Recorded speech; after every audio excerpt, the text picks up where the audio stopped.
through the Pollution Control Board ensures that polluting industries are closed till such time they meet the required standards.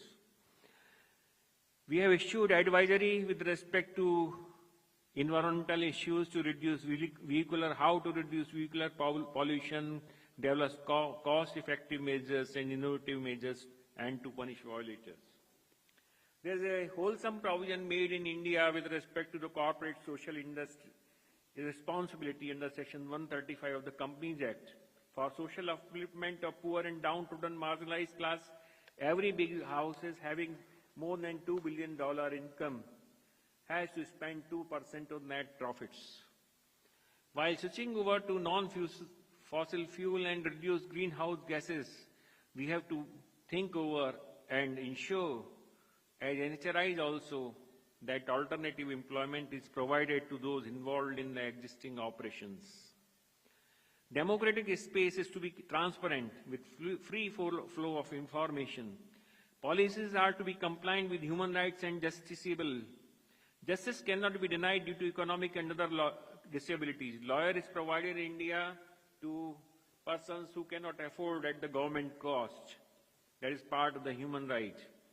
Right to life and liberty can only be dealt with by due and reasonable process. That is the concept evolved by the Supreme Court in the light of the Constitution of America. Delay in trial violates human rights. The Commission enforces rights against illegal detention, torture. The death sentence is directed in rarest of rare cases and can be commuted due to delay in execution. Even Commission has directed in certain cases that now it should be remitted. Commission has adopted the principle of compensatory justice in case of excess exercise of police power during investigation or encounter. Women are to be provided safety at the workplace. Commission has issued notice to the various sports bodies and is actively considering establishing cells as per the mandate of the law to prevent such harassment. Right to shelter is a basic human right. Commission has provided houses to thousands and thousands of persons under free government scheme whose claims were not being entertained by the authorities. Victims of communal riots, internal conflicts are compensated by the Commission. Displaced persons are rehabilitated, maybe that they were displaced by a natural disaster, land acquisition, or any other cause. Commission constantly endeavors to resettle them. Cases of suicide by dead-ridden farmers, Commission has successfully interfered. Drought relief is to be equally and equitably distributed. We ensure that. There is a right to sexual freedom, orientation, family life, marriage, and reproductive rights. Such rights are protected by us. Especially adults are provided friendly atmosphere, and Commission supervises the welfare provisions of welfare as duly implemented. Commission cares for marginalized classes. They require wholehearted support of NHRIs. They are entitled to basic amenities, food, shelter, and need-based distributive justice. Children and childhood are also cared for. They are entitled for healthy environment and to succeed in life, to have free education up to 6 to 14 years, that is supervised by the Commission. Commission has recently recommended a hybrid form of education, considering the scarcity of teachers in the far-flung areas to make the education equal. Directions have also been issued to address the digital divide. There is a right to health, mental health, medical treatment. We ensure health insurance covers are duly enforced. Then we care for medical treatment of prisoners, and in case there is any negligence about their treatment, we award compensation. Commission ensures fair investigation. Where the police have failed, our investigation week takes such investigation by itself or direct a special investigation. During COVID-19, Commission issued 21 advisories, including the advisory of providing dignity to providing dead bodies to the families. During last two years, we have issued advisory with respect to truck drivers to make the business responsible, providing insurance cover, halting places, health checkup facilities, adequate remuneration, and reasonable working hours. Hazardous cleaning we have looked into, and we have directed safety equipment should be provided and mechanized cleaning. Advisory relating to ocular trauma has been issued for prevention. Various preventive measures have been suggested, and persons who are involved in hazardous work should be provided adequate safety measures and personal insurance cover of 15 lakhs. 1907 laws, which were found to be discriminatory by the Commission recently to the persons suffering with the Hansen's disease, have been ordered to be amended, and we are succeeded partially in that, and we are ensuring that it is complied with. Just a minute, I will conclude. Food security, suicide also, to prevent suicide in jail, we have issued. And lastly, I will say, transgenders' right, we have issued an advisory that transgenders should be treated at par with the daughters to receive the pensionary benefits. They should be allowed to inherit agricultural land, skill development, and they should be included in the corporate social activity expenditure.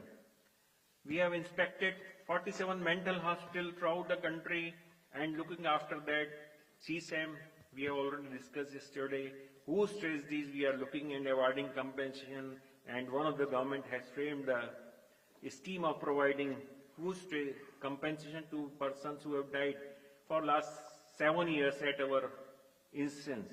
Manipur case, ethnic violence, we have directed the government to provide compensation, to rehabilitate the victims, to provide compassionate appointment to next of the kin of the deceased, and to prevent communities from indulging in the violence. We have done other acts, but time is falling short.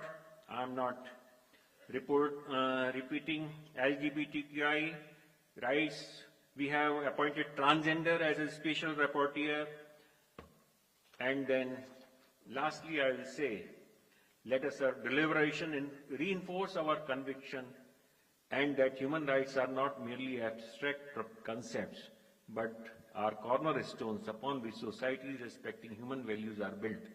Let us work towards a future where our next generation inherits a world which protects diversity, safeguards freedom, ensure well-being of all. In the spirit of collaboration, let us use this platform to drive positive changes to develop a better tomorrow. Let us ensure our national human rights institutions serve as beacon of hope, where victims find refuge and voices are amplified. Thanks.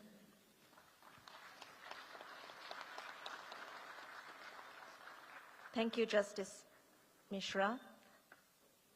As the chairperson of the host country, we've awarded you extra time. However, I would have to draw the attention to the bell over there when the other panelists take the mic. I will now move on to our second keynote speaker. This will be presented through a video message from the United Nations High Commissioner for Human Rights, Mr. Walker Turk.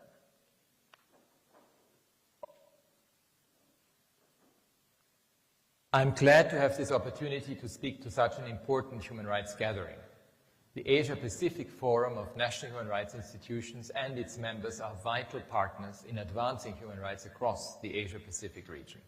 This is a vast area, home to nearly 2/3 of the world's people and many diverse social and religious systems. It is also very complex, and it's grappling with a range of different human rights challenges. While democracy has advanced in many countries, civic freedoms are increasingly under threat, and human rights defenders are under attack. Rapid economic growth has opened opportunities, but it has also left people behind and resulted in damage to the environment. Discrimination against women and girls, as well as minority communities and indigenous peoples, remains entrenched in many countries. People are on the move, whether as migrant workers, as refugees, or victims of trafficking, and they are often in need of protection and assistance. In such a context, national human rights institutions play a frontline role in the protection of human rights at the national level.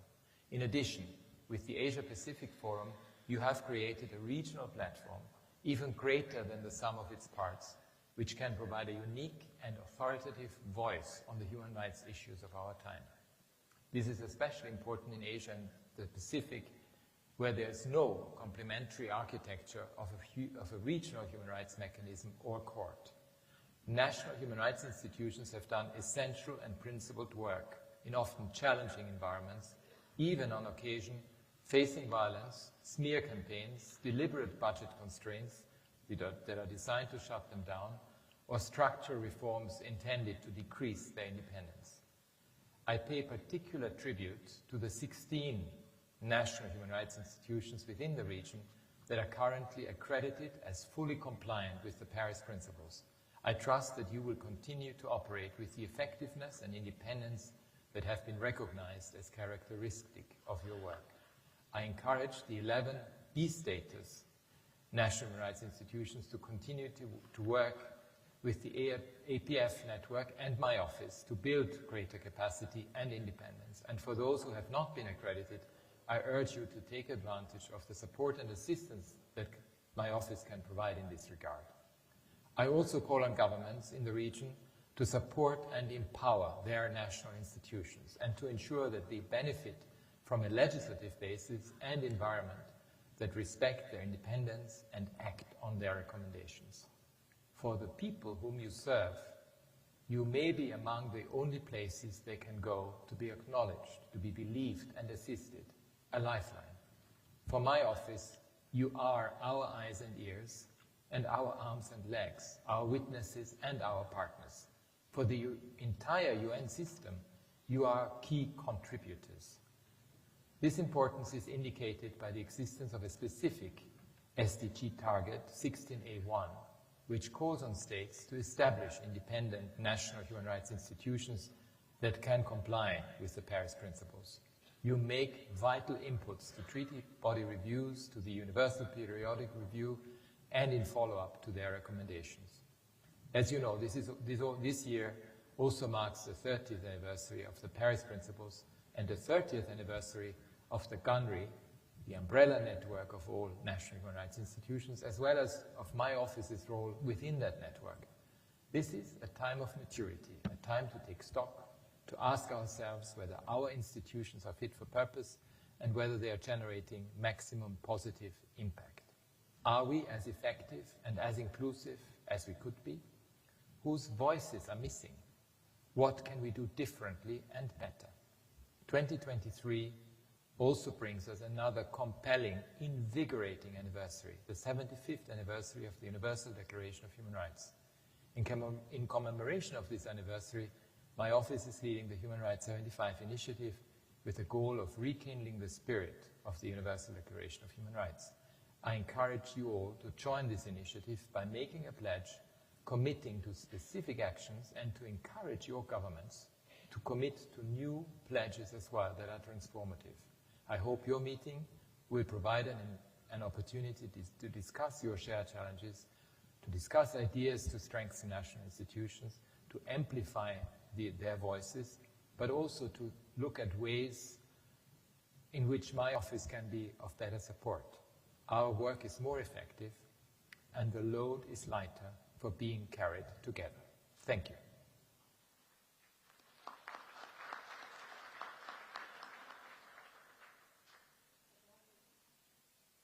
A valuable message shared by Mr. Walker-Turk on outlining the vital role played by NHRIs globally.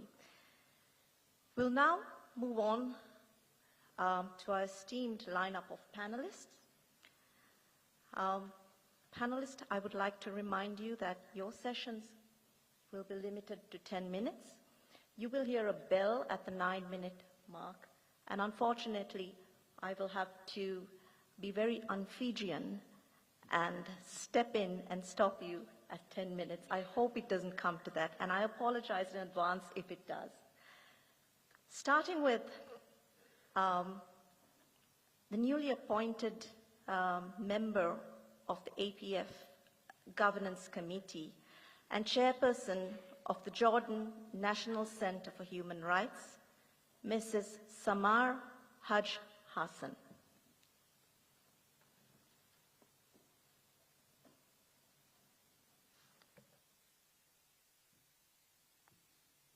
Bismillahir Rahmanir Rahim. In the name of Allah, most gracious, most merciful, good morning to you, esteemed colleagues and friends. In Jordan, we take great pride in the role of the National Center for Human Rights in advancing human rights and humanitarian efforts over the past 2 decades. Our mission has been to protect and promote human rights within the framework of human rights principles. Today, we live in a time when humanitarian issues require more attention than ever before, and each of us bears a special responsibility in this context. The complexities of life have multiplied, challenges have grown, and the need to effectively adapt to the changing times within a rights-based framework has become more evident. 2023 marks the 30th anniversary of the adoption of Paris Principles. These principles are not merely words on paper. They serve as inspiration for all of our activities, and they provide the framework through which we work to achieve justice and equality for all. Collaboration and cooperation lie at the heart of these principles. In Jordan, we have witnessed the power of collective action when we come together to pursue common goals. And we constantly strive to expand our network of partners and supporters. As I will share with you today our experience on our collaboration and cooperation with stakeholders, I would like to emphasize the importance of the Paris Principles as the foundation of our work. They serve as a guide and vision for a future where everyone enjoys their fundamental rights. We are here to reaffirm our unwavering commitment to these principles and to collaborative efforts that ensures human rights for all. In conjunction with the 30th anniversary of the Paris Principles, which established the global framework for national human rights institutions, the National Center for Human Rights in the Hashemite Kingdom of Jordan celebrates its 20th anniversary. It serves as the independent national mechanism for the protection and promotion of human rights within the territory of the Hashemite Kingdom of Jordan, according to its founding law, number 51, 2003, and its amendments. The Center enjoys full legal personality, financial and administrative independence in conducting intellectual, political, and humanitarian activities related to human rights, in accordance with the mandates and responsibilities outlined in the Principles of 1993. In the context, the Center operates within a defined legal framework, including monitoring and documentation of all human rights violations using various methods of observation and investigation, including field visits and direct receipt of complaints from both citizens and residents. It also works to promote and disseminate a culture of human rights and raise public awareness about human rights. The Center strives to integrate human rights principles in education curriculum and review relevant national legislation and assess alignment with international human rights standards. In this context, the Center publishes an annual report that assesses the human rights situation in Jordan on 3 levels: legislations, policies, and practices. Allow me to share some examples on the collaboration and cooperation with stakeholders and partners. In engagement with civil organizations and political parties and the government. Following the collaborative approach adopted by the Center, which is one of the key principles of national human rights institutions under the Paris Principles of 1993, the Center has established a mechanism to enhance institutional dialogue on issues related to the human rights system. This includes the Center, Parliament, government, civil society organizations, unions, and political parties. Collaboration between civil organizations, political parties, and all stakeholders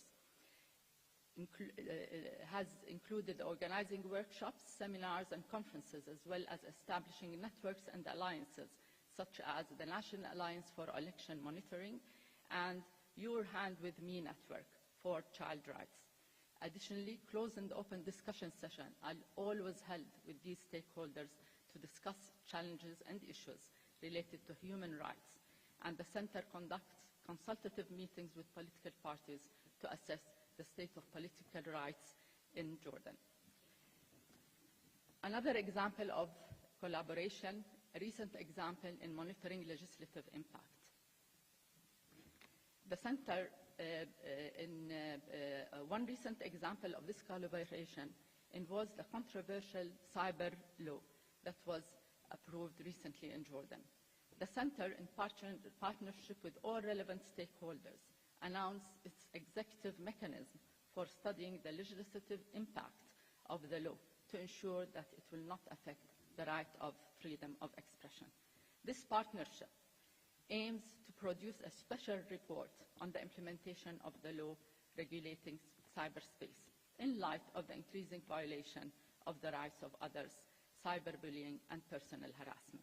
The Center also engaged constructively in public dialogue during the initial legislative stages of the law, conducting comprehensive study of the bill and meeting with the committees in the upper and lower house of the Senate. In monitoring and analyzing the human rights situation in Jordan, let me give you another example. For monitoring the human rights situation in correctional and rehabilitation centers, detention centers, and temporarily detention centers. The Center carries out regular announced and unannounced field visits to correctional and rehabilitation centers and detention centers. And of course, as we assess the conditions and the nature of services and healthcare services and the rights to communicate with the families and the availability of fair trial that's guaranteed during trial period, the Center released a monitoring report on the conditions of correctional and rehabilitation center, which included the findings of these monitoring operations. The report serves as a human roadmap for improving the situation at these centers. We also have a collaboration with the Office of Government Coordinator for Human Rights, which has been a cornerstone of our work, spanning across various domains. The most notable areas of collaboration includes capacity building and raising awareness among liaison officers under the Office of the Government Coordinator of the Human Rights. There's a lot more, but I'll just maybe, and not giving too many details. The collaboration and coordination with all the stakeholders in Jordan. We also make sure that it is stated in Memorandum of Understanding so that it will really describe the details and the roles of the center with the partners. But again, I would like to highlight the importance of the collaboration with the international and global networks. And this has been very essential for Jordan and for me, myself, when I was recently appointed at the center, while the center was facing a very difficult situation in the special review process. The collaboration and coordination and the guidance from the global network partners was very important for Jordan to pass this process and maintain the status A for after the special review. So with this limited time, I have my paper submitted to the team, and it's really not available. The time is very limited to go through the details of this collaboration. Thank you. Thank you so much, Sama. There were amazing examples of how the Jordan National Center collaborated, how we monitor legislation and monitor correctional and detention centers. I'm sure there are many lessons for us to learn from Sama's presentation. We will now move on to hear from Mr. Vladlen Stevanov, the Chief National Institutions, Regional Mechanisms and Civil Society Sections of the OHCHR.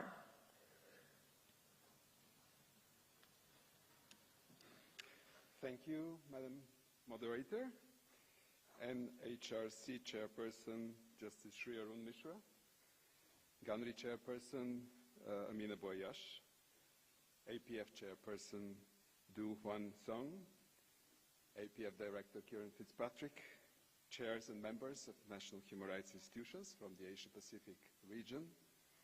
At the outset, I would like to thank the National Human Rights Commission of India and the Asia-Pacific Forum Secretariat for the invitation extended to the National Institutions and Regional Mechanisms section in the UN Human Rights Office to participate as observer to this biennial conference. We appreciate the opportunity to contribute to the discussion on the role of national human rights institutions in promoting and protecting human rights across the Asia-Pacific in the last 30 years. Since the endorsement of the Paris Principles by the United Nations General Assembly in 1993, 28 national human rights institutions from the region have been accredited with A and B status.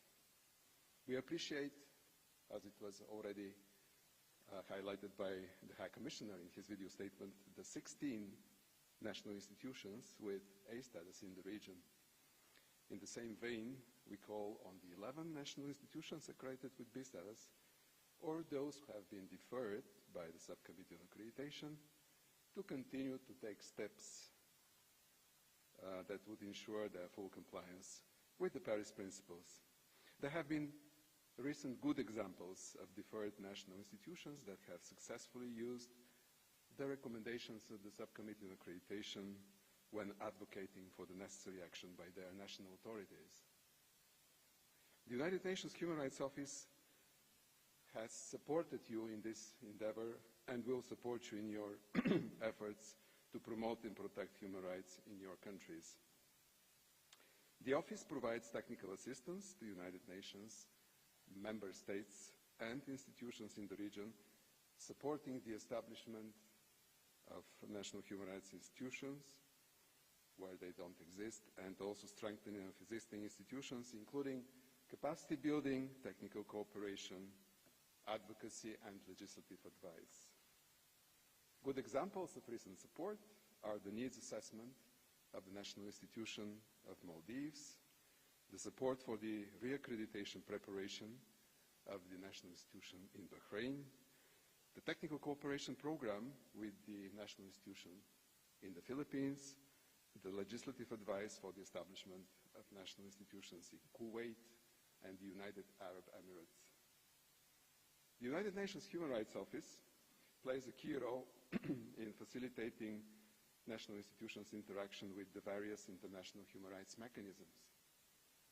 For example, all accredited national institutions in the region, except 2, have participated in the Universal Periodic Review at least once. There have been progress in terms of participation since the first cycle of the Universal Periodic Review. 13 institutions engaged in the first cycle, 21 with the second, 24 with the third cycle. Among the countries which, with NHRIs, reviewed so far in the current 4th cycle, all NHRIs in your region, except 1, have submitted their valuable contributions. Regarding your cooperation with the treaty bodies, since the first contribution in 2008, 19 national institutions in the Asia-Pacific region have interacted with at least 1 treaty body. Across all the 10 treaty bodies, there have been 108 submissions from national institutions in the region. It's quite an active participation. At the national level, many national institutions in the region have continued to encourage their governments to ratify international human rights instruments.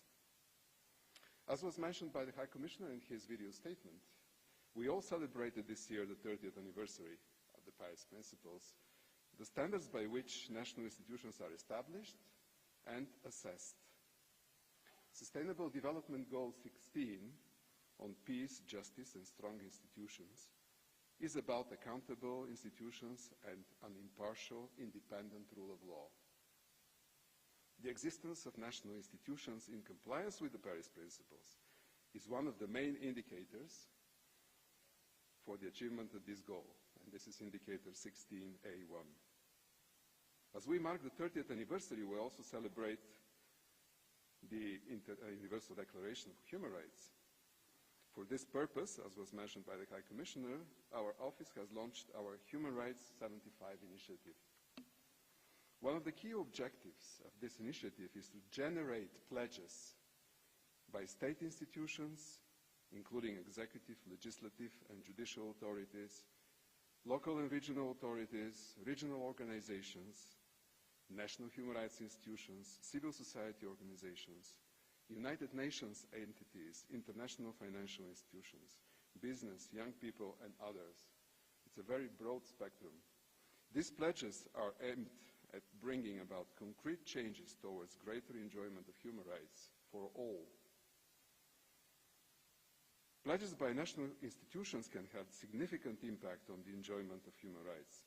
The High Commissioner has invited pledges that are transformative, innovative, and catalytic at the local, country, and regional level. They should be smart, specific, measurable, attainable, relevant, and time-bound. These pledges are commitments to take very specific action with the aim of promoting and protecting human rights. Once you have your pledges, submit them through the online platform dedicated for this purpose. United Nations Human Rights Office has developed guidelines specifically for national institutions around the world on how to identify and submit the pledges. All pledges will be made public at the high-level event which the United Nations Human Rights Office is convening on the 11th and 12th of December this year in Geneva, with the online participation of hubs in Bangkok, Nairobi, and Panama. Ladies and gentlemen, we appreciate the work of national institutions who continue to do a lot in terms of promoting and protecting human rights, and encourage them to ensure they are operating in full compliance with the Paris Principles. We call on you to continue to engage with international human rights mechanisms and encourage you in your respective governments to ratify international human rights instruments, as well as to monitor the implementation of recommendations emanating from these mechanisms. Thank you for your attention.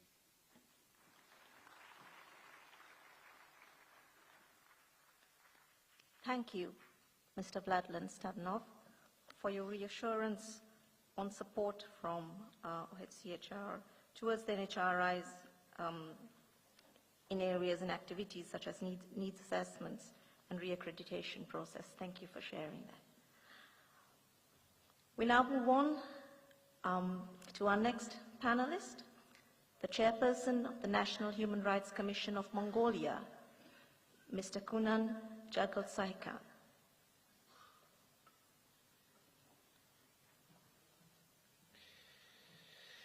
Good morning, esteemed colleagues.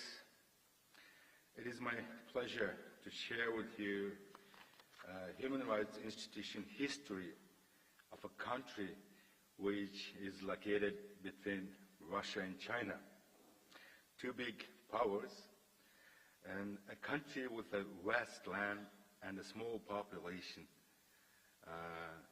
of 3.5 million. Mongolia made a peaceful transition from the Soviet regime to democracy by adopting a democratic constitution in 1992. And sometimes it is called a paradise for democracy and rule of law. And if we see the history of human rights institution in Mongolia, of course, like everyone else, every country, it wouldn't have an easy path to go through. And following the International Conference on Human Rights in 1993 in Vienna, several significant decisions, documents were adopted. And within this legal reform that was adopted in 1998, which has a provision or goal to establish a national human rights institution in compliance with the Paris principles. And this is the first phase of the development of the history of the National Human Rights Institution, which lasted until 2000. So within the first phase, we adopted founding documents, and we made a legal environment available for establishment of national institution. In 2000, Parliament of Mongolia adopted a law on National Human Rights Commission, and in 2001, the National Commission was established with 3 commissioners and 9 people, staff, with no funding from state budget, with support of UN and UNDP colleagues. And compared to today's situation, it is a big change. Now, Human Rights Commission of Mongolia has 6 general mandate commissioners, 1 NPM commissioner, and staff of 74 members, officers.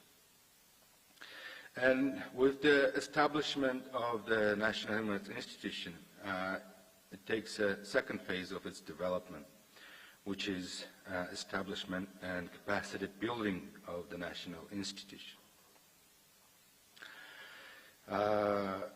In 2014, a Parliament resolution was adopted allowing establishing representations at the province levels. In total, 21 provinces of Mongolia would have now a representative of the National Human Rights Institution, making the Commission more accessible and reach out of the Commission with more rich people. And in 2020, the law on National Human Rights Commission was revised, and with that revision, significant changes were made in terms of the composition of the Commission, in terms of the mandate, and in terms of the independence of the Commission. So with the revision, the second phase ends, and the new phase in compliance with the international recommendations, and also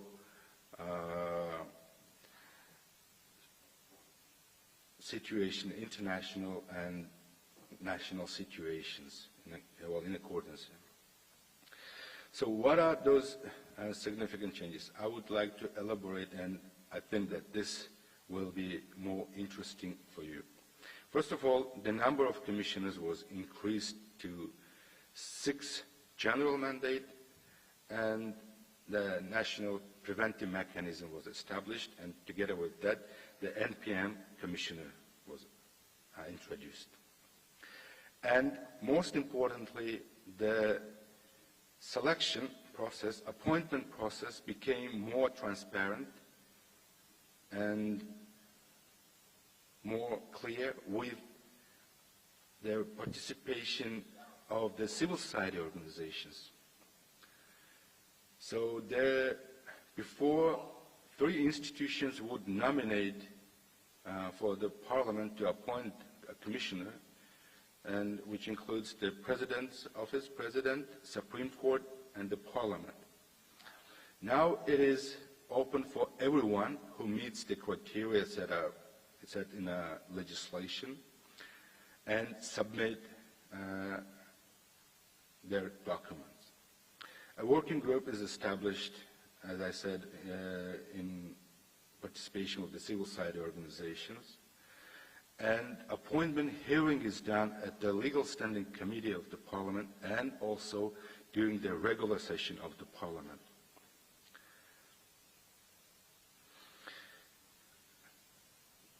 Next significant change is that one of the main mandates of the Commission is to submit a status report on human rights and freedom in Mongolia to the Parliament within the first quarter of the year. So far, Mongolian Commission has submitted 22 national human rights reports. And before, it would depend on the Legal Standing Committee or the Parliament whether to discuss it. And sometimes it would have discussed, but sometimes it wouldn't. It would just ignore. But with the revision, with the new legislation, now the Legal Standing Committee must discuss it on a regular session, and also the Parliament also has to discuss on a regular session, which means that human rights issues are delivered to the lawmakers, to policymakers, decision makers.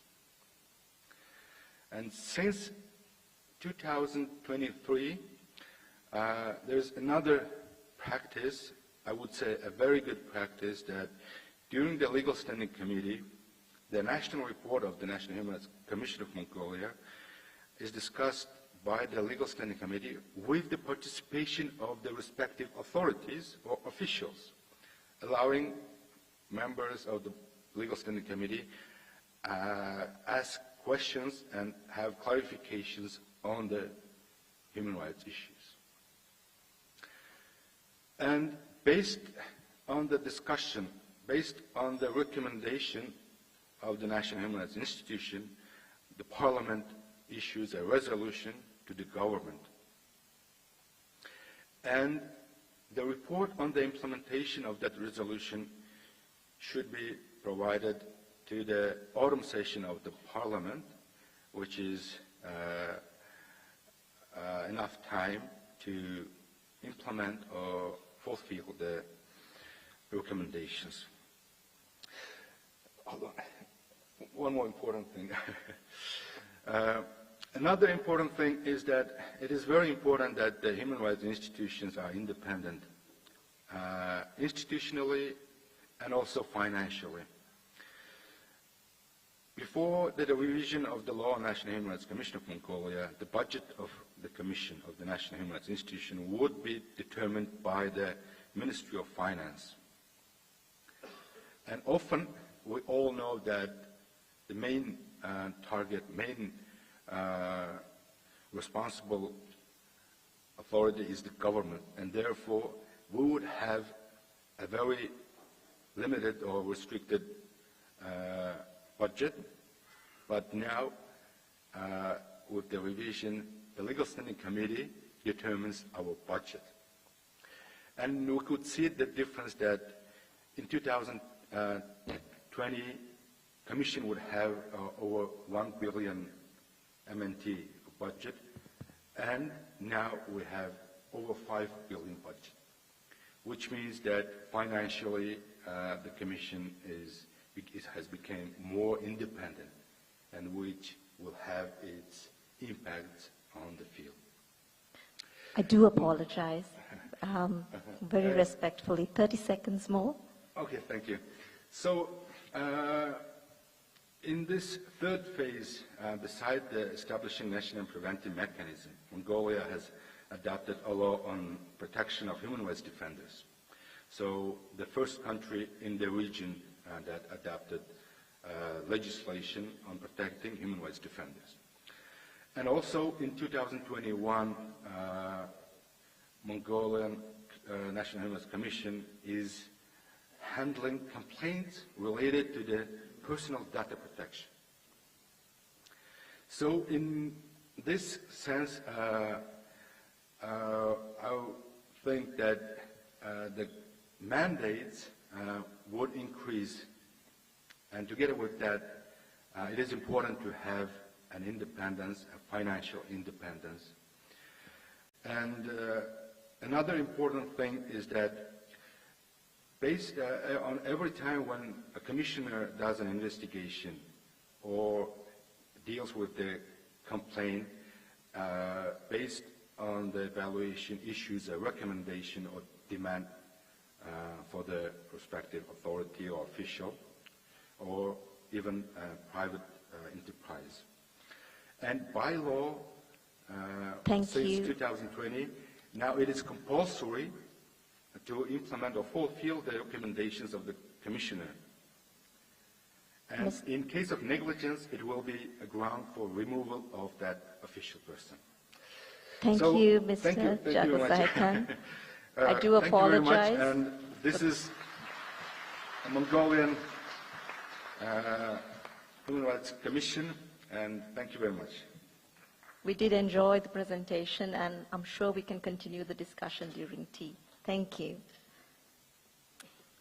Our final speaker is Director, Rights and Risk Analysis Group, Mr. Suhas Chakma.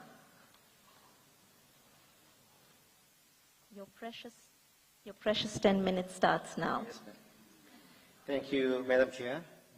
Thank you, Justice Mishraji, and other distinguished participants in this conference. And I speak here as an activist, human rights activist, somebody who belongs to a small community of about 250,000 people and who are always in the news on rights issues in a country of 1.43 billion people. And I speak as somebody who has been a witness to the evolution of the National Human Rights Commission of India and all other national human rights institutions. I think 30 years is a long time. We are celebrating here 30 years of the NHRC, 75 years of the UDHR, 30 years of the Paris Principles. And I think 30 years back, if we are to look back, I think in the universities we were studying, I was a student of economics, we are being taught mixed economy in Eastern Europe, when Eastern Europe no longer existed in terms of practicing, mixed economy. And when we started human rights activism 30 years back, I think we were told that, that the world has at the end of history, because that's something which Francis Fukuyama had written after the collapse of the Soviet Union, and we were told about the upcoming clash of civilizations, even though, former Yugoslavia was being torn apart. And at that point of time, if we look back today, I think 30 years down the line, we still see almost the same factors, which is basically the contest between the remnants of the totalitarian regimes and the democratic forces, in which possibly even the oldest democracy or the largest democracy or any other democracy are not immune from.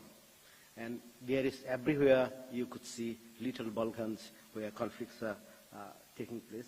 So it basically reminds that, the human rights is a continuous struggle, and we have to be vigilant on that.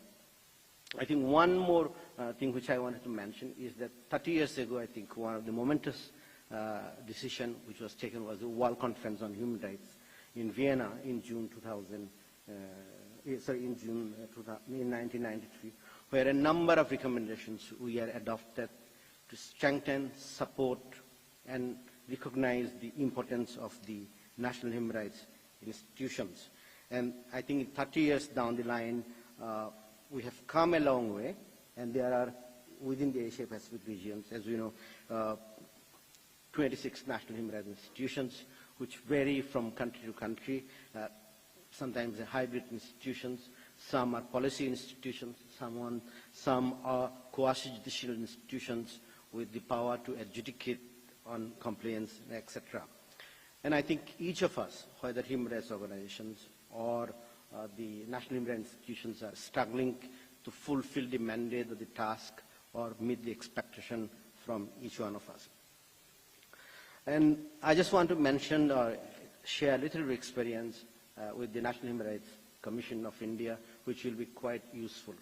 And I just want to share this particular point to stress one particular aspect, which is the need for engagement, and I'll come why we need to engage. I think when the National Human Rights Commission was being set up in 1992, when the first statement was made by Vittal Gadgil, who was the Congress spokesperson at that time, that the National Human Rights Commission will be established, the positions of the NGOs was little bit hesitant. We did not know what this commission would be. There was little knowledge or awareness about the Paris Principles, and the Paris Principles were not elaborated. And the first meeting to establish this National Human Rights Commission was the meeting of the chief ministers, which took place in Delhi. Then, of course, the government came to an ordinance in 1992. Then the commission was established through a law in 1993. So the NGOs had their doubts, but I still remember 4 or 5 of us, we are trying to engage, prepare the briefing papers from our own perspective, what the National Human Rights Commission should be like, and actually submitted the papers for the Ministry of Home Affairs and the chief ministers who were participating in it. When the NHRC was set up, I would say I think the members of the civil society had numerous reservations, including at that point in time the first chair of the commission. And I think one of the momentous steps which was taken when the NHRC was initially set up was to issue the first directions with respect to custodial deaths, custodial rape in India. And I think NHRC had gone to play the most significant role to highlight this particular menace as well as take measures. And as somebody who comes from a small community, I could say that had the first chairman of the National Human Rights Commission had not decided to approach the Supreme Court of India, I don't think my own community, the Chakmas, would have survived in Arunachal Pradesh. And the NHRC, at the same point of time, I think, issued a series of directions in January 1997, how the Chakmas should be identified, they are to be identified as foreigners, and that you could not deport anybody without the sanction of the National Human Rights Commission. So people who are from India, they would know that the Chakmas are a small community who live in 3 or 4 states of Northeast India, which has its own challenges. I would say, I think, the actions of the National Human Rights Commission has been significant. National Human Rights Commission regularly approaches the courts. The only demand of the NHRC or the NGOs is, of course, the NHRC should be approaching more. So the point is, you have to engage. And I raised the issue of engagement because I was reading in newspapers where even our own participation here is being certified. We ourselves being certified from the NGO sector. I would only say this, that certain decisions need not be trivialized. If we are to participate in a process, if we believe in democracy, of course we have to engage in dialogue. Now, if G20 summit is going to take place in the United States in 2025, are you going to question based on the outcome of an election? So the very processes where decisions are taken, if they are trivialized by the non-governmental organizations, I don't think it helps. It distracts, it discourages. And I would say that I think as human rights activists, we have to engage with whatever we are given. We are not here to change the national institutions. We are not here to change the judiciary. We are not here to change the government. Because if you disengage from dialogue and engagement, then, those doors are closed, and obviously you will not find, then you are no longer a human rights activist, possibly you are a revolutionary. At any given point of time, I think we have 500 to 1,000 cases pending with the NHRC. So if I were to ask the victims, they will, if I tell them I'll disengage with the National Human Rights Commission, State Human Rights Commission, they will question my own authenticity. Because every case which we take up is not made out in the court of the law where it has to be established beyond reasonable doubt. But whereas the national institutions, based on the preponderance of probabilities, can establish this. So NHRC has ended up servicing the people, and Justice Mishra had mentioned how many cases are taken up every year. So that's why the victims want to engage with them. It's possibly people who do not want it. And finally, I would say is that the challenges which we had 30 years back still continues. The national institutions have the same role. The NGOs have the same role. I think what we need to remain in mind is the victims. I mean, if we if our actions is based on the welfare of the victims, then I think we could find why we need to engage. Thank you.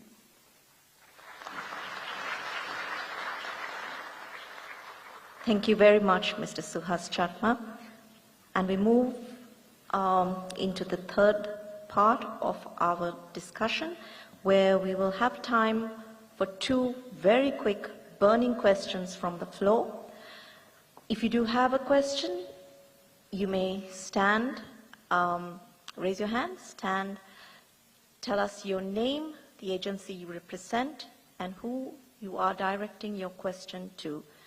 For those without a mic, there can be a microphone brought to you. So I see a hand raised from the second row over here. Could you please stand? 可以，谢谢。我是来自单位，我是来自台湾国家人权委员会。谢谢主办单位的邀请，我们第一次能够作为观察员。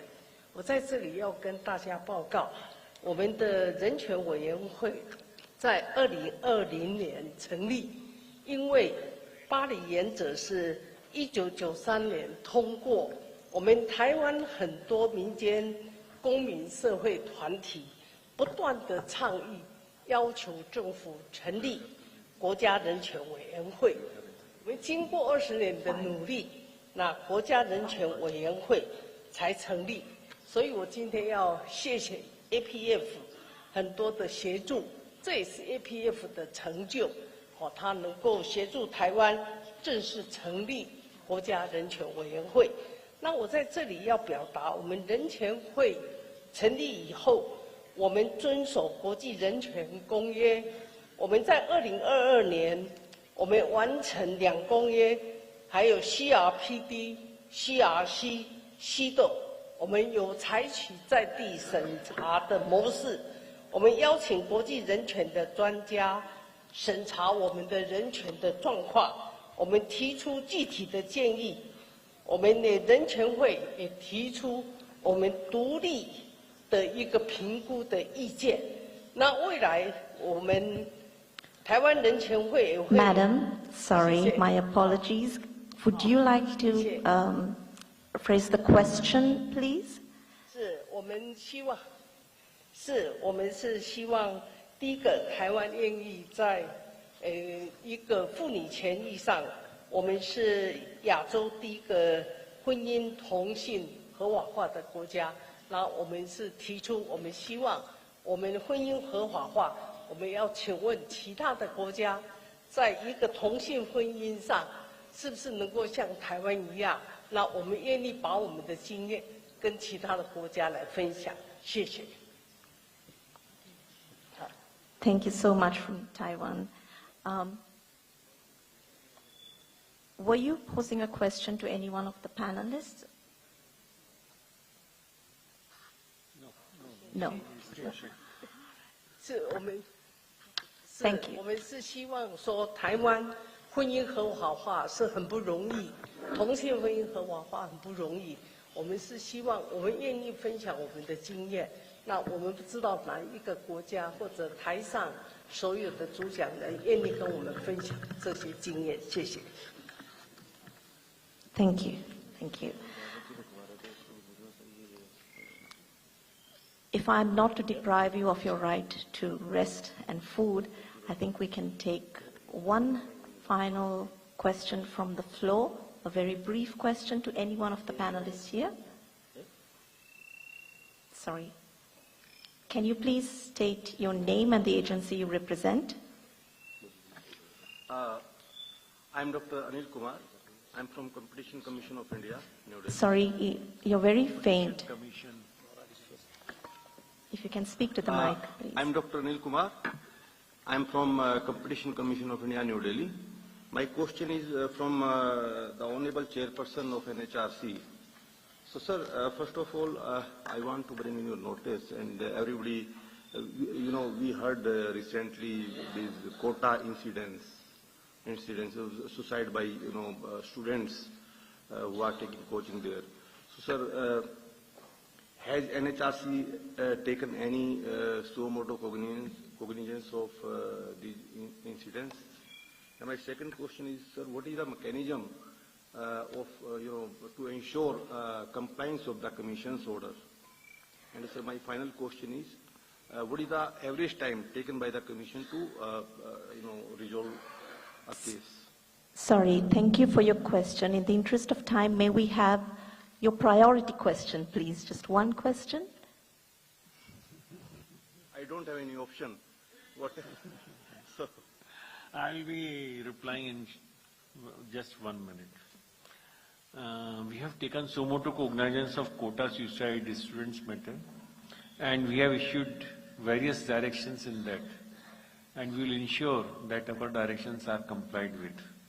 And secondly, with respect to average time and compliance, you see, average time is depending upon 30 days up to 3 months, 4 months, and it may take 2 years also in those cases where it is a custodial death, because we have to wait for ballistic expert report, FSL report, and that takes time, you see. And we call for VISRA report, all that. So it takes time in that. Normal time is this much. And we ensure that our orders are complied with. After we decide the matter, we post them for compliance, you see. And we summon them, officers, as soon as we issue summon. Most of the times, it is only delay at the administrative side. Our orders are 95% complied with. Thank you. Thank you, Justice Mishra. I have a very eager hand from the Philippines, which will be the final question before we will break for tea. Thank you. Assalamu alaikum. From the Philippines, I have 2 questions, ma'am. One would be for Chairperson Hassan. You mentioned, Chair, that you have a newly passed law, which would be the cybercrime law. I'm wondering if you are also intending, with your intended collaboration with your state or your national government, if you will be covering privacy concerns, privacy laws, because in our country we're intending to do a monitoring of this, and I hope to learn from you, ma'am. The second question would be to Chair. Can we just take one question, please? Okay. Thank you so much. Thank yes, ma'am. you. So Thank that would you. be it. Thank you. Sama? Thank you for your question. Yes, actually, we all agree that this is an important law to regulate this platform, which has become the main platform of communication. Our process in monitoring the implementation of the law is to make sure that it does not affect the right for freedom of expression. And yes, we are looking at what other laws that we should have in place as one package to ensure the privacy of citizens and individuals using this platform to express their opinion, but with respecting the others' rights. So we're very willing to share our experience. It's just we need like 3-4 months until we get at our first report. The report will include recommendations of what other laws or what amendments will be needed to this new law. Thank you very much. Thank you. I'm afraid we are 5 minutes over the allocated time, so I will need to close the session now. Before I do, I would like to thank the panelists, the keynote speaker, Justice Arun Mishra,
infrastructure working. Fourth, infrastructure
conditions of work. These recommendations come out of values embedded in Indian culture and philosophy. Empathy and pursuit of peace, harmony and happiness have found emphatic expression in Indian music, drama, sculpture, literature since ancient times. Ramayana represents the principle of good governance called Ramarajya. Examples of diplomacy for peace are both to be found in Ramayana and Mahabharata, which is the longest epic in the world. The teaching of Gautam Buddha, Mahavir, Emperor Ashok, who renounced the war after winning it, perhaps the first one to do so more than 1,000 years back, and Gandhi helped in strengthening the ideas of compassion, non-violence, and aparigraha, that is, giving up greed and insistence of truth. These ideas have stood the test of time. These fundamentals of UDHR, while creating an opportunity, also pose challenges in our world, which is divided by national boundaries and discrimination based on race, gender, birth, community, and religion. Therefore, countries world over, inspired by UDHR, began their quest for building a societal architecture based on freedom, equality, and justice.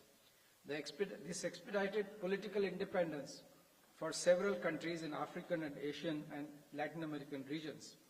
Most countries began their struggle to reduce systemic prejudices, biases, and structural inequalities that persisted in the respective society. The task has neither been easy nor it is complete. Basic human rights remain a distant dream for large societies, sections of people of our planet. Poverty, conflict, political oppression persist, and vulnerable individuals continue to be deprived of their rights. The material progress has proved to be a double-edged weapon for the entire world. On one hand, while it created unprecedented wealth and opportunities, on the other, it lies at the root of today's problems of global boiling. Poverty with its inherent inequity. Similarly, technological advancement, exponential trend of migration for search of employment, and newer opportunities have created new challenges for our world. There are armed conflicts within certain societies and wars between countries that we have not been able to tackle, handle, and prevent. The enormous stockpiles of weapons of destruction, including nuclear weapons, have failed to bring lasting peace to our planet. Terrorism is a nuisance of great destructive force, as was witnessed in the incidents of 9/11 and 26/11. Several terrorist groups, sometimes supported by the state actors, pose unsurmountable challenge to the basic human rights. Advancing the UDHR in the contemporary world is going to be a rewarding but a very daunting task. The shared experience and learning so far will be an important tool for us to build models of best practices.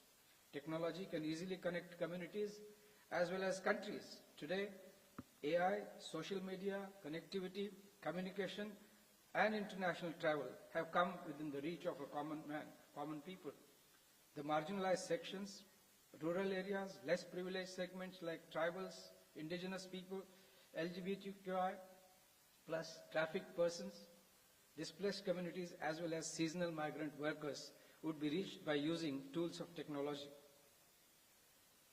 Joint strategies are required by regional forums like APF and international agencies. The SDGs provide a strong conceptual framework for advancing human rights globally. If we are able to achieve the first 6 of the SDGs, namely no poverty, no hunger, good health, quality education, gender equality, and clean water and sanitation, it would be a landmark accomplishment for all of us. In the recent decades, civil society organizations and human rights defenders have emerged as major stakeholders in the cause of improving human rights. National governments should provide the requisite space for CSOs, HRDs, and media. People's campaigns and movements, besides bringing major issues to the forefront, also help the government in pursuing socio-economic and political reforms to strengthen HRs. Rural women in Uttarakhand in India started hugging the trees to prevent contractors from cutting forests and gave birth to a new movement called Chipko movement. Worldwide, several HRDs have staked their lives for the cause of freedom, equality, and justice. We owe them our gratitude. India's 75 years of independence broadly correspond to the 75 years of UDHR. Both NHRC and Paris Principles adoption completes 30 years of existence this year. India recently amended the PHR Act to expand the Commission by co-opting chairpersons of other commissions and adding a reserved seat for a woman. At the outset, the Indian Constitution guarantees political, civil, social, economic, and cultural rights through fundamental rights and directive principles. The universal voting rights in India came much before the US gave its African American population the right to vote. Whether it is peacekeeping in different parts of the world or helping countries during natural calamities, India has been prompt in providing relief and assistance. Its development aid to many Asian and African countries for education, health, facilities, and socio-economic development has been exemplary. Recently, as you would all know perhaps, humanitarian approach was visible in its generous distribution of COVID-19 vaccines to more than 100 countries in the world. Recently, we had G20, and India really batted well for the global south, which is also another way of creating a community that is based on collaboration and cooperation. The Commission, and yesterday only in Indian Parliament, passed a historic women's reservation bill that gives 33%. Last 2 minutes. 1 minute, that's good. Let me come to the end then. Well, UDHR and its future advancement is crucial in solving the major global fault lines like poverty, inequality, climate change, and elements of disruptive national and international peace, such as terrorism and wars. Today, we need to resolve to eradicate the inequities among the nations and within nations, to raise the dignity of every individual. Let us not allow the principles of UDHR to remain merely words on paper, but make them a lived reality for every human being today and for generations to come. Thank you. Thank you, Dr. Mali, member of National Human Rights Commission of India, for a good presentation. The next speaker, Ms. Punappai, Chairperson of National Human Rights Commission of Thailand. Go for it. Thank you.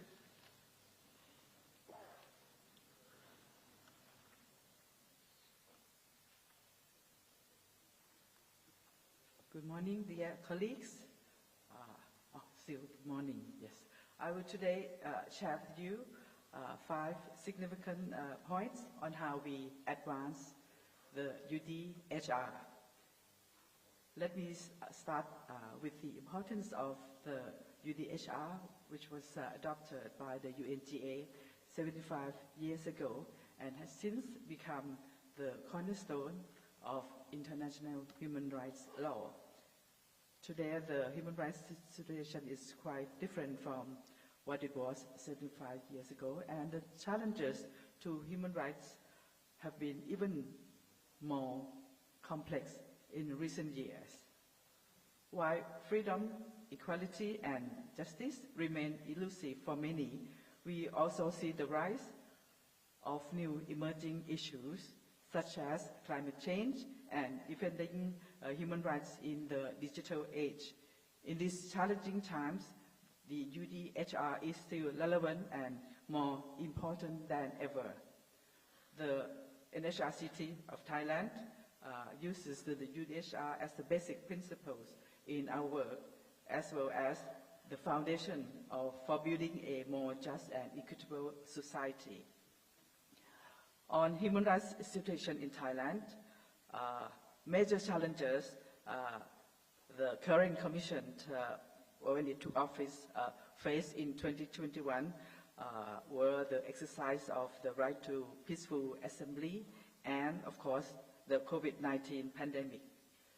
On COVID-19, apart from its impact on the right to health, the pandemic has also caused economic hardship to many, as businesses had to close down and workers were laid off.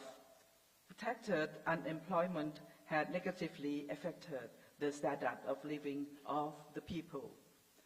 Of course, the government did come up with several remedial measures, but some population groups had difficulties accessing them, especially the vulnerable groups, such as the elderly and persons with disabilities.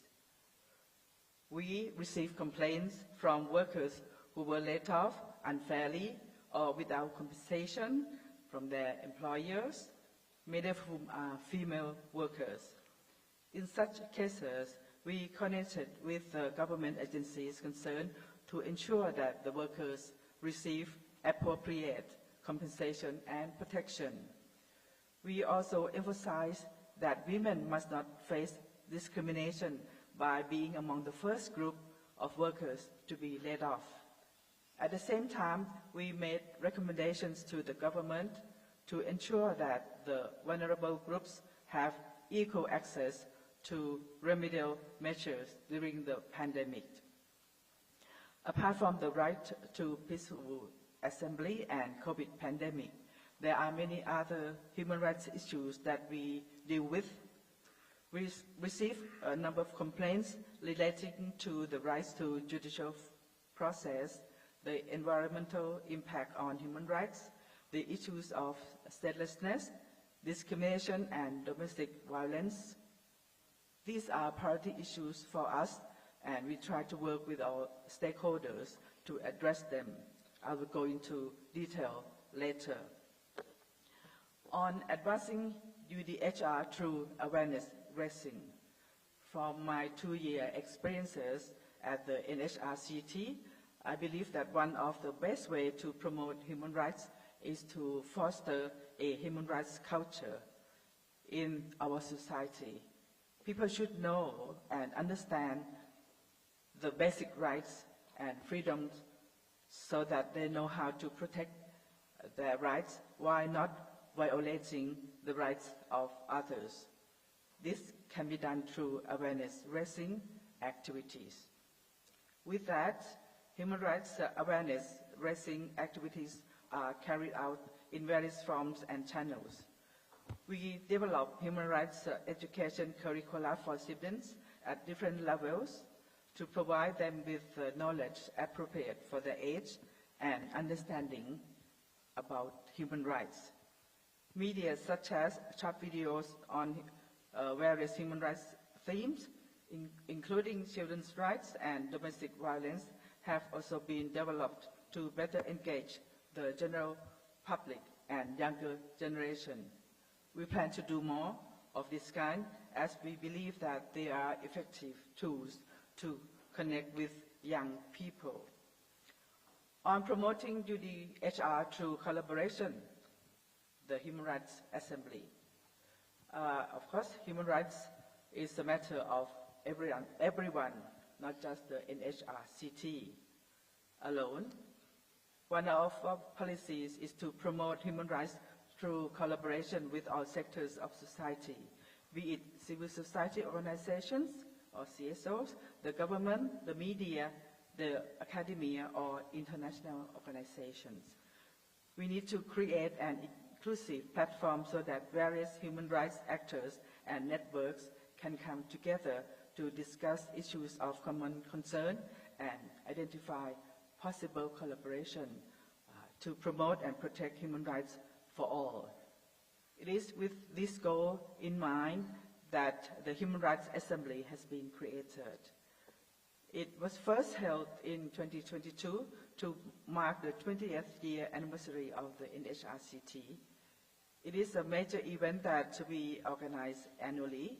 The second one was held just last month with the theme, of course, 35 years of the Universal Declaration of Human Rights, dignity, freedom, equality, and justice for all. For the second Human Rights Assembly, we selected 5 human rights issues for discussion to advance the rights recognized in the UDHR, namely rights to judicial process, communities' rights and the right to a healthy environment, statelessness, anti-discrimination, and domestic violence. For the right to judicial process, we work towards improving the law to guarantee that everyone has equal access to justice, particularly throughout the arrest, investigation, and interrogation process. And after the long-awaited anti-torture law was passed by the Parliament and came into effect by Thailand early this year, participants in the Assembly agree on the need to monitor and ensure effective enforcement of the law. We encourage the government to become party to the OPCAT as soon as possible.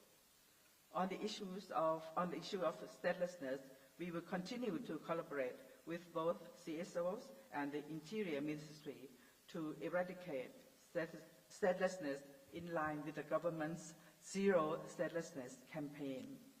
On the three other issues, the NHRC and stakeholders focus on amendment of relevant laws or adoption of new legislation to ensure better protection of human rights. For the rights to a healthy environment, we agree that methods are still lacking, and we try to just introduce more amended legislation, as well as anti-discrimination, that we agree for the comprehensive law that will ban discrimination and set up a measure to guarantee the application and provide redress for the victim. Also, with domestic violence, that we agree to also amend existing law to impose harsher punishment. Of course, we need to just work with other partners to push forward for all these 5 priorities. Lastly, we also would like to emphasize the collective support through APF.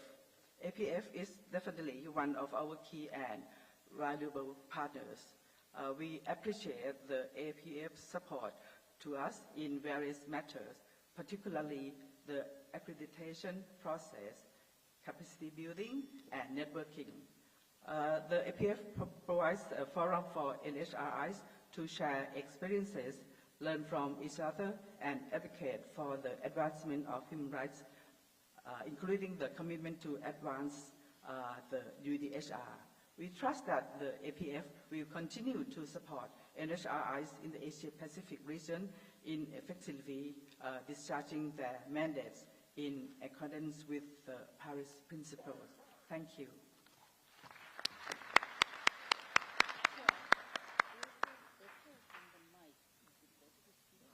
Yes. No problem. Thank you, Ms. Purumpai, Chairperson of National Human Rights Commission of Thailand, for a good presentation. Thank you. The third speaker, Mr. Rory Mangovin, Chief Asia Pacific Section Office of the High Commissioner of Human Rights. The floor with you. Thank you.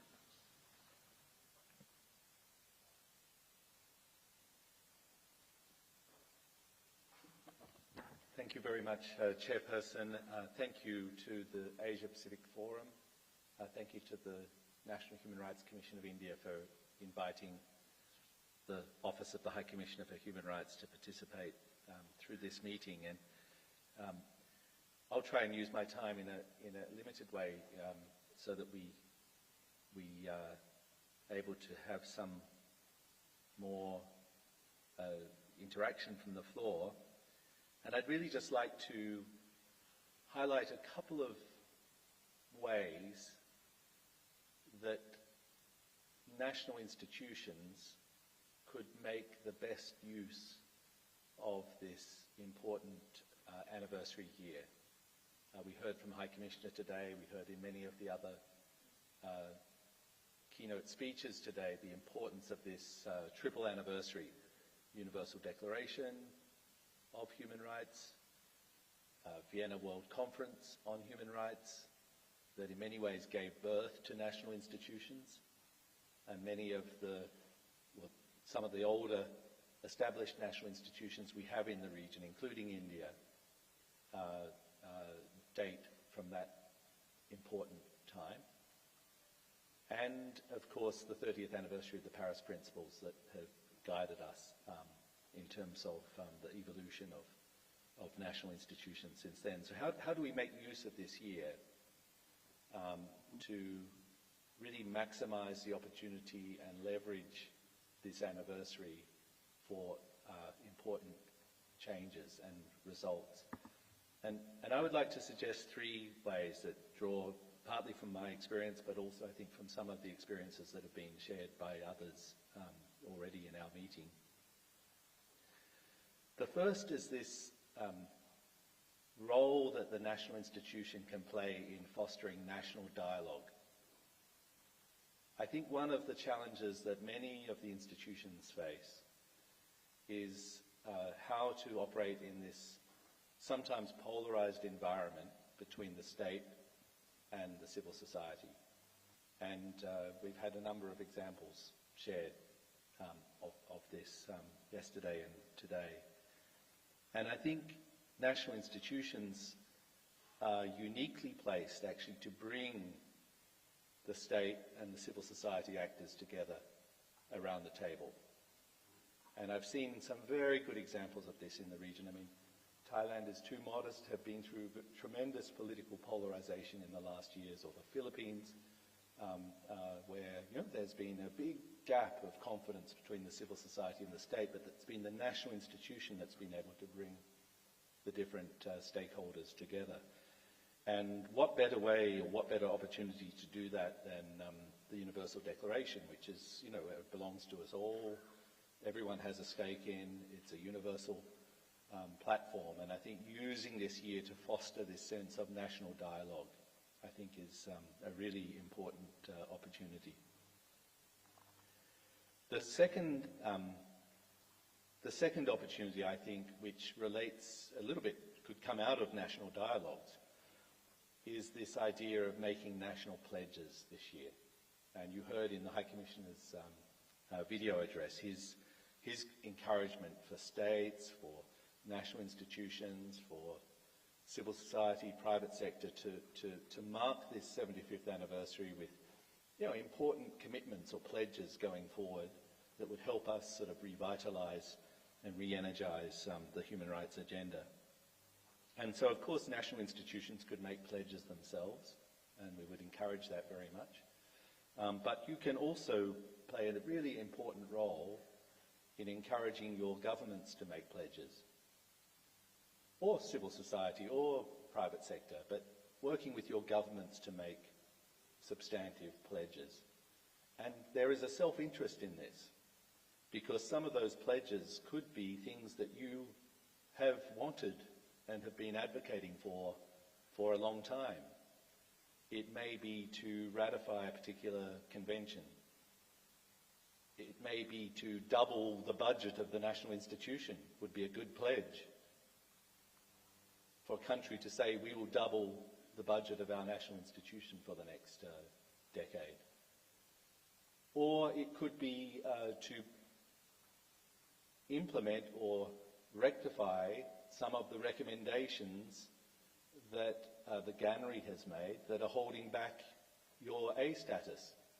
So a good pledge would be to make the necessary changes to achieve the A status for the national institution. So these are very good pledges that could come out of this year, and I really encourage you to sort of think about this as a strategic opportunity in your engagement with the governments to press for outcomes of this kind.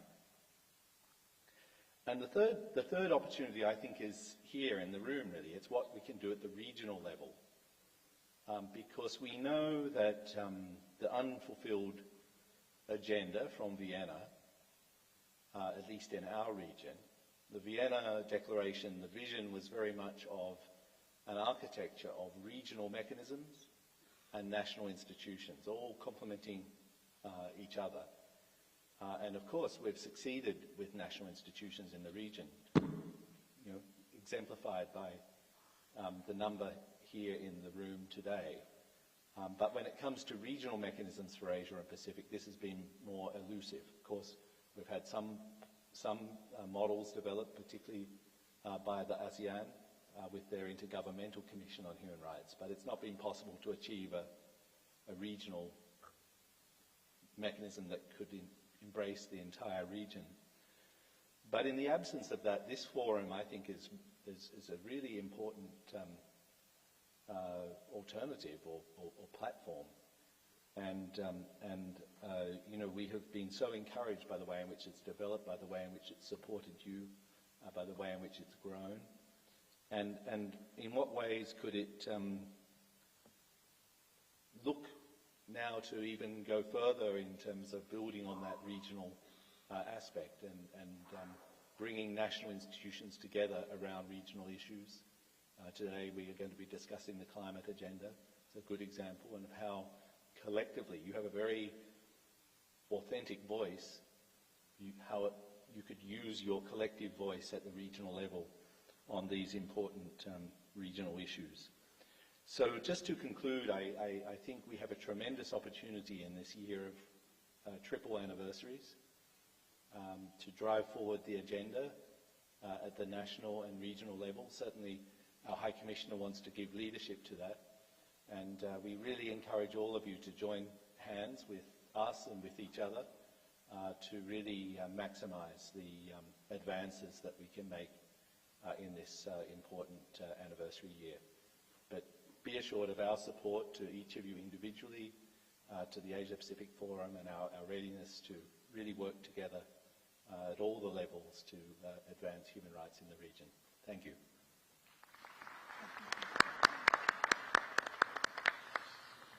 Thank you, Mr. Mangovan, Chief Asia Pacific Section Office of the High Commissioner of Human Rights, for a good presentation. Thank you. The fourth speaker, Dr. Sakuntala Kadigmark, Director, Law and Society Trust. The floor with you. I'm going to try and speak from here because I think you might be spared an echo, and hearing my voice twice over might be a bit challenging for many of you. Is it clearer? Is it clear? Yes, okay, all right, thank you. First of all, I would like to thank the Asia Pacific Forum and the National Human Rights Commission for this invitation. I'm here representing ANI, the Asian Network of NGOs on National Human Rights Institutions, and therefore not necessarily my country, Sri Lanka, or my organization, the Law and Society Trust. This puts me in a bit of a privileged position because I don't have to account for the things that have been done in our NHRIs, but I can use this time to dream a little bit about the Universal Declaration of Human Rights, what it has meant to civil society, and its promises for the future as well. Anniversaries can be challenging affairs. We've celebrated in Sri Lanka 75 years of independence, just as we were in the middle of an economic crisis. So it forced us to think about what we have done as a country in the last 75 years. But of course, it can also be an opportunity for serious reflection, not just for blame game, but to figure out how we came to where we were and what we can do to get out of a crisis. Remembering how the Universal Declaration of Human Rights was agreed on in the aftermath of the Second World War, it was a challenging and inspiring moment. People really believed in the United Nations as an institution, in these conventions and covenants. It was an inspiring moment. But over the last 75 years, there have been many successes and many, many challenges. So as we talk of the Universal Declaration of Human Rights, there is a major war taking place in Europe. There is a major economic crisis facing not just Sri Lanka, but many other countries. We no longer have the same wholehearted faith in free market economies, in globalization, and at the same time, we have seen the crippling effects of socialism and communism as well. So we are left with, a truncated imagination of where the world is heading, what kind of economic models we will have. All those labor rights that we fought for they seem to be disappearing in the era of contract workers and workers who have no real employers because they are either in a gig economy or somewhere down hidden in cyberspace. No one really knows who is obliged to give them good working conditions, social security, etc. So, I mean, in a way, it's both the best of times and the worst of times when we talk about freedom, equality, justice, because we have to reconceptualize this order that we're living in. And accountability, transparency, responsibility, all these things now mean different things because we can't pinpoint who is responsible for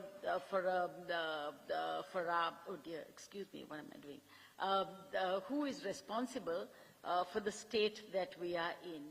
So I'm really going to use this chance to sort of encourage even our national human rights institutions who are a key member of architecture in human rights protection, but not the only one, because there are other entities and players also who are part of this architecture, and to really use this opportunity to convene a kind of meaningful dialogue on how human rights can be protected and advanced, what human rights, what kind of state of our different of our countries are, so that we can use this anniversary to really chart a different way forward. You know, who would have thought that at the time when laws for freedom of association, freedom of religion, consciousness, thought were conceptualized, that we would be having a digital economy, that our communications would be on mechanisms such as Facebook and Twitter, not the printed word, and that many more people could be publishers and purveyors of information, diluting responsibility for the words that are said. As children, we were taught that sticks and stones may break your bones, but words will never hurt you. We know today that that is not the case. They even provoke wars. They destroy lives. And we have to talk about accountability. In many of our countries, you know, human rights, which are all very individualistic, nevertheless, we are human beings founded within communities, and communities mean different things to different people. And so we are constantly balancing our individual rights, our responsibility to larger communities, smaller communities, and we need to really imagine this in a very different way. So to me, I mean, the Asia-Pacific region is very important because we are so diverse. We have the richest and the poorest in our countries, so we see the promise of globalization and capitalist economies. We also see the challenges of irresponsible use of resources. We have the most unequal societies as well. We represent religious, ethnic, and community diversity. And so I think, but we also have common threads linking us to have created a greater sense of responsibility amongst our nations and our societies. So I would really say that this opportunity of advancing and the Declaration of Human Rights, its promises and freedoms, puts the onus not just on the nation states, because they will conduct their bilateral dialogues and geopolitical dialogues at one level, but it asks our civic society also to play a stronger role. And it also looks at institutions in between who bridge the state and civil society to play a more dominant role. And for this, I would really challenge the human rights institutions to do more in sharing experiences amongst each other and engaging with civil society in a more meaningful way. So I mean, I'm glad that we had this opportunity to be here and talk about how we will engage in the future. But this anniversary, the Declaration of Human Rights and where it goes in 75 years from now, I would really want our civic groups to be far more engaged in this. We would not have thought 75 years ago that we would still be hamstrung by religious wars and religious divisions, but they seem to be re-emerging. We would never have thought that it would have taken 75 years to provide universal education for the people in our societies, but that is still a struggle. How nations align their priorities, their social economic spending, it is no longer a privilege of governments alone to make those decisions, because it's our money that is being used, and national plans have to be aligned with national aspirations. So I would urge even the human rights institutions to be much more proactive on social and economic rights as Last well. 2 minutes. We have finished in 9 minutes. Okay. 2 How can minutes. one dream for the next 75 years in 10 minutes? But I hope I have started a chain of inquiry that could be taken forward in the other sessions to come as well. And I know that our next session is on climate change and environmental rights, and that is going to be a flashpoint in our countries. So I leave it open for that discussion. Thank you. Thank you so much, Dr. Sakantala, Executive Director, Law and Society Trust. Thank you. The fifth speaker, Mrs. Ula Al-Adawi, International Relations and Program Development Officer, Palestine Independence Commission for Human Rights. The floor with you. Thank you, Mr. Moderator. Ladies and gentlemen, Assalamu alaikum and good morning. I'm deeply honored to address you on behalf of Palestine Independent Commission for Human Rights. And I would like to thank the APF and the Indian NHRI to providing this platform to discuss the importance of the UDHR on our work. It is the monumental document that serves as a guiding light for for the protection and promotion of human rights worldwide. It is the foundation upon which the structure of human rights is built and shaping local, national, and international laws and policies. In times of crisis, let it be wars, pandemic, or climate change, we are reminded of the relevance of the UDHR. As for ICHR, we understand the challenges and complexities of navigating difficult environments. Since our establishment in 1993, ICHR has operated in a complicated political environment, specifically operating in a conflict zone with absence of a Palestinian sovereign state and a prolonged Israeli military occupation since 1967. The Israeli occupation is increasingly taking on the characteristics of an apartheid system, where it has established a system to maintain the domination of Palestinian population while denying their equal rights with Israelis. This has been asserted by credible reports, including Human Rights Watch, Amnesty International, and reports of the Special Rapporteur on the situation of human rights in occupied Palestinian territories. ICHR actively engages with the Human Rights Council and collaborates with the various special procedures and treaty committees and the UN Independent International Commission of Inquiry. This effort aims to highlight the grave human rights violations by the Israelis, which have profound impact on the ability of the Palestinian state to fulfill its international obligations towards human rights. We are eagerly await the forthcoming decision of the International Court of Justice regarding the legality of the Israeli occupation and the subsequent international responsibility. We hope that the ICJ will reach a conclusion affirming the illegality of the occupation and urging third-party states to impose sanctions on it, ultimately leading to its eventual termination. At another level, ICHR work is further complicated by the internal Palestinian political divide that has existed since 2007 and led to the presence of two governments, one in the West Bank and another de facto government in Gaza Strip, leaving us with no general elections and suspended legislative council since 2007. ICHR is one of the few official institutions that has not been affected by the internal divide, and we are still operating in both Gaza and West Bank. And we maintained our good relations with both duty bearers.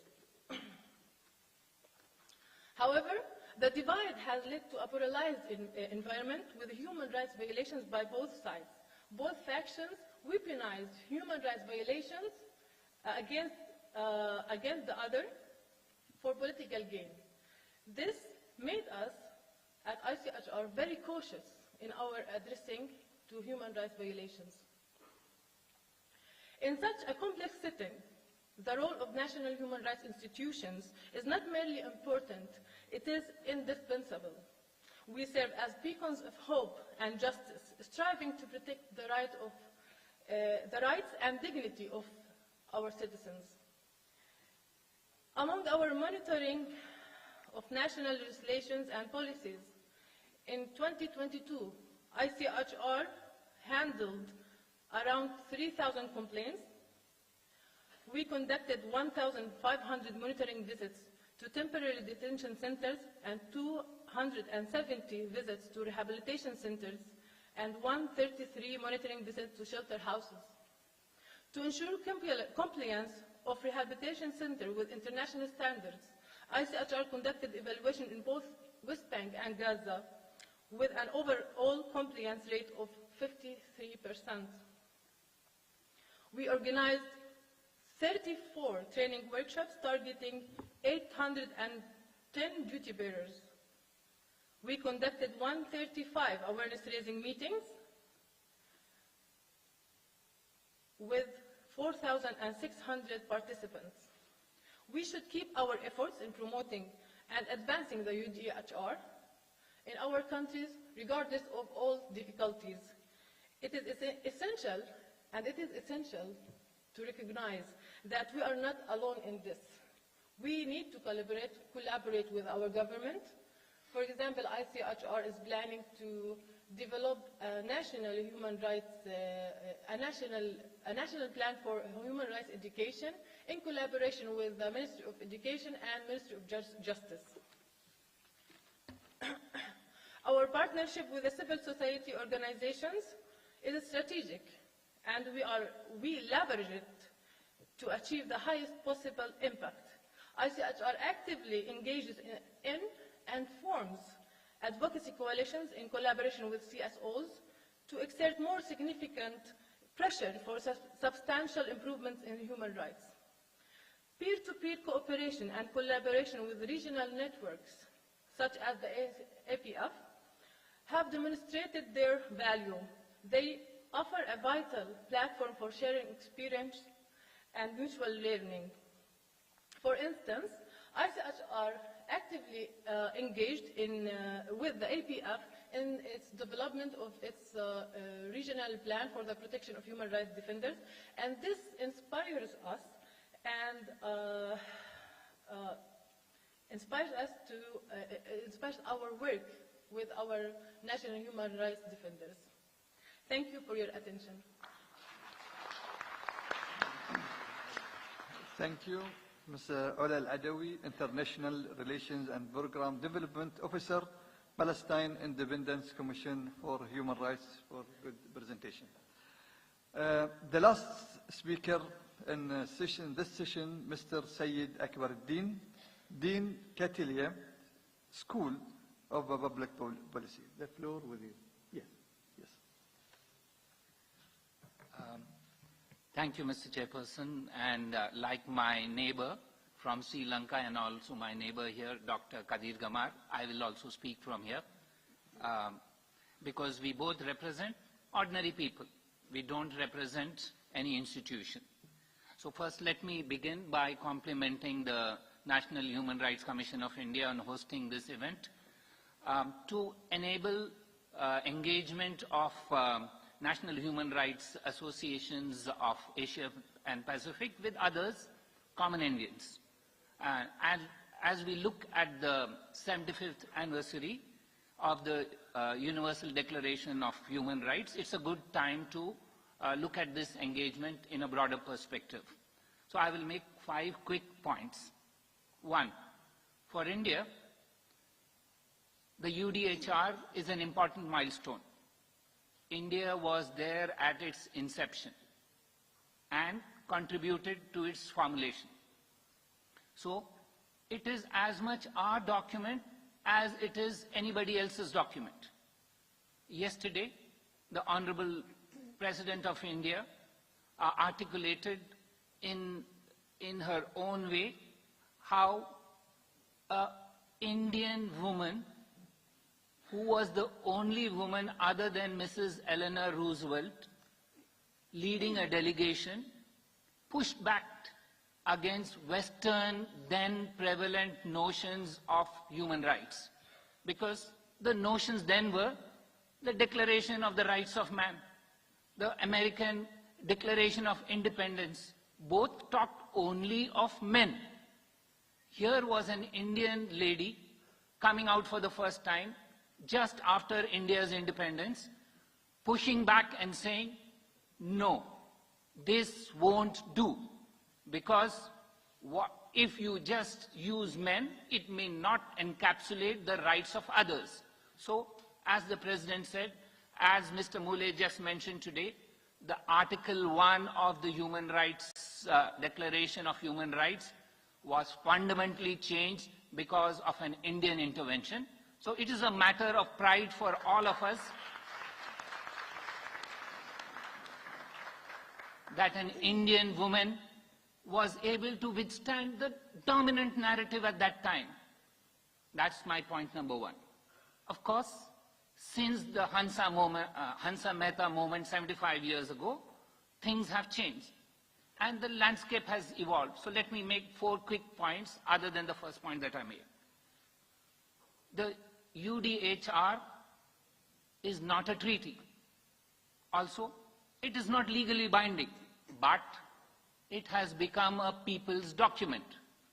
It has spawned national, regional, international laws and bodies to defend human rights. Thus, it has sparked a cultural shift.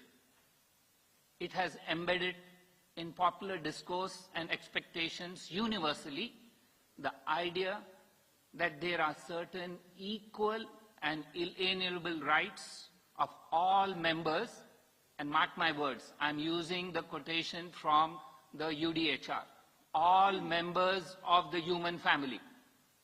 It bears an echo for all of us Indians. We talk of the human family as Vasudhaiva Kutumbakam. This is embedded in the preamble of the Universal Declaration of Human Rights. Now, it was first negotiated in 1948, but it has now become, it has struck a chord. It is now translated into more than 500 languages. So, ordinary people have started owning it. It's a people's document, and that's my second point. My third point is that with the passage of time, all frameworks face challenges. Human rights too face a paradox.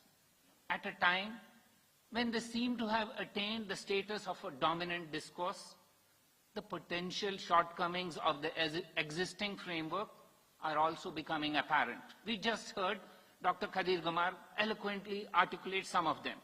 These need addressing. Why? Because situations which were not envisaged at the time of formulation of the UDHR have now emerged. And they have the potential to overwhelm the many, many gains of the UDHR.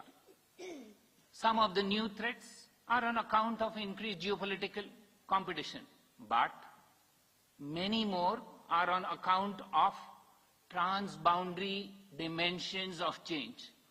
Climate change and environment was one of them, but there are many others.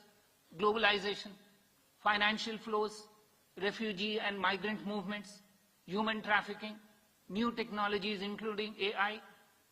These are all features significantly different because they are cross-border in nature and are in marked contrast to the traditional conception of human rights, which focuses on the state as a territorial unit. Boundaries of states are now transgressed easily. So the rise of transboundary issues throws up several challenges, and let me list a few. How does one identify a cross-cutting practice or a particular act as a violation of human rights and then develops an adequate framework for the protection from some acts?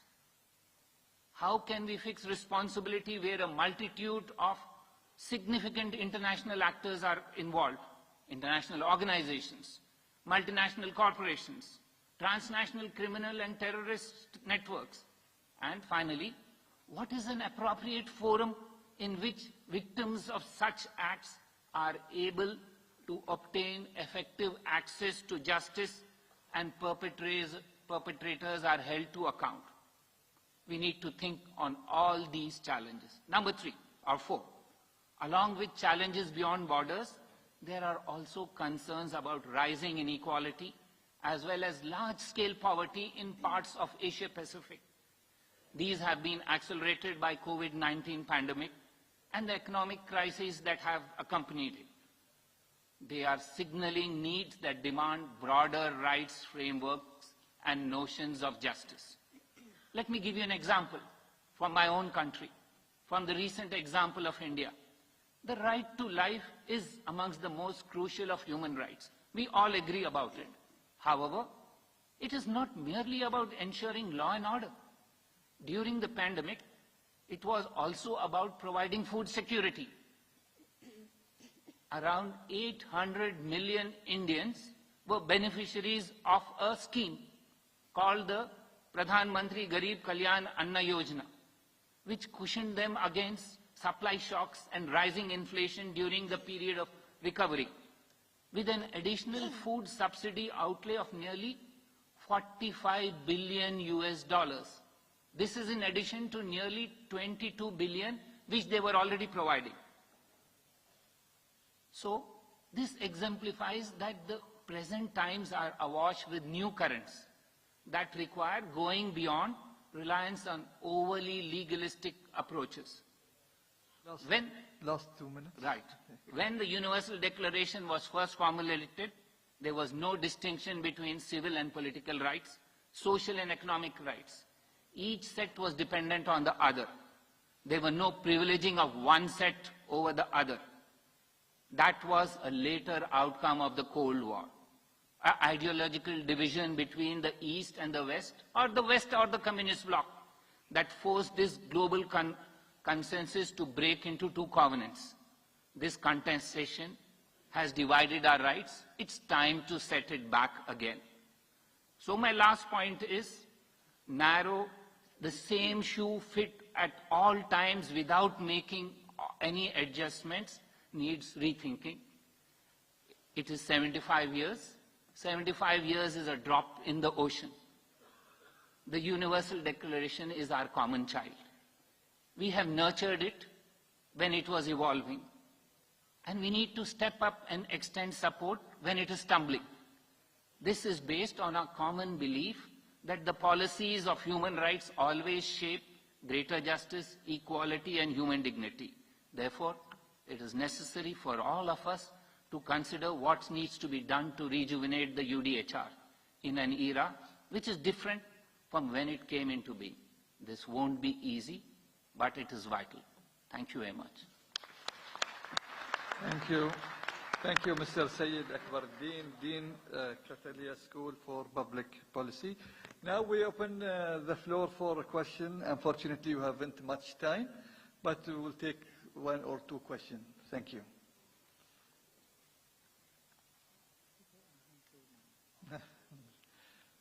Yes.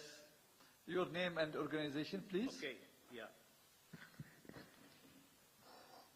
I'm Professor D.P. Verma, Member, Law Commission of India. I have few comments or questions to 3 panelists. First, I would like to know from Ms. Olawa Odawi that you represent Palestine Independent Commission. Is it national or it is independent private institutions in Palestine? This is one thing, which is my just want to, it is one query. Second question to Ms. Porn Prapai from Thailand. And you have mentioned that there are human rights assembly which have identified 5 key issues. But one, there is a great problem in Thailand, and that is the problem of illegal migrant from Laos and Cambodia. And the problem is very grave in Thailand.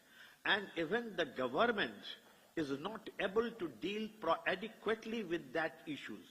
Now, do you think that there is any scope of regional arrangements and national institutions to deal with it, or the role of Asia-Pacific Forum in this regard?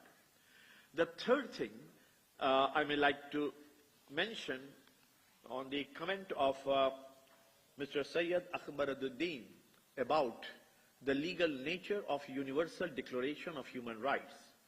You have said true that it is not legally binding because the word is declaration, and declaration cannot be legally binding.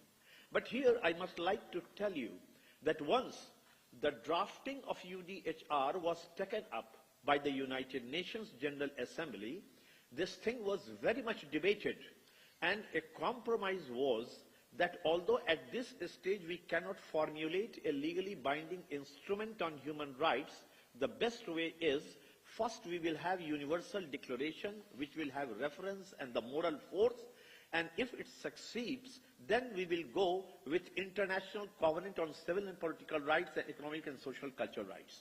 Now, at that time, it was decided that once these 3 will be formulated, then it will constitute International Bill of Rights. And after this ICCPR, ICESCR, and Enforcement Mechanisms of Human Rights Committee and Economic, Social and Cultural Rights Committee, now I think the stage is completely complete. Thank you. And there are many international lawyers from United States and other. Thank you, sir. No, it was my comment. Yes, thank you. If you allow, then I make a comment. Because unfortunately we haven't much time. We haven't much time. Thank you. Sorry. We'll start to Ola. Yes. Thank you. Thank you for the question. Please. ICHR is the official national human rights institution with an accreditation of A status. Thank you. Yeah, the National Human Rights Institution of Palestine. Thank you. Thank you for your questions on the illegal migrants from Laos and Cambodia. Actually, we have long borders, not only with Laos and Cambodia, but also with our neighbor Myanmar as well. I think they all came for maybe better opportunity for work, and of course we are well aware of the issues of illegal migration, and we've been working with authorities concerned, both CSOs and government agencies. It's quite a big issue, though it's not in the 5 priority issues, but we are working with authorities concerned to tackle this issue. Thank you. Thank you. Mr. Syed Akbaruddin. Thank you, Mr. Chairman. It's not my intention to enter into a legal debate with a lawyer. I'm an ordinary Indian. So let me answer it from an ordinary person's perspective. What has been explained is that the international architecture is now legally valid. I'm not questioning that. But what we are discussing is the UDHR of 1948, because the international architecture which evolved from that may not exactly be what the original people who formulated the UDHR wanted, because it's split into 2 areas, social and economic rights, political and legal rights. And now there is a contestation between them. If you go back to the UDHR, there is no such privileging of one to the other. So my argument is only that we need to go back to the roots. The architecture may have evolved differently, but it is time to go back to the roots. And that was my only point. I'm not going to question you, sir. You are an eminent lawyer, and I leave you with a choice to make. Thank you. Last question.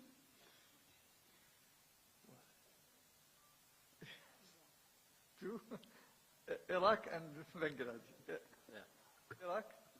Okay. Yes. Assalamu alaikum. Bangladesh. Bangladesh? May I please? Iraq in the first? Iraq, yes. Iraq the first? Iraq and Bangladesh. Okay, يلا. Iraq first. السلام عليكم. عليكم السلام. دكتور عدي مناوي من العراق، مفوضي العليا لحقوق الإنسان. حقيقة الممثل المفوضية السامية لحقوق الإنسان أعطانا الفرصة أنه نتحدث على مقترحات باستغلال الذكرى 30 لمبادئ باريس والذكرى 75 للإعلان العالمي لحقوق الإنسان. بكل تأكيد يعني دور الأمم المتحدة وكذلك الجنري والأي بي اف كبير فيما يتعلق بإنشاء وتعزيز دور المؤسسات الوطنية لحقوق الإنسان، خاصة فيما يتعلق بإنشاء المؤشرات وعلامات القياس لتقييم أداء هذه المؤسسات. لكن بعد 30 عام يعني 3 عقود ألم يعني يحين الوقت لدراسة إمكانية تعديل مبادئ باريس لتواكب البيئة الحالية في العمل؟ السؤال طبعا متاح للاي بي اف والجنري والمفوضية السابقة. I will take the question from Bangladesh and I will ask to answer the question. Yes. Last question. Thank you very much, Bangladesh. Mr. Moderator. Yes. I understand you will also not give me a sufficient time to go to a debate on UDHR, but we definitely respect so much the provisions of UDHR. Mr. Moderator, while we dive into the importance of UDHR here, we must recognize the gravity of a situation that has unfolded over the years. That relates to a serious violation of human rights of an ethnic community of Myanmar, the Rohingya people who have become stateless, whose rights to life and living have been seriously shattered and ignored.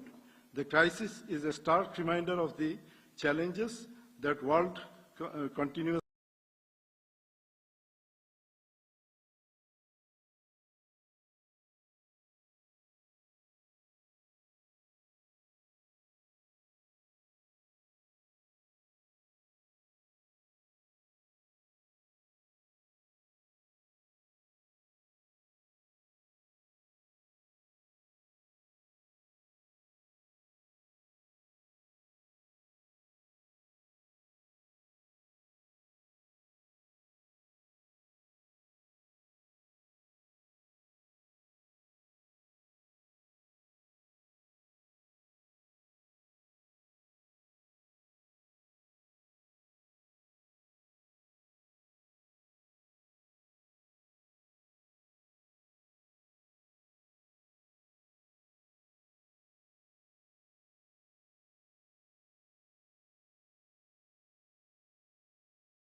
United Nations human rights के 75 साल मना रहा है और मेरे साथ हैं राष्ट्रीय मानवाधिकार आयोग के चेयरपर्सन जस्टिस मिश्रा। आइए हम उनसे बात करते हैं। सर, अगर हम भारत की बात करें तो पूरी दुनिया में हम एशिया पैसिफिक का यहाँ पर गैदरिंग हुई है। NHRC के चेयरपर्सन होने के नाते भारत कहाँ स्टैंड कर रहा है अगर हम दूसरे देशों के कंपैरिजन करें तो? भारत का अगर कंपैरिजन करें तो हमारे यहाँ जो मानवाधिकार संस्थाओं की, कमीशंस की जो एक संरचना है, मेरे ख्याल से ना कि एशिया पैसिफिक रीजन में परंतु पूरे विश्व में सबसे सुदृढ़ संरचना यही है। हमारे यहाँ ना कि राष्ट्रीय स्तर पर एक मानवाधिकार आयोग है, वरन राज्यों में भी 26 आयोग हैं। आप अभी सुन भी रहे थे, विचार विमर्श चल रहा है। तो और देशों में जो संख्या है वो नगण्य के लगभग है। वहाँ जितना हमारे यहाँ संरचना, जितना हमारे यहाँ इस पर हमारा देश भी बड़ा है, इसके साथ साथ हमारे देश में जो मानवाधिकारों के प्रति जागृति है, हमारे यहाँ सबसे प्रथमतः भारत ने ये इसकी स्थापना की थी मानवाधिकार आयोग की 1993 में। भारत अग्रणी देश है इसमें। तो आप भारत का कमिटमेंट, भारत का मानवाधिकारों के प्रति प्रतिबद्धता इसी से जान सकते हैं कि हम इसमें अग्रणी देश रहे हैं। सर, इसका क्या प्रमुख कारण है कि हम मदर ऑफ डेमोक्रेसी भी कहलाते हैं? यही वजह है कि हमारे यहाँ मानवाधिकार के प्रति लोग इतने सजग हैं? हमारे यहाँ एक ये आज की नई परंपरा नहीं है। मानवाधिकार का जो एक आधारभूत अगर हम देखें तो हमारे यहाँ वेदों के काल से ऋग्वेद में भी उल्लेख मिलता है, जहाँ जो हमारे सभ्यता संस्कृति, जो हमारे यहाँ धर्म पर आधारित सभ्यता और संस्कृति ने जन्म लिया, उसमें मानवाधिकार कूट कूट के भरे हुए।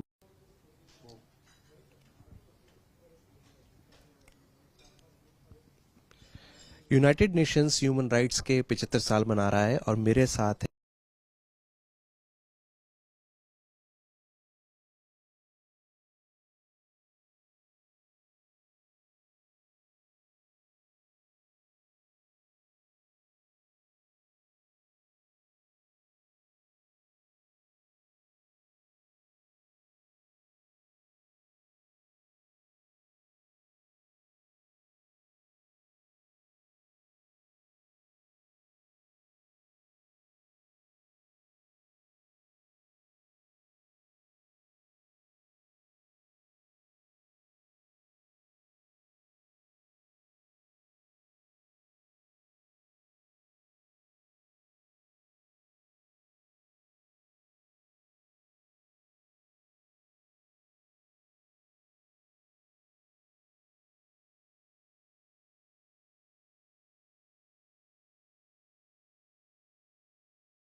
यूनाइटेड नेशंस ह्यूमन राइट्स के 75 साल मना रहा है और मेरे साथ हैं राष्ट्रीय मानवाधिकार आयोग के चेयरपर्सन जस्टिस मिश्रा। आइए हम उनसे बात करते हैं। सर, अगर हम भारत की बात करें तो पूरी दुनिया में हम एशिया पैसिफिक का यहाँ पर गैदरिंग हुई है। NHRC के चेयरपर्सन होने के नाते भारत कहाँ स्टैंड कर रहा है अगर हम दूसरे देशों के कंपैरिजन करें तो?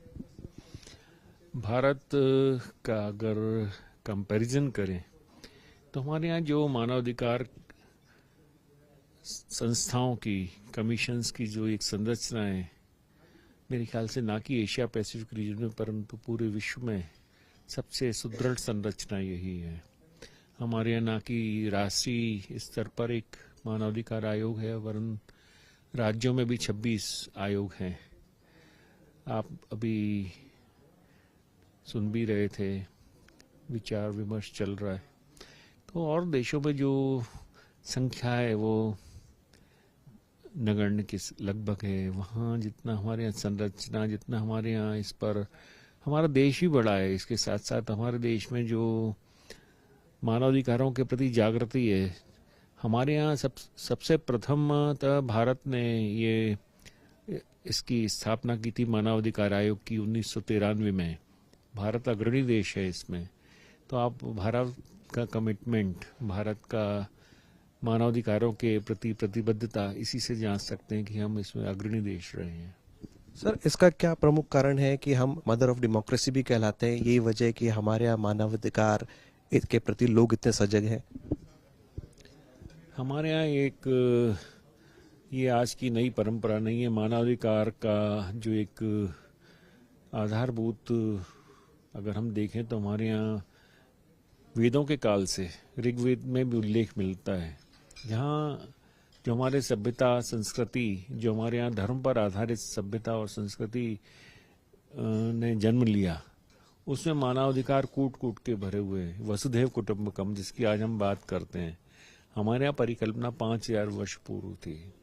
हमारे यहाँ सर्वे भवन्तु सुखिनः, सब लोग सुखी हों, सब लोगों के समान विचार हों, सब लोग मिलकर एक साथ चलें, कोई दुखी ना हो, ये परिकल्पनाएं 5000 वर्ष पूर्व से हैं।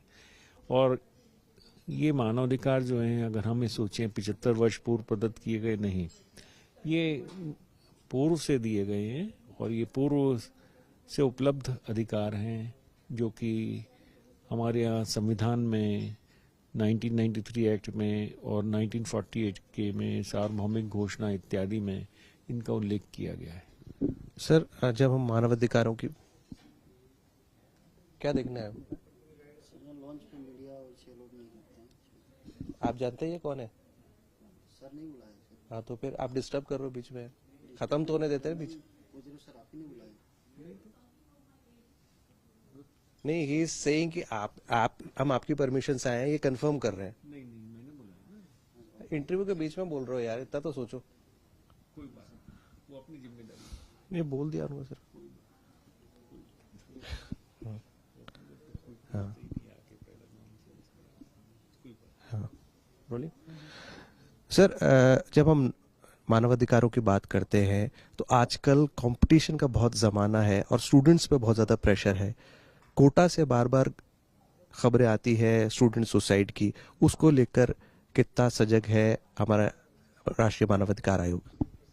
हमारे यहाँ कंपटीशन की स्थिति बहुत ज़्यादा भयावह रूप लेती जा रही है। भयावह रूप इसमें इसलिए कहूँगा कि हमारे यहाँ इतना कोचिंग पर इतना बल दिया जा रहा है, जैसे कि एक कंप्यूटर बना के हम लोगों ने अपने यहाँ के विद्यार्थियों, अपने बच्चों को रख दिया है। तो ये उचित स्थिति नहीं है। इतना ज़्यादा प्रेशर, इतना ज़्यादा परफॉर्म करने का दबाव किसी पर नहीं होना चाहिए।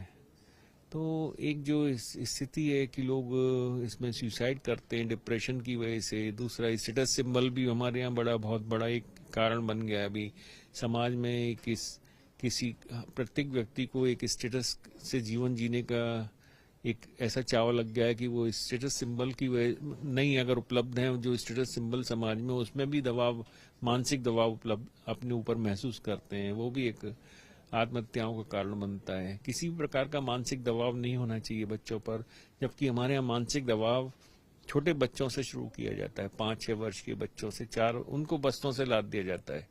ये अच्छी चीज नहीं है। हमारी शिक्षा नीति को हमें सोचना होगा, पुनर्विचार करना होगा, कितना दबाव कितनी स्टेज पर हमें ले जाकर देना है, इससे कि बच्चे इस प्रकार के कदम न उठाएं। सर, एक आखिरी सवाल, कोटा को लेकर राष्ट्रीय मानवाधिकार आयोग ने सो मोटो एक्शन लिया है, क्या कहेंगे आप? हमने इसमें काफी दिशा निर्देश भी जारी किए हैं, क्योंकि एक ऐसी स्थिति है कि इसको निश्चित तौर से सरकारों को, राज्य सरकारों को देखना चाहिए। और राज्य सरकारों के अलावा एक शैक्षिक नीति भी इस प्रकार की होनी चाहिए कि सिर्फ हमारे ऑब्जेक्टिव टाइप पे ही क्वेश्चंस आने लगे हैं। तो उसमें क्या हो गया है कि लोग कोचिंग की तरफ और अधिक अक्सर होते रहे हैं। जो एक सैद्धांतिक प्रश्न थे, अब वो लगभग थ्योरिटिकल टाइप के समाप्त होते चले जा रहे हैं। तो इस पर भी हम लोगों को विचार करना पड़ेगा कि हम क्या जांचना चाहते हैं, उसका वैचारिक सोच भी बनाना चाहते हैं, या उसकी सिर्फ ये क्षमता जानना चाहते हैं कि उसने कितनी कोचिंग ली, कितने प्रकार के प्रॉब्लम सोल्व करने। उसमें भी एनालिटिकल ब्रेन लगता अवश्य है, परंतु हमें एक जो मौलिक सोच है लोगों की, उसको भी डेवलप करने की ओर दृष्टिकोण अपना रखना होगा कि लोग मौलिक विचारधारा पर भी ध्यान करें, मौलिकता की ओर बढ़ें, विज्ञान की तरफ, जो उनकी स्वतंत्र विचार हैं, सोच हैं, जो कि एक अनुसंधान के लिए जरूरी है। उनको इमेजिनेशन करने की भी जरूरत है, उनको परिकल्पनाओं की जरूरत है कि वो आगे सोचें, उन सपनों के देखें, उसकी तरफ बढ़ने की कोशिश करें, साकार करने की कोशिश करें। सिर्फ कंप्यूटर जनरेट करना हमारा उद्देश्य शिक्षा का नहीं होना चाहिए। तो आपने सुना राष्ट्रीय मानव अधिकार आयोग के चेयरपर्सन को, उन्होंने कहा कि भारत के अंदर मानव अधिकारों की जो परिकल्पना है वो वैदिक काल के ज़माने से है, और बच्चों की जहाँ तक बात है हमें उन पर बेवजह प्रेशर नहीं बनाना चाहिए। कैमरामैन सुमित के साथ मैं विशाल बेरिस्टो, DD news, Delhi.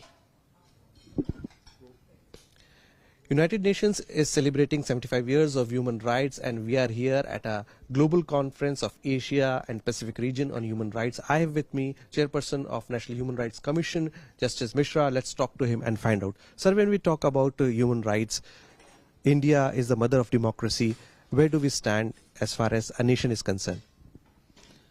We are definitely mother of democracy and best democracy in the world.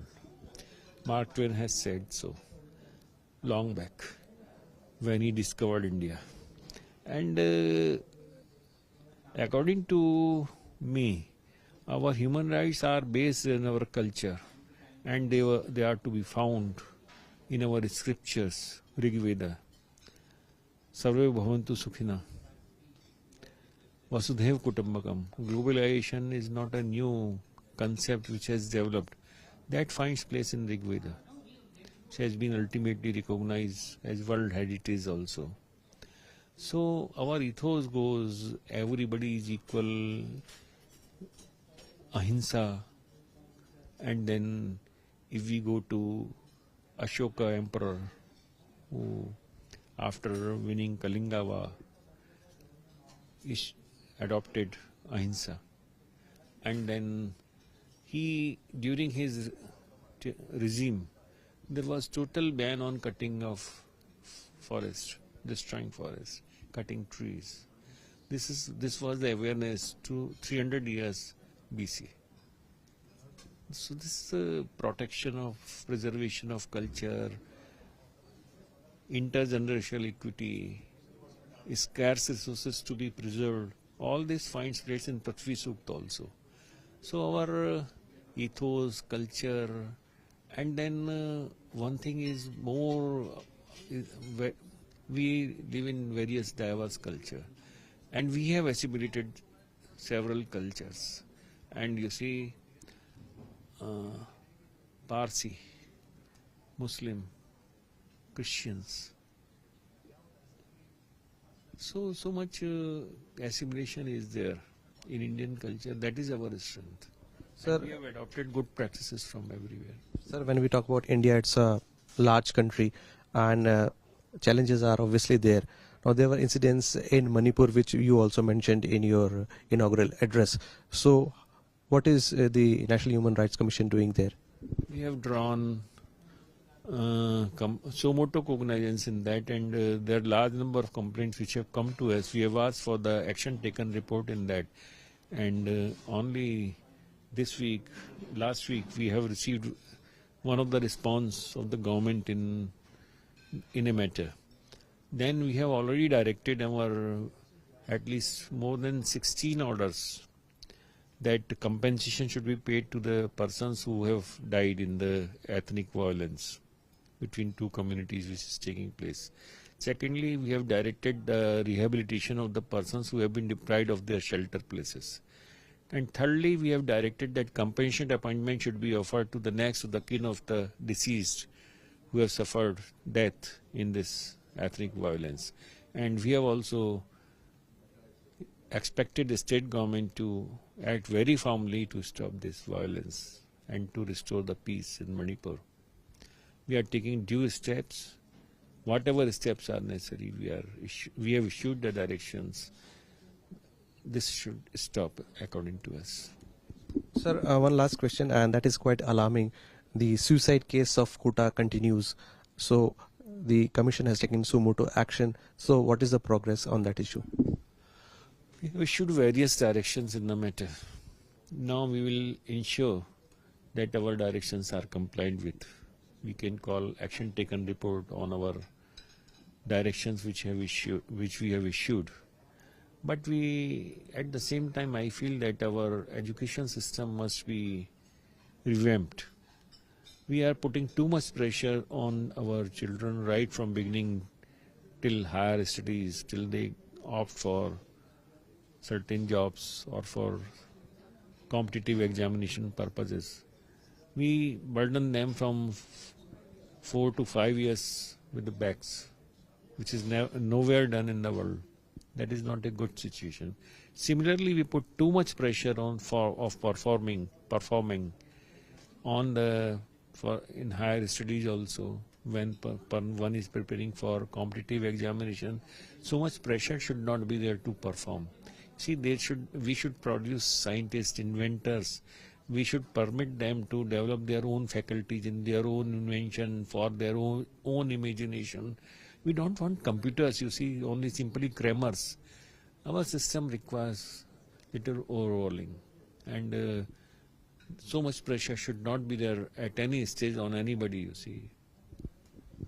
So there you hear the chairperson of National Human Rights Commission. He says that the commission is always there to take stock of the situation, whether it is Manipur or suicide cases of Kota, and India has set an example for the world when it comes to human rights.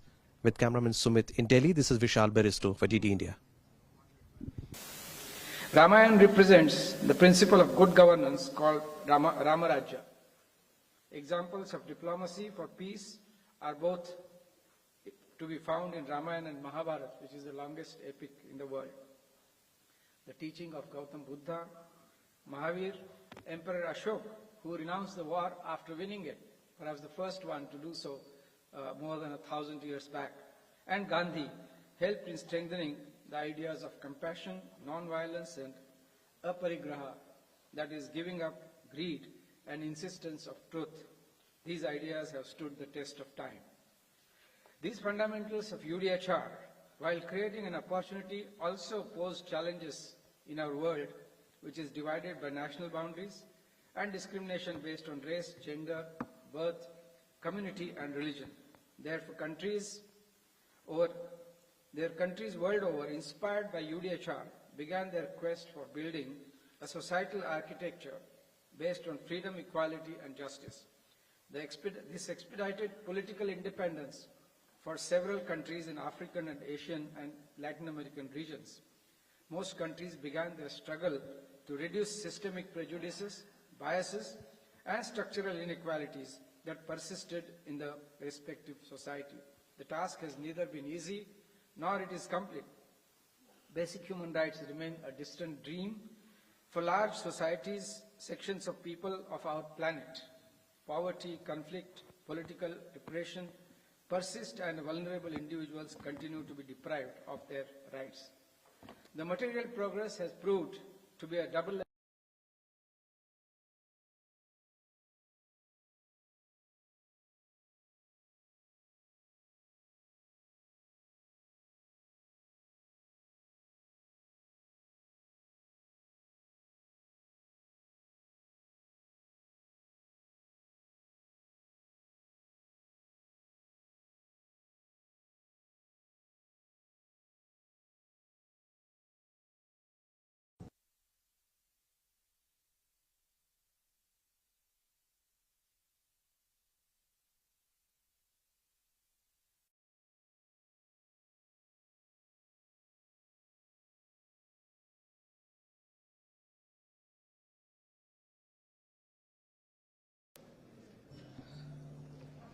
In this polarized environment, what are the challenges for human rights?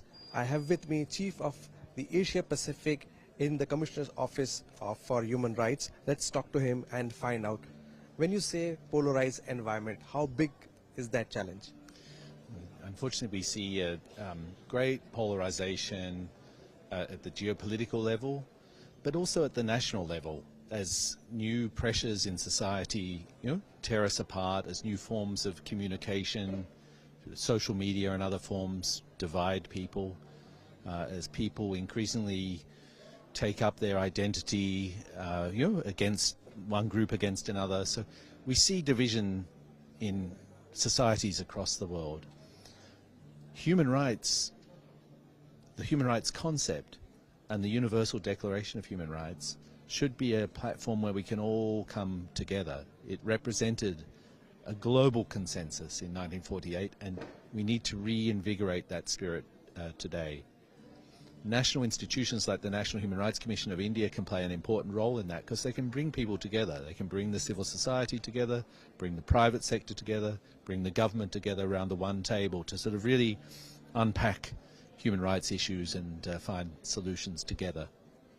Now, when we talk about human rights and the role that India can play, in the neighborhood, Myanmar, I'm talking about, there are violations of human rights. Their organization is also here. So as chief of the East Asia Pacific, how much does that concern you? Just the Myanmar situation, or maybe just phrase the question again, we can retake that? The situation in Myanmar, how much does that concern you? The situation in Myanmar is a human rights and humanitarian crisis. It really commands action from the international community, but from the regional community as well, Myanmar's neighbours, friends, to help the country find a way through the crisis and to find a solution for the many, many people who have suffered being displaced and expelled, in the case of Rohingya, from the country.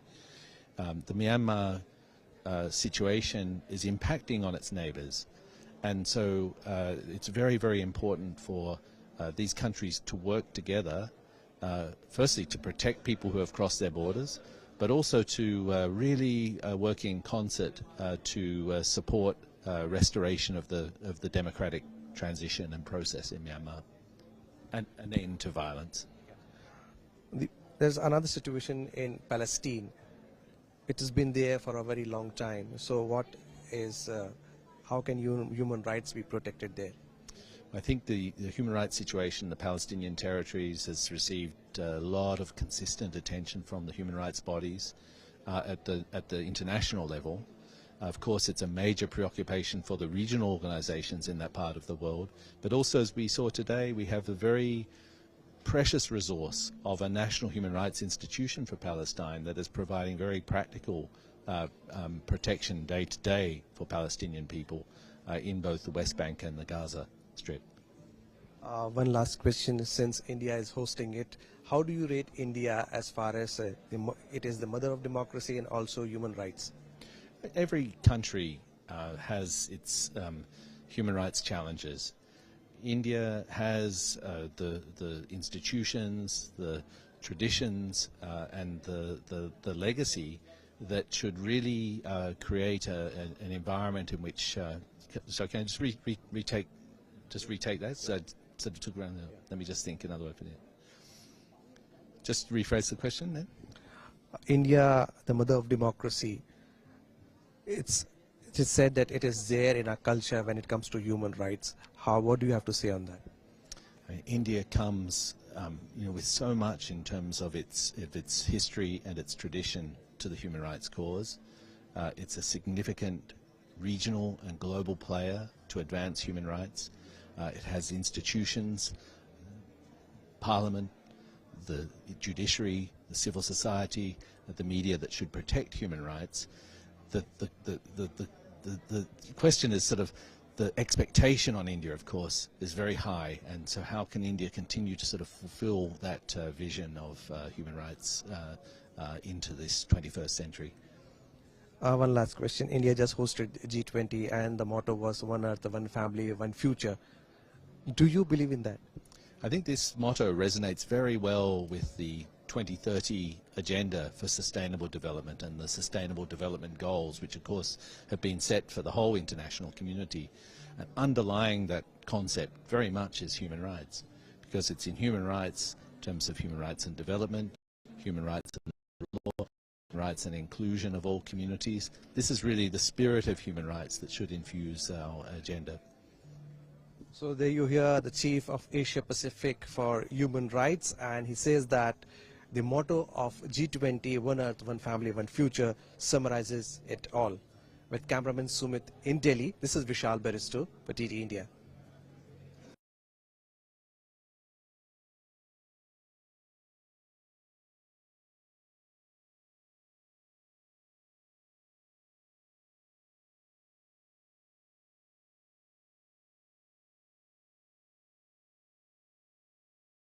civil society organizations, or CSOs, the government, the media, the academia, or international organizations, and protect human rights for all.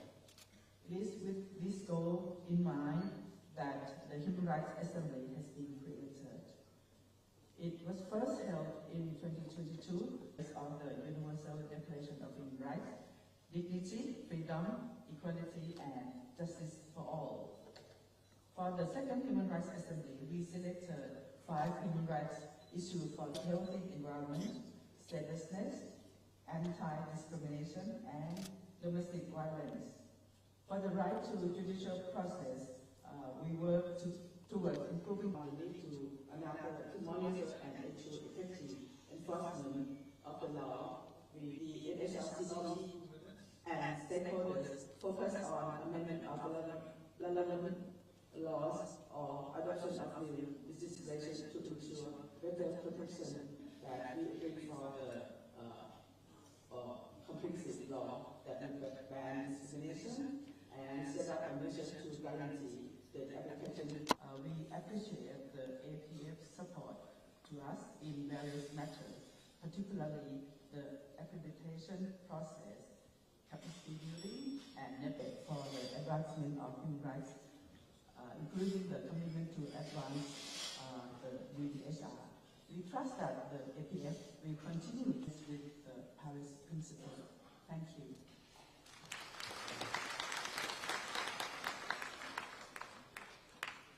Today, you've heard in many of the other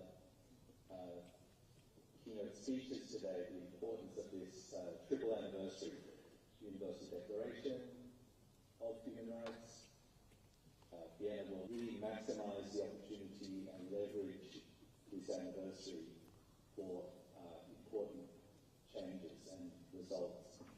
And I would like to suggest 3 ways that draw partly from my experience, but also I think from some of the experiences that have been shared by us, that many of the institutions face is how to operate in this sometimes polarised environment between the state, where there's been a big gap of confidence between civil society and the state. It's been the national institution that's been able to bring the different stakeholders together. And what better way, what better opportunity to do this year? And you heard in my video his encouragement of the states, or national institutions, or civil society, and we would encourage that. But you can also play a very important role in encouraging your own governments to make pledges. For civil society, it may be to double the budget of the national institution would be a good pledge. For a country to say we will double the budget of our national institution for the next decade. Or it could be to implement or rectify some of the recommendations that the gallery has made that are alternative or platform. And we've been so encouraged by the way in which it's developed, by the way in which it's supported you, by the way in which it's grown, in terms of building on that regional aspect and bringing national institutions together around regional issues. Today we discuss regional level on these important regional issues. So just to conclude, I think we have a tremendous opportunity in this year to give leadership to that. And we really encourage all of you to join hands with us and with each other, individually, to the Asia Pacific Forum and our readiness to really work together at all the levels to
All are requested to kindly take your seats.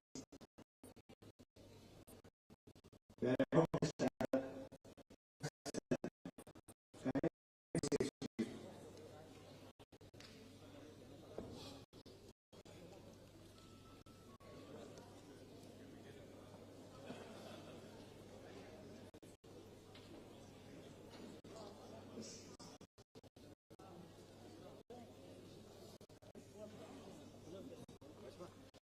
Kindly take your seat, and may I request all the panelists to kindly come on dais.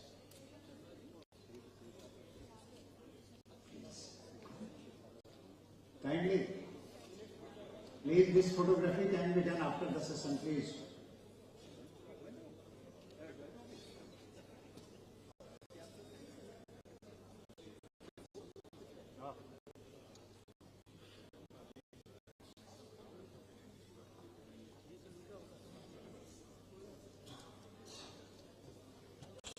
People who are still outside, please make request them to come and take their seat.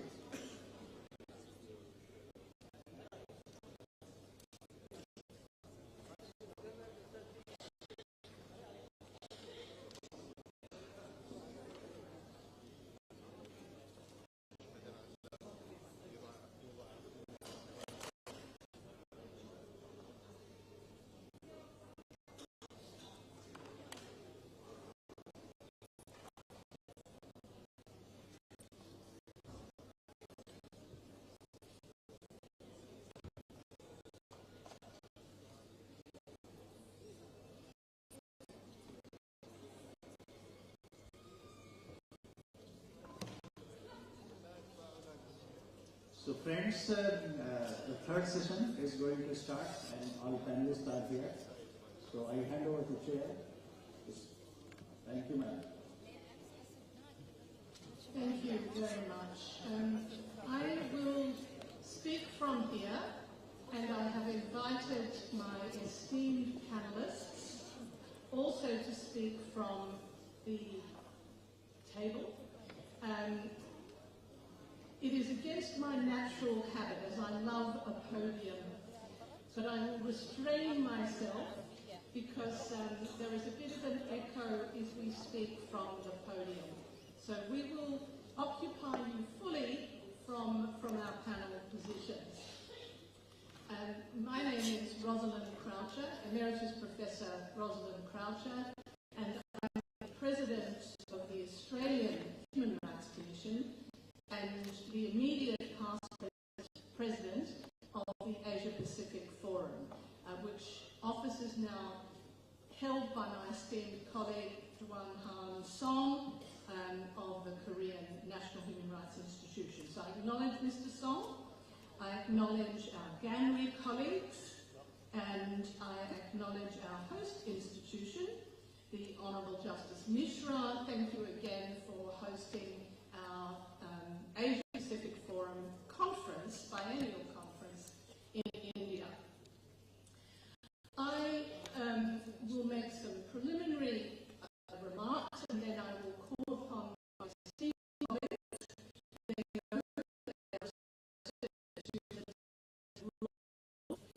Otherwise, we have measures appropriate. There is a human right to speak, but there is also a human right to be heard.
of the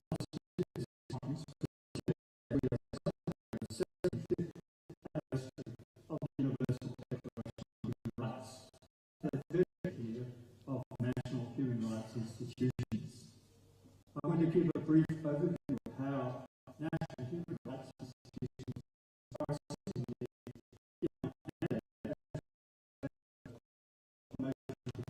human rights in the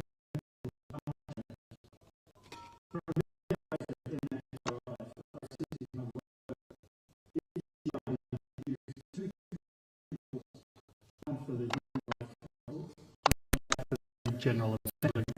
This year I have chosen two themes. First, giving legal protection to people displaced across international borders as a consequence of climate change. And second, is climate change legislation legal international officers. For each of these reports, I said in providing background information and on-the-ground experience in human rights issues associated with these things. NHRIs across the globe have inputs to my research. There are also discussions at the national and local level to help facilitate inputs for the reports. I go to Geneva every year and meet representatives from the Global Alliance of National Human Rights Organisations. These are usually roundtable discussions where we exchange views on the thematic issues I'm looking at. The discussions are extremely informative. Part of my mandate is to undertake country visits. Having the support of NHRIs is valuable in providing linkages to climate change and human rights issues in preparation of there are with people by the impacts of climate change. Last year I visited Bangladesh, witnessed firsthand the devastating effect that climate change is having on a large percentage of the population due to floods and storm surges, and for those living in informal settlements around the capital, waves and water shortages. Earlier this year, I attended a workshop at the organised by the Sydney Regional Office of the High Commissioner for Human Rights. The workshop was constituted by national human rights institutions from across the Pacific, who were able to discuss and exchange views on a number of issues associated with change and human rights. I received specific local information from national human rights institutions about human rights abuses that have a connection to climate change. As an example, last year I received expressions of concern about the treatment of environmental human rights defenders in a number of regions. We were able to work with other to write media express concern. Based on information ahead of climate change COP in Sharm el-Sheikh, seeking an assurance from the government that environmental human rights defenders peaceful public protest. This led to two meetings with the Egyptian ambassador based in Geneva to discuss this concern. Persecution of environmental human rights defenders across the globe is an ongoing issue that I am confronted with as part of my mandate. This is also the case for Indigenous peoples and the many instances of persecution they suffer. Last year, in my report to the UN General Assembly, I recommended that the International Law Commission be given a 2-year turnaround to develop international legal procedures to give full and effective protection to environmental and Indigenous human rights defenders, including establishing an international tribunal for the prosecution of perpetrators of violence against environmental Indigenous human rights defenders. Hopefully, this recommendation will gain support and I hope you may campaign to support this commission as well. So it can be seen that my work is closely linked to the work of the human rights institutions. I congratulate all of the abuses and I wish you all a happy birthday and express my extreme gratitude for the courageous work you're doing. Thank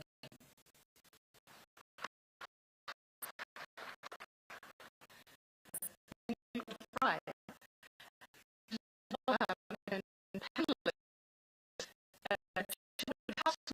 Introduce her panelists, give an account of their curriculum CVs, their CVs, their curriculum vitae. However, I'm you sitting here till next week, so we will discuss with any of that in your program. So may I please call upon Mr. Rajiv Jain, the member from the National Human Rights Commission of India, to start. Thank you. Thank you, ma'am. Madam Chairperson and friends, at the very outset, let me confess, normally when one speaks, there is a surge of energy. And that's why one tends to go to the podium. But this time, Madam Chair cautioned me. She said, I want to hear you only once, not twice. Of course, she was referring to the echo. So, all of us would speak while seated. Well, Madam Chair, just as an aside, you could consider adopting the Fiji time. It stands still.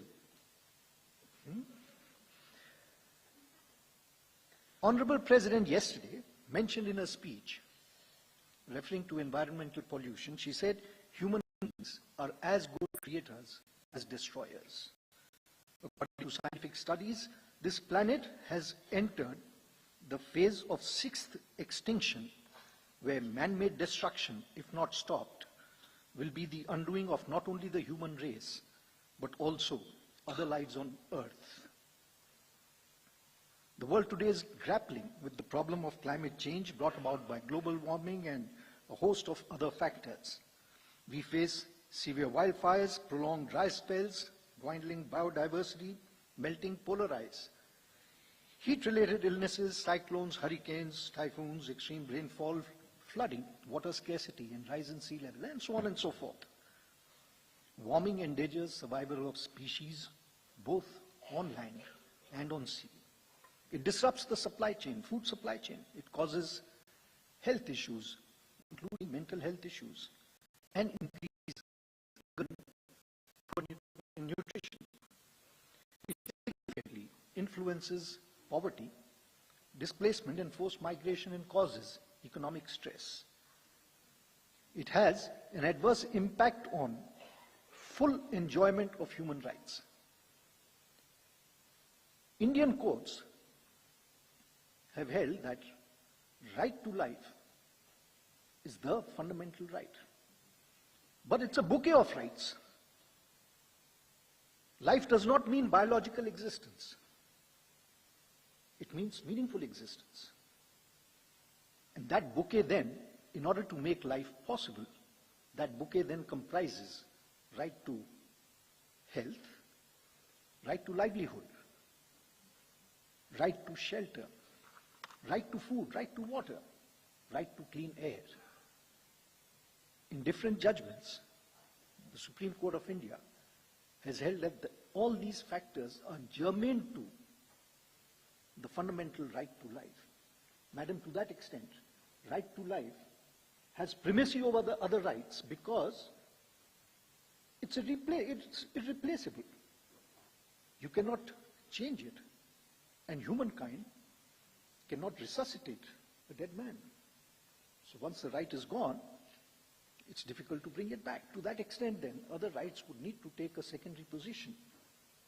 And if climate change affects the right to life, it has to be accorded due priority. And Indian courts have also drawn inspiration from different international doctrines like the precautionary principle, doctrine of public trust, polluter pays, doctrine of sustainable development, and species best interest standard. Domestically, our Parliament has legislated on this subject. We have several laws related to climate, so including the Environment Protection Act, the Air Act, Water Act. We have pollution control boards, both in our states and at the central federal level also. And in addition, we have the special courts as also the high courts and supreme courts. And to enforce the fundamental rights, we have something called the writ jurisdiction, whereunder a person whose fundamental right is being violated can directly approach the apex court, even, or the high courts. So if someone's right to life is endangered, because it's a fundamental right, he can invoke the writ jurisdiction and approach the Supreme Court to seek remedy. Besides that, businesses also have certain responsibilities. So our Companies Act, Section 135 has a provision, madam, whereunder corporate social responsibility has been mandated, and companies with a defined amount of turnover, a higher turnover, are obligated to deploy 2% of their net profits, net average profits of last 3 years. They are obligated to deploy that in corporate social responsibilities, where certain items have been listed out, like schemes which take care of poverty, hunger, sanitation, employment, homes for orphans, senior citizens, ecological balance, flora, fauna, animal welfare, so on and so forth. So environment is one of the subjects on which the companies can also deploy a portion of their net profits. Madam, internationally, this issue, the UN and other countries, they have deliberated on this, and the first Earth Summit happened in Rio in 1992. Since then, we have had the Kyoto Protocol, the Paris Agreement. Kyoto Protocol, of course, could not take off too much, but Paris Agreement was more comprehensive.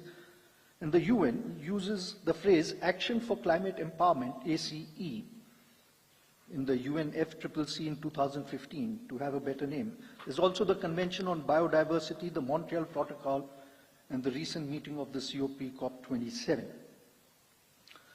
Besides that, in July 22, the United Nations General Assembly also adopted a resolution to the effect that climate change impacts human rights and that nations' policies need to be geared to protection of human rights, and the touchstone of those policies on environment protection have to be that of human rights. So where does the role of NHRIs come in? NHRI's traditional role of being a bridge between the civil society and the government continues. It needs to be shaped to that extent, which means identify communities and geographical areas which are going to be impacted adversely by climate change, discern their issues, articulate their views,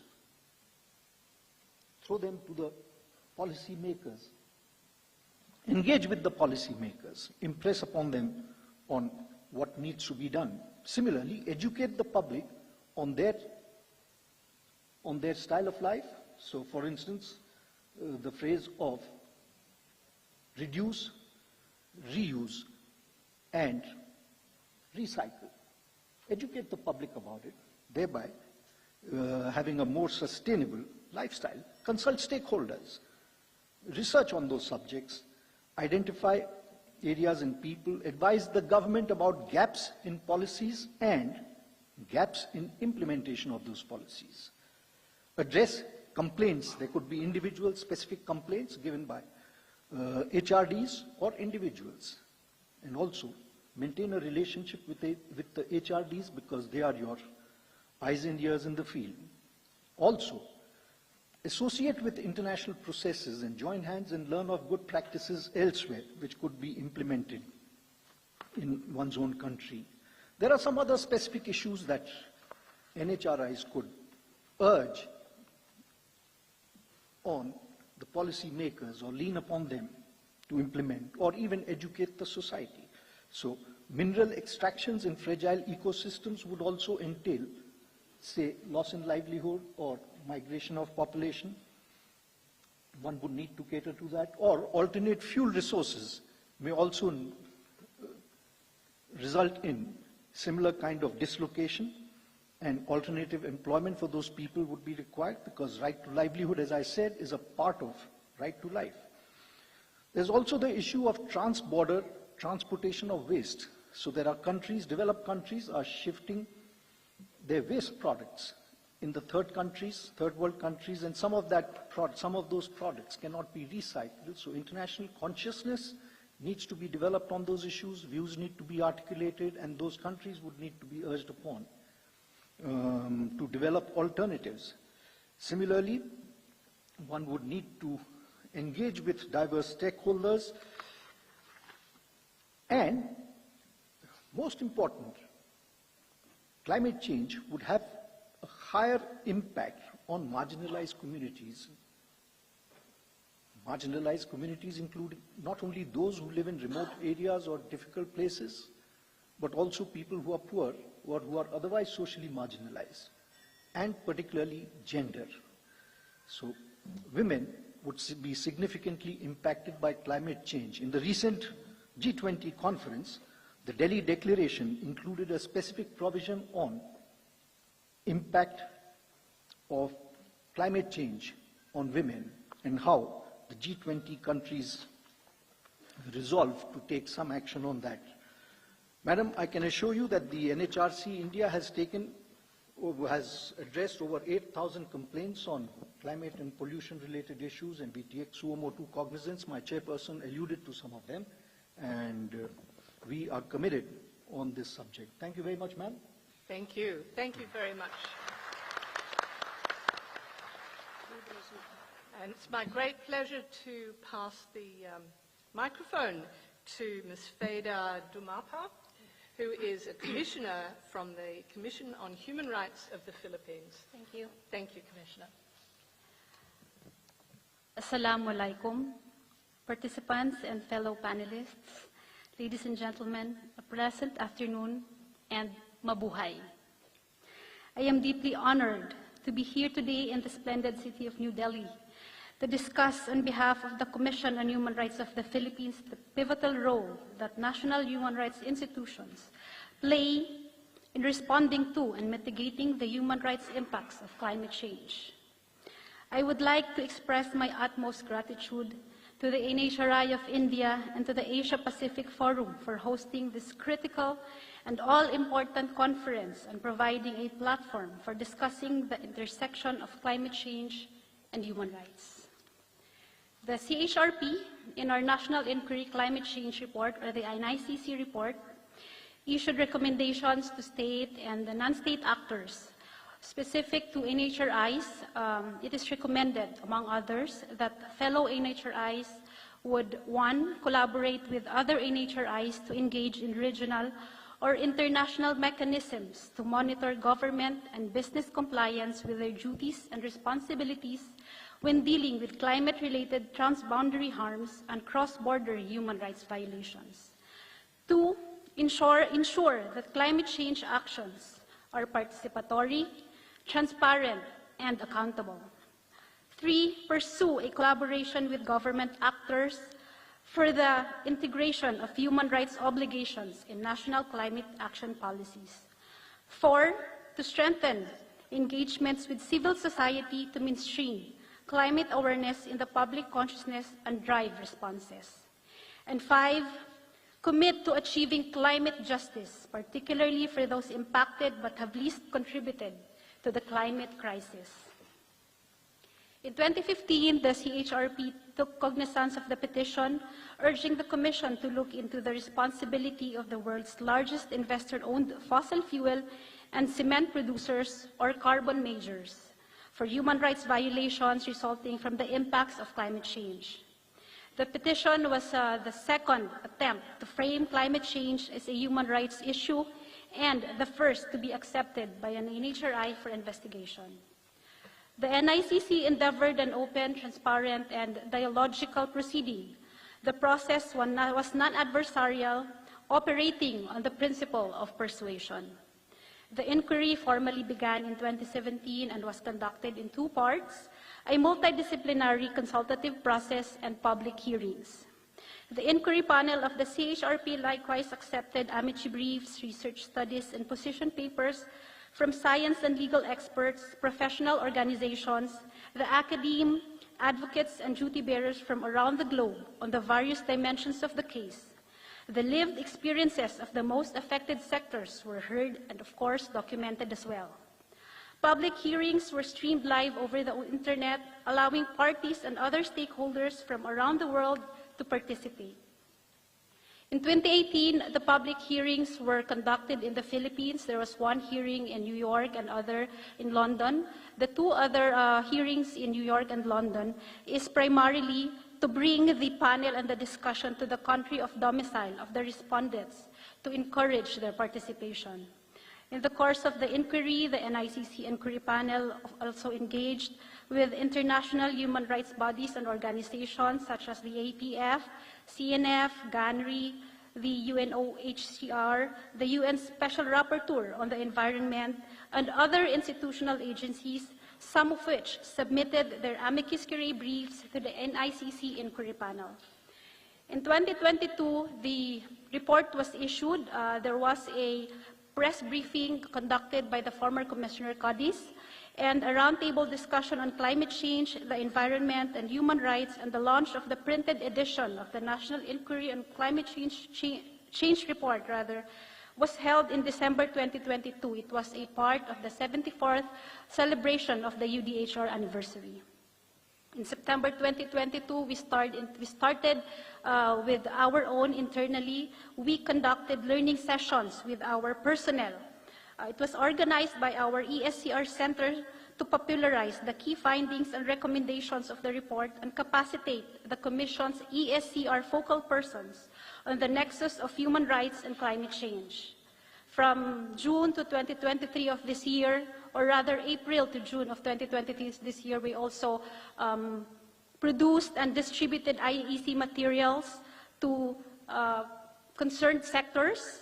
And further moving forward, we also conducted monitoring of the human rights situation of the vulnerable and marginalized sectors in the context of climate change in Luzon, Visayas, and Mindanao. These are the three major islands of our country. The most recent was in Iloilo and Butuan just last August 2023. The objective, of course, is to mainstream human rights-based principles in the context of climate change for better integration in climate change policies and actions. In Southeast Asia, in particular, in June 2022, the CHRP received support from APF and EU to conduct a project on strengthening intergovernmental mechanisms between the ICHR and the NHRI. Under this project, the CHRP organized the learning sessions on the right to safe, clean, healthy, and sustainable environment, and a write-up for the development of a sub-zero draft for the possible regional framework on environmental rights in ASEAN. These activities were done with the academe, CSOs, private sector, and national government agencies from 2022 to 2023.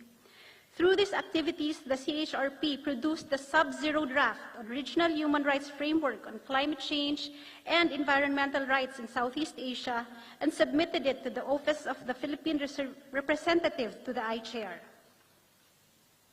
In continuing the work on rights-based climate action, the CHRP through the ESCR Center is advocating the draft of the regional framework it has produced through the APF EU project with the CNF.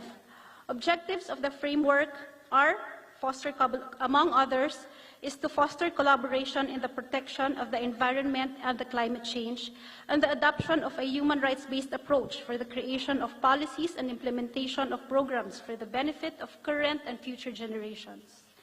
Additionally, as an offshoot of the NICC, the HRP's first attempt to apply a mechanism and process for inquiring into human rights cases of transboundary character and imbued with extraterritorial obligations by infusing a global dimension into its inquiry, a formal development of an NHRI cooperation-based international public hearing mechanism for conducting inquiries through the establishment of an NHRI inquiry mechanism is being developed and proposed.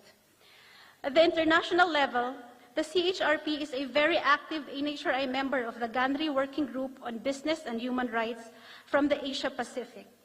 Through the working group, the CHRP also provided inputs to the Business and Human Rights Treaty facilitated by the UN Open-Ended Intergovernmental Working Group on transnational corporations and other business enterprises with respect to human rights.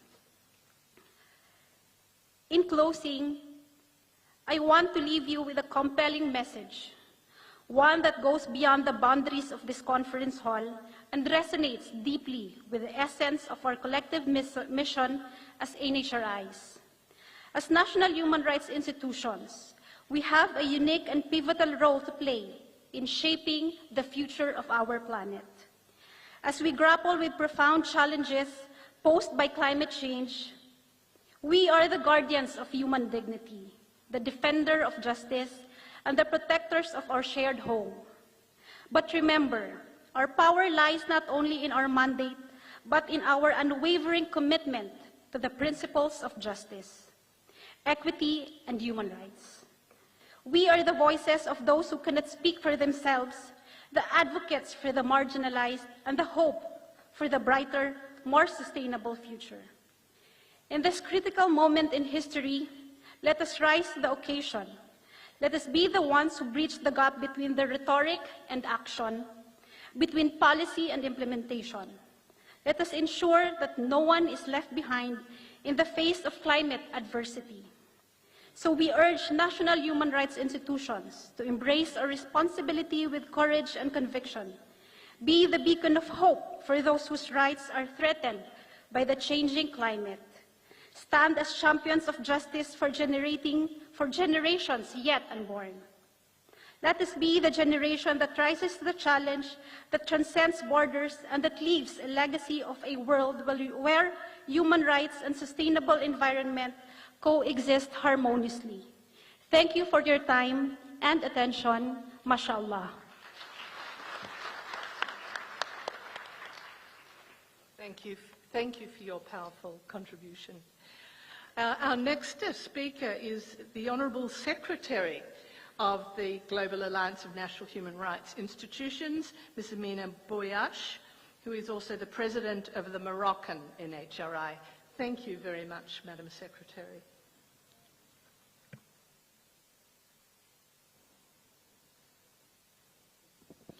Thank you, Rosaline.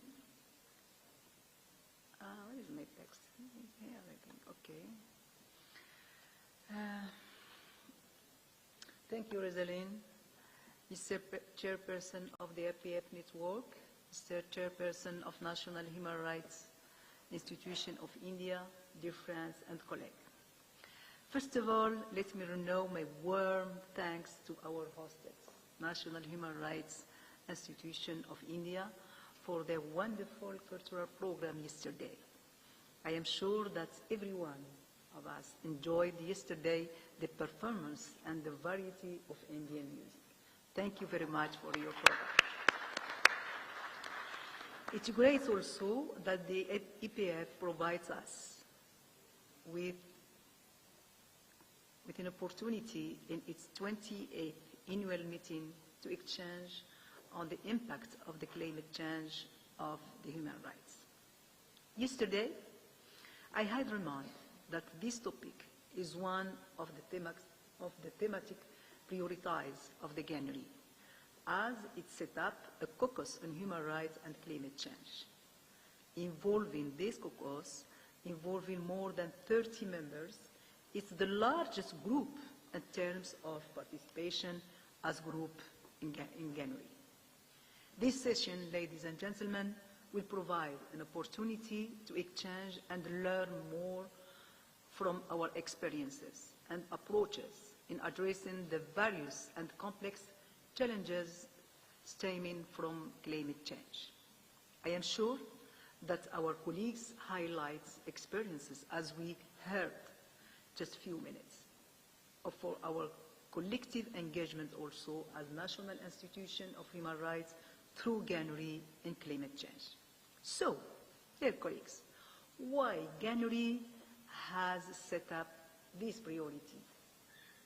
There is no need to stress that the fight against climate change and the achievement of the Sustainable Development Goals and the rights which are closely linked to are conditioned by full implementation of the commitments made, but above all, by a successful fight against climate change, which constitutes, as the UN Human Rights Council has clearly pointed out, the most important obstacle to human rights of our time.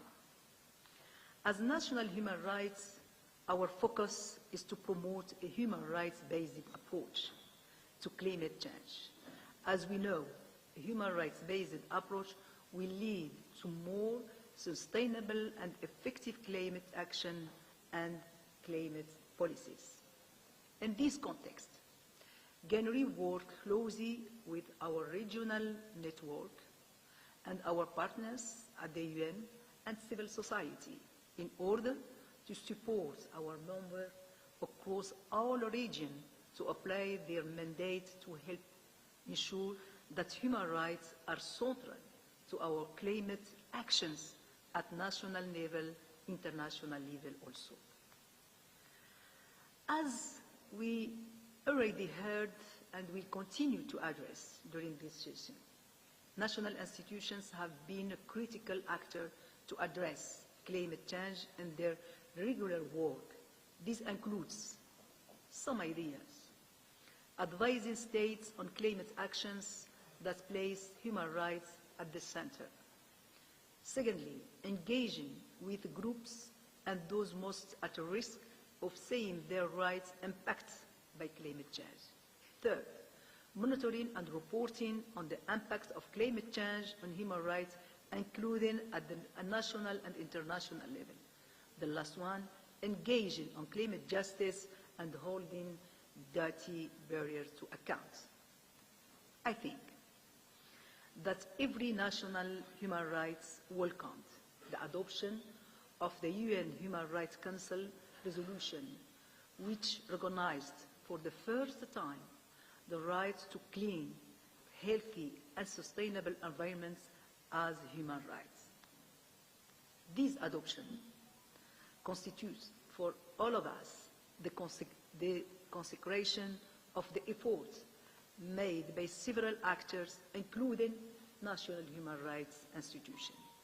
This comforts also us in our crucial fights, but essentially to effectively engage to support the process ongoing of developing a draft convention for the protection of the environment and the fight against climate change. We are also, dear friends, colleagues, preparing our collective advocacy ahead COP28 in Dubai in next November, during which we plan to organize a symposium for our national institutions and provide a space for discussion, and highlights that the 2030 Agenda Sustainable Development identifies climate change as a key challenge in its goal 13, closely linked to all SDGs, affecting the livelihoods of people in every country on every continent.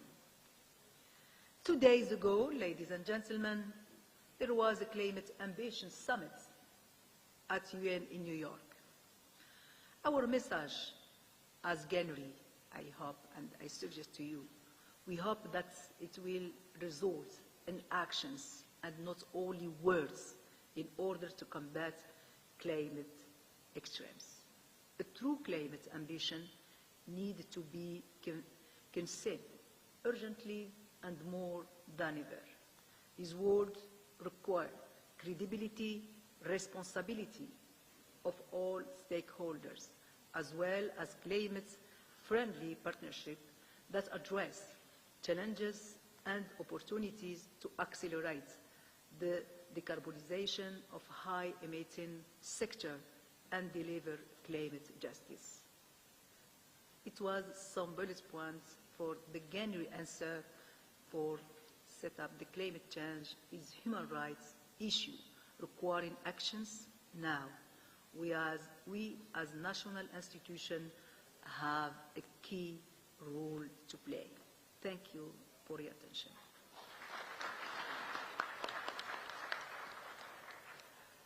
Thank you, Madam Secretary, and also to GANRI for the leadership on these important issues, both for prioritising the climate change issue, but also providing practical guidance for NHRIs who want to approach the issue specifically within their own country and region. Our next speaker is from another national human rights institution, from the Commission of Korea, Mr. Eun Moon. Thank you, Mr. Moon. He's the Director of International Human Rights Division in the NHRI Korea. Thank you, Mr. Moon. 네, 반갑습니다, 여러분. 예. 방금 소개받은 한국인권위원 문은연이라고 합니다. 예. 제가 인도를 처음 왔습니다. 근데 인도에 대한 기억이 상당히 좋습니다. 며칠 안 됐지만 굉장히 아름답다는 느낌과 음식이 맛있다 하는 느낌을 받았습니다. 한국은 올해 굉장히 더웠습니다.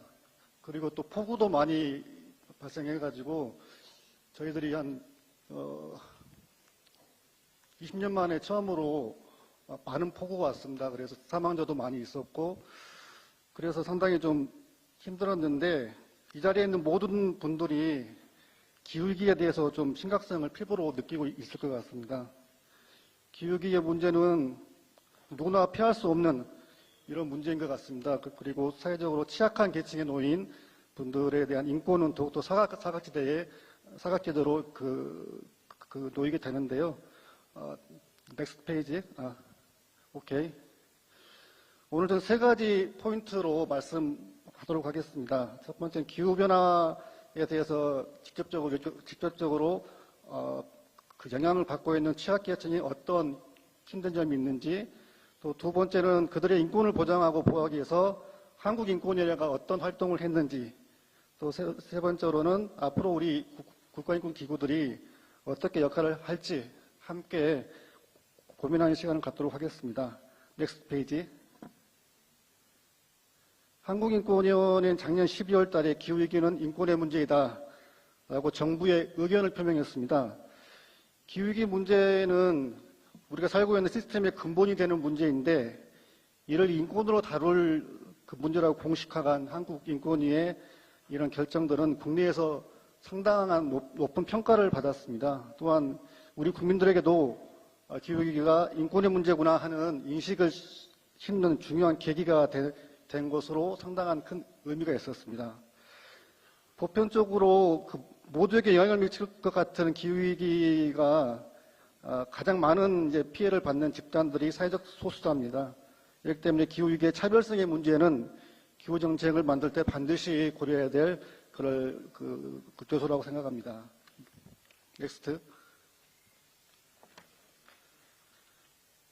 예, 지금부터 한국에서 기후위기로 인해서 고통받고 있는 집단들을 소개를 먼저 하도록 하겠습니다.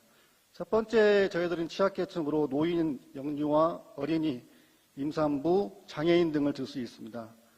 두 번째는 사회경제적 취약계층으로 기초생활수급자, 노숙자, 5개 근로자 등입니다.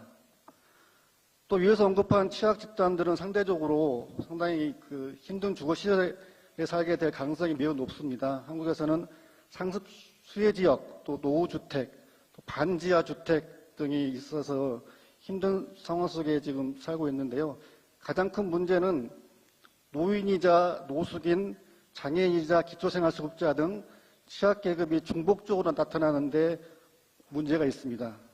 넥스트 페이지. 이들에 대한 통계를 2020년 기준의 통계를 말씀드리자면은 한국이 경제적으로 세계 10위 안에 드는 국가입니다. 하지만 이제 경제적으로 취약한 계층이 겪는 어려움이 남아 있습니다. 오히려 커져가는 빈부격차 아래서 경제적으로 취약한 계층은 안전한 주거 환경 등에서 어려움을 겪고 있습니다. 전체 장애인이 265만 3천 명 중에서 16.4%인 17만 3,442명이 반지하라든가 지하라든가 옥탑방. 지금 사진에 보시면 나와 있는 게 이제 한국의 쪽방이라고 해서 한평 남짓한 공간에서 살고 있는 분들의 사진을 지금 보시면 될 것 같습니다.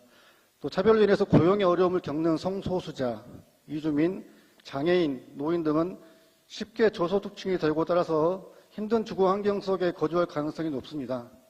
참고로 반지하, 지하 옥탑에 거주하는 성소수자 비율이 일반인에 비해서 4배 정도가 됩니다. 넥스트 페이지. 올 여름은 넥스트 페이지. 네. 이게 아까 그 모두에 말씀하신 것은 침수 피해입니다. 올 여름 한국에 유례없는 장마와 폭우가 있었는데 지금 보시면 저희들이 피해를 가장 많이 당한 지역이 반지하라고 해서 지하에 있는 집들, 완전 지하가 아니라 반절 정도 창문이 좀 보이는데요. 침수가 되면 이런 반지하에서 어떤 침수 피해들이 굉장히 큽니다. 특히나 이제 이런 반지하 문제도 있겠지만 농촌 지역에서 농경지가 물에 잠기거나 또 이런 생산량이 또 감소한다거나 또 병충해가 많아지고 꿀벌들을 폐사하는 등 피해가 심각했습니다. 어민들의 경우에도 바다 생태계가 파괴되어서 어패류가 집단 폐사하는 등 생계 어려움을 겪고 있습니다. 또한 폭염과 폭우는 일용 노동자들의 안전을 굉장히 위협하고 있고 또 노동 일수가 감소되어 경제적 어려움에 처해 있습니다. 특히 야외 건설 노동자의 경우 폭염으로 건강을 위협받고 있는 실정입니다. 넥스트 페이지. 결과적으로 기후위기의 문제는 아까 이 부분들은 발제하신 분들이 많이 말씀하신 부분들이지만 사회적 문제이고 환경 파괴는 인권 파괴로 연결될 수 있고 환경 보호가 인권 보호라고 연결되는 것을 알 수 있겠습니다. 이러한 기후위기 극복을 위해서 우리가 탄소 감축만으로는 위기가 해결되지 않습니다. 적극적으로 인권, 노동, 복지, 젠더 정책이 필요하다는 것도 알 수 있겠습니다. 넥스트 페이지. 넥스트.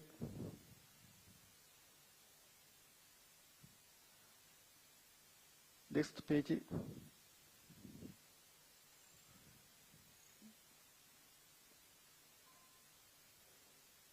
네, 한국인권위원회는 기후위기 대응 활동사항에 대해서 취약계층을 파악하고 정부나 법원 등의 의견을 지금 표명하고 있습니다. 넥스트. 첫 번째로는 지금 사진에 나와 있는 것은 저희 한국인 헌법재판소 그 모습인데요.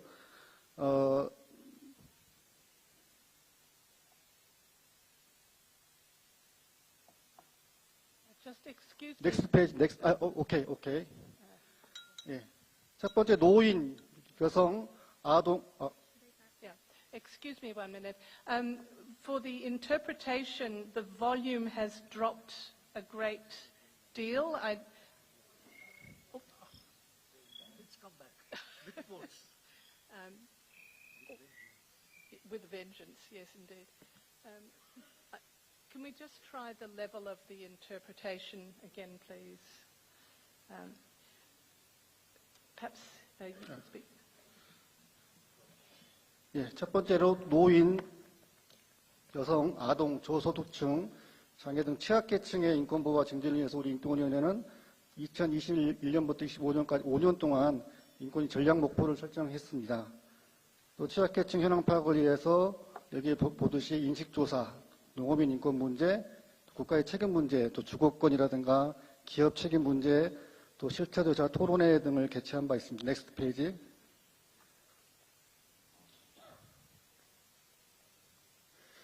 PPT가 잘 맞지 않습니다.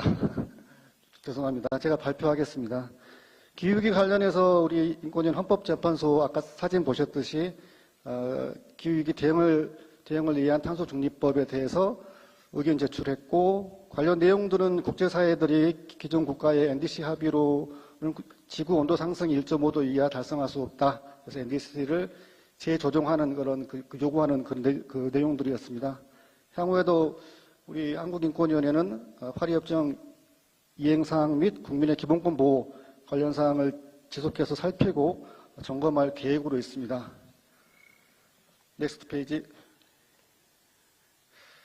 인권기구들이 앞으로 기후위기에 관련해서 어떤 역할을 해야 될지 그런 부분들은 좀 아까도 몇 번 설명하셨지만은 우리가 국가인권기구는 국가 안에서 준국제기구 성격을 가지고 있다는 것을 기억해야 됩니다. 각국의 인권기구들이 전 세계 시민들 또 인권단체들과 같이 연대하는 방식으로 기후위기 문제를 풀어갔으면 좋겠습니다.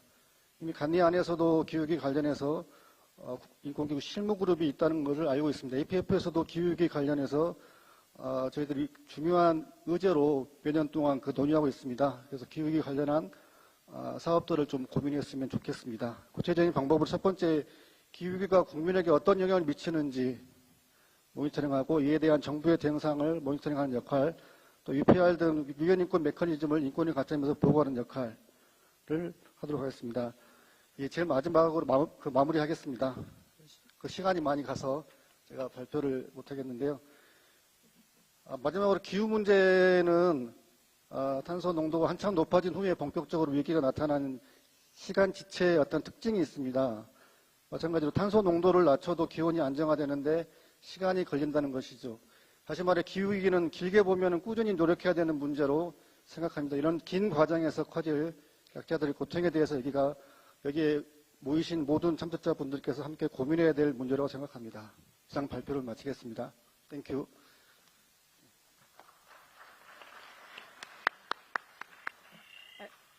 Thank you very much, and I do apologize for the interruption, but we were having some technical issues. The next of our speakers takes us into the non-HRA world, but we're all part of the same family, as we appreciate, and that's Dr. Kundan Arial, who is the chairperson of the Informal Sector Service Centre. Dr. Arial, may I call upon you, please? Thank you, Professor. Thank you, Professor Croucher. Panelist, distinguished guests, dignitaries. Thank you, APF, for providing me with this opportunity. I will be very brief, and I think I will complete my saying within the given time frame. I would focus on the potential role for the climate action in partnership with between the CSOs and NHRI in my country. And I will have some case studies from my country. So on December 4, it is a long time ago, on December 4, 2009, Nepal's cabinet held a meeting close to base camp of Mount Everest, the world's highest peak, to send a message on the impact of global warming on Himalayas, days before global talks to be started in Copenhagen, Denmark.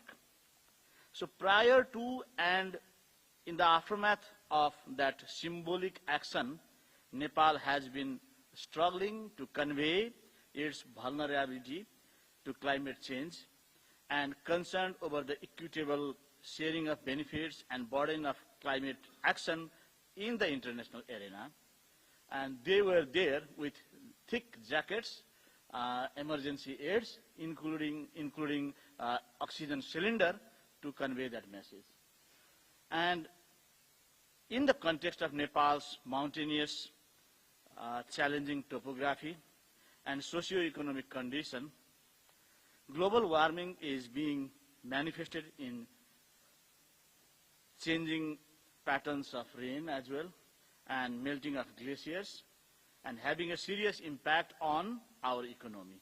And that means that has resulted in an impact on people's livelihood and socio-economic rights and sometimes on political rights, because the EHRD, Environment Human Rights Activists, they are in a very difficult situation while they are struggling to protect the climate, protect the earth, ecology of earth. Against this backdrop, Professor Coucher, allow me on behalf of CSO working in the field of human rights and social justice in Nepal for the last 3.5 decades, amid different political systems and forms of governance, to put my concern. First, as the socio-political context of society has changed, the agenda of human rights needs to be expanded, especially in our context, especially because of climate vulnerability in Nepali case, and there is political dimension as well. Today, monitoring and reporting the issues covering climate justice and raising the voice for remedy have been the responsibilities of HRDs. We believe EHRDs are specialized HRDs, specialized human rights activists, human rights defenders, and for the human rights defenders, without involvement in the action against climate change, their responsibilities would not be fulfilled. We must not forget the indivisibility of human rights in this context. Now, the climate action has become very indivisible part of human rights activities. That's why, as CSO, we have already started to work to put human rights agenda, environment agenda as human rights agenda. Article 30 of Nepal's constitution, under the rights regarding clean environment, guarantees each person's right to live in a healthy and clean environment. It states that the victim of environmental pollution and degradation shall have the right to be compensated. In line with the Constitution, the 5th National Human Rights Action Plan, which is going to be completed in 2025, has identified and outlined 12 areas of basic requirements for the protection and promotion of human rights, including environment and sustainable development. It is being implemented. But the question arises, how has it been implemented? And that question we have been raising in our country. For effective implementation in collaboration with various stakeholders, here, National Human Rights Institution can initiate the process to mitigate the human rights impacts of climate change and environmental harm. Human Rights Commission can equip the HRDs in collaboration with CSOs to defeat the challenges posed by the corporate interest, and that is the very area of conflict and attempts of harming ecology. And there are many incidences that we have been recorded. Environmental activists, they are being going through difficulties, even killed. Some of the activists were killed. We have that record. 6th strategic plan. Again, I am coming to what is written and what is the reality, the rhetoric versus the reality. That is I am trying to show. So 6th strategic plan of NHRC, Nepal, which was finalized in July 2021 under the subheading, the right to environment, it states that the environmental problems are increasing day by day with the developmental works in Nepal. It has analyzed the problems, but we need a wider level of partnership and collaborative efforts to tackle the human rights impacts of climate change and environmental harm. And in the days to come, we hope we will achieve that. We fully agree that despite a good understanding of climate justice, fundamentally for those regions need to come, for those most affected by climate change, that is the poor, marginalized, and geographically they are far from the urban area, far from the developed area. The NHRIs of those regions need to come forward with a substantial intervention and initiatives. For us, climate justice means, that is why for us, climate justice means addressing the climate crisis with a human rights approach and expecting decisions on climate change. The process should be participatory and non-discriminatory and accountable as well. To combat the vulnerability of climate change, Nepal's legal framework related to climate change and the framework for local communities' rights are in place. We have 3 levels of governance: a local level, provincial level, and federal level. There are laws. NHRC, so here the role of NHRC comes. NHRC, in collaboration with CSOs, needs to monitor the implementation status in this regard. In the context of ever-changing human rights issues over the time, it is important to include the contemporary dimensions of human rights. The prime concern is the human rights impact of climate change, which is a human rights violation. We have been frequently organizing joint activities on the issues of human rights, including the issues and concerns of EHRDs with the National Human Rights Commission. The process of formulation of the draft bill on the issues of security and recognition of human rights activists, human rights defenders, was prepared in collaboration with NHRC in our context, and NHRC came forward to raise the issue with the draft bill. We have been organizing different activities at the provincial and federal levels. We drew attention and handed over the copies of the draft to the political leaders. We got support along with the presence of NHRC commissioners. However, from 2012 up to now, a decade has passed and the draft has yet to be presented before the federal and provincial parliaments. One potential area of partnership would be the robust initiatives to pass the HRD bill. It could be an example of good practice of collaboration between NHRI and CSOs in this regard. I have a few points. Professor Croucher, we need to work out a collective plan of action between NHRI and CSOs. Activity level collaboration between NHRI and CSOs in Nepal can be taken as an example. However, the collaboration would have been more effective if we could have opportunity to take part in discourse on the policy level. Fundamental human rights and human rights in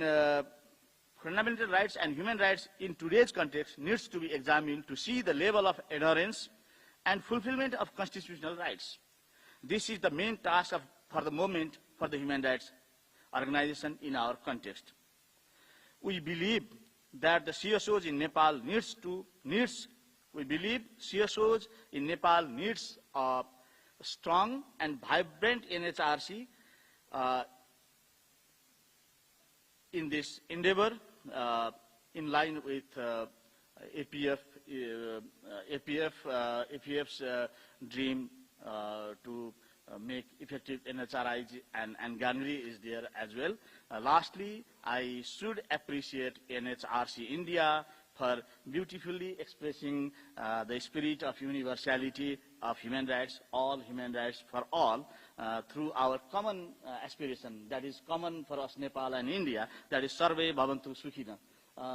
In the year 1901, our earlier newspaper started to write that Sarve Bhavantu Sukhina just beneath its masthead. And we are very much familiar with that term, Sarve Bhavantu Sukhina. With the spirit of Sarve Bhavantu Sukhina, we expect from APF to recognize this common forum, to re-energize this common forum by taking care of concerns from the wider public sphere across the Asia-Pacific region concerning the functioning of NHRIs, their collaboration with the CSOs, and most importantly, state of their independence. As you have rightly mentioned, CSOs in partnership with NHRIs play a vital role in national protection and promotion of human rights. The question is, how can this partnership at the national and regional level be strengthened? It would be answered by the practice. It would be answered by the practice as an overarching umbrella, we hope, from APF, National Human Rights Institution of Asia Pacific. Thank you for this opportunity. Again, Sarve Bhavantu Sukhina. Thank you. Thanks, Dr. Ariel, and for being attentive to the dings in different directions. Our final panelist is Ms. Sunita Narayan, Director General of the Center for Science and Environment. Dr. Narayan, please. Thank you, Madam Chairperson, and I'm an environmentalist, so I bring to you a different view, but I bring to you also an appeal that I do believe that the issue of human rights and human rights authorities need to be part of what is clearly an existential threat. Climate change is an issue which is today in our face. When I was in Rio, Madam Chair, in 1992, we still believed that it was something that was talked about, may happen. Scientists were modeling it, but we did not think that we would see the day in our lifetime when, like you said very correctly, and like Mr. Moon showed us pictures, we are seeing everyday devastating events across the globe. Climate change is also a great equalizer, Madam Chairperson, because it is one in which every part of the world is affected. And remember, this is only at 1.1 degree centigrade temperature rise. And let us also be absolutely clear, and I think we need to be blunt about this as much as the UN Secretary General has been in his talk last night, that the time for procrastination is over. We have reached a point where by 2030, and 2030 is not very far away, it seems a long time away, but it's only a few years to go. It's very much in our lifetimes. By 2030, the world carbon dioxide budget to keep it below 1.5 degrees centigrade rise will be over. So by 2030, we will have no budget remaining, and beyond that means that we will have more and more temperature rise. So this is a finite budget, because the carbon budget is as much as the budget which then forces temperatures to rise. Now, what is a human rights issue here, and very important for you to discuss, is the fact that we will breach the 1.5 degree guardrail. The budget will be over, but 70% of the world population will still not have access to development, to energy. Now that's the real crisis. That's the human rights crisis. So there are two parts of this issue that you as very important stakeholders must raise. One, the issue of impact. And Mr. Moon, you made that point very clearly in your talk, and I want to reiterate it, because the impact is disproportionately on the poor of the world. The poor of the world who have not contributed to the stock of greenhouse gases in the atmosphere. They are the victims of our use of fossil fuel. If you take, Madam Chairperson, just yesterday's news, the Libyan floods, horrific. Look at the number of people who died in Libya. A very important study that came out just last night said that the Libyan floods were made 50% more likely and 50% more intense because of climate change. So today you can attribute, and this is the science of attribution, where we are no longer just talking about, here's a flood and is it climate change or is it not? We can actually fingerprint. Mr. Jain is sitting next to you, so I will use fingerprinting very carefully, but you can literally fingerprint the climate change impact on extreme weather events today. Now, this is in a condition in which we know as well, and this is the other part of the question, is that climate change is about climate justice. Madam Chairperson, a long time ago, and you can imagine how old I am at this, but in 1991, we published a report called Global Warming in an Unequal World, a case of environmental colonialism. And that was the first report which put out the fact that we are dealing with the global commons. We're dealing with finite space, because we often think the commons are everybody's and just infinite, but they're finite in terms of how much pollution can we create before we reach the tipping point. Now the question became, how will you share the global commons? And interestingly, just as an aside, so we came to the global commons because we were working on forestry in India. And what is very clear in the forests in India is that if you do not share the benefits from the forests equally amongst the communities, if you do not have equity, if you do not have justice, then you can never keep the goat out. Because the goat, which will eat the saplings, will be let in by the poor because they need to get the benefits, and they are not getting equal benefits from it.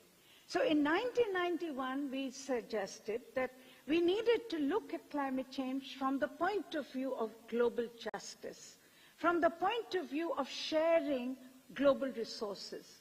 So if you look at the 1992 Framework Convention on Climate Change, and the agreement that we had, which is a common but differentiated responsibility, it is a good agreement. It told the world that there is a group of countries who have to reduce because they have created the problem, and there is a group of countries which will need the right to develop. But we do not want them to develop in a way that they will have adverse impact on the environment. And that's where the Global Compact came. The Global Compact, which said that we will provide technology and finance not as charity, but as a right. Now that whole agreement over the last 3 decades has been dismantled, has been erased. The principle of equity has been erased. And we are in a situation today, and that's my final point that I want to make. We're in a situation today, and that's why you are needed so critically, that we cannot have an effective climate agreement without it being a just climate agreement. And the simple reason is that you have 70% of the world population which does not have access to energy, which does not have access to development. You have run out of the carbon budget. Now, what do you tell the 70% of the world population? That, sorry, the party is over, the cake is finished, you have no place to go. They're obviously going to develop. Now, as they develop, they will contribute and they will add to the emissions in the atmosphere, and that will lead to a common jeopardy. So, if we want an effective climate agreement, it has to be a just climate agreement. There is no other way ahead. Now, this is where the question of human rights becomes so critical, because this is the human rights of the very poor in the world who are being affected today. We know that the Libyan floods were made 50 times more intense, 50 times more likely. We know who the contributors to the stock of greenhouse gases are. In any other forum, Madam Chairperson, on any other issue, if the rich had not been the problem, we would have had a decision globally. The problem is that the global systems are still not able to hold the most powerful nations, the most powerful people to account. And that's the tragedy of the commons. And that's the issue that needs to be discussed. Thank you very much for asking me to join you. Thank you.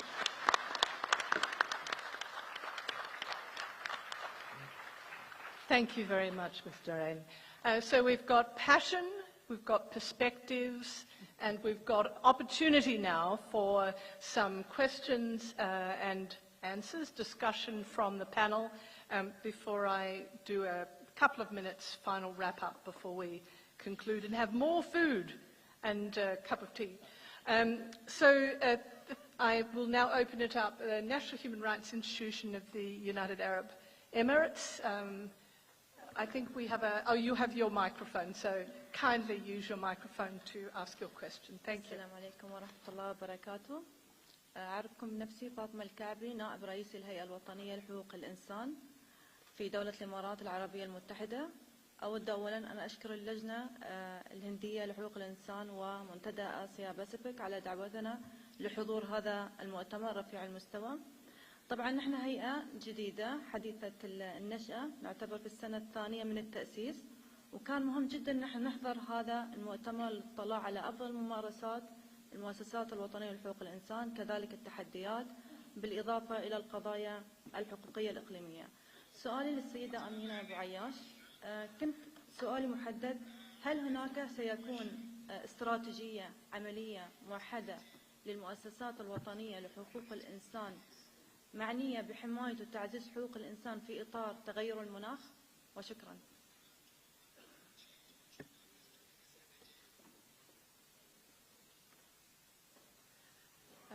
Colleagues, panelists, would you like to contribute? Yeah, Mr. Wash. I will answer my colleague in Arabic.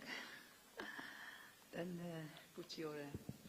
بطبيعة الحال السيدة ممثلة المؤسسة الوطنية لدولة الإمارات العربية المتحدة، بطبيعة الحال نعمل في إطار فريق العمل للتغيرات المناخية وحقوق الإنسان على أن يكون هذا الفريق فريق ما نسميه بالتقائية أولا الممارسات للمؤسسات الوطنية على المستوى الوطني في عملهم، وفي كذلك نقول أنشطتهم، سواء الحمائية سواء ديال النهوض بها في مجال حماية الحقوق الإنسان ذات الصلة بالتغيرات المناخية. إذن هو عمل لا زال متصاعد. آخر عمل قمنا به والعمل ديال السنة خلال هذه السنة ديال هذا الفريق، لكن الأساسي واللي أكدت عليه بأنه هذا الفريق من أهم الفرق العمل ديال جنري ديال الائتلاف العالمي، يعني فيه واحد الدينامية ممكن أقول عليها خطيرة جدا من حيث التفاعل داخل الفريق ومن كل القارات ديال العالم.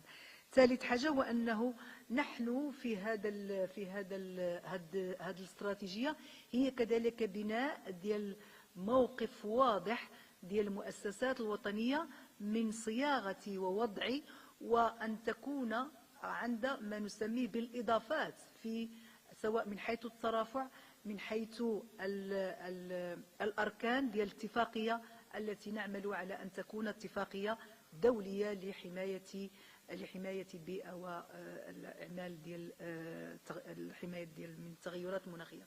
طبعا الحال لما نقول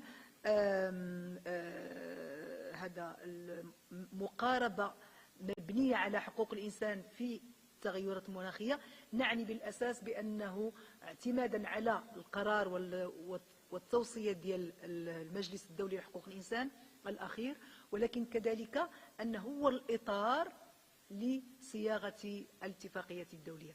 أظن بأنه ستكون جنري ضيفة على دبي قريبا إن شاء الله. نتمنى، نحن متأكدين بأن دبي ستكون فضاء لهذا الالتقائية ولهذه المناقشات أحيانا صعبة، أحيانا متشابكة ملتبسة، لكن أكيد بأنه نتقدم و يعني طموحي الشخصي ألا نبقى في النقاشات التقنية وكما سارت في عدد من خلال خاصة السمت the previous summit في اللي عرفناهم أن تكون انطلاقة جديدة لإعمال مقاربة حقوق الإنسان في مواجهة التغيرات المناخية.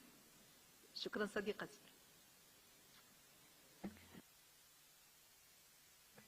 Thank you very much, Madam Secretary.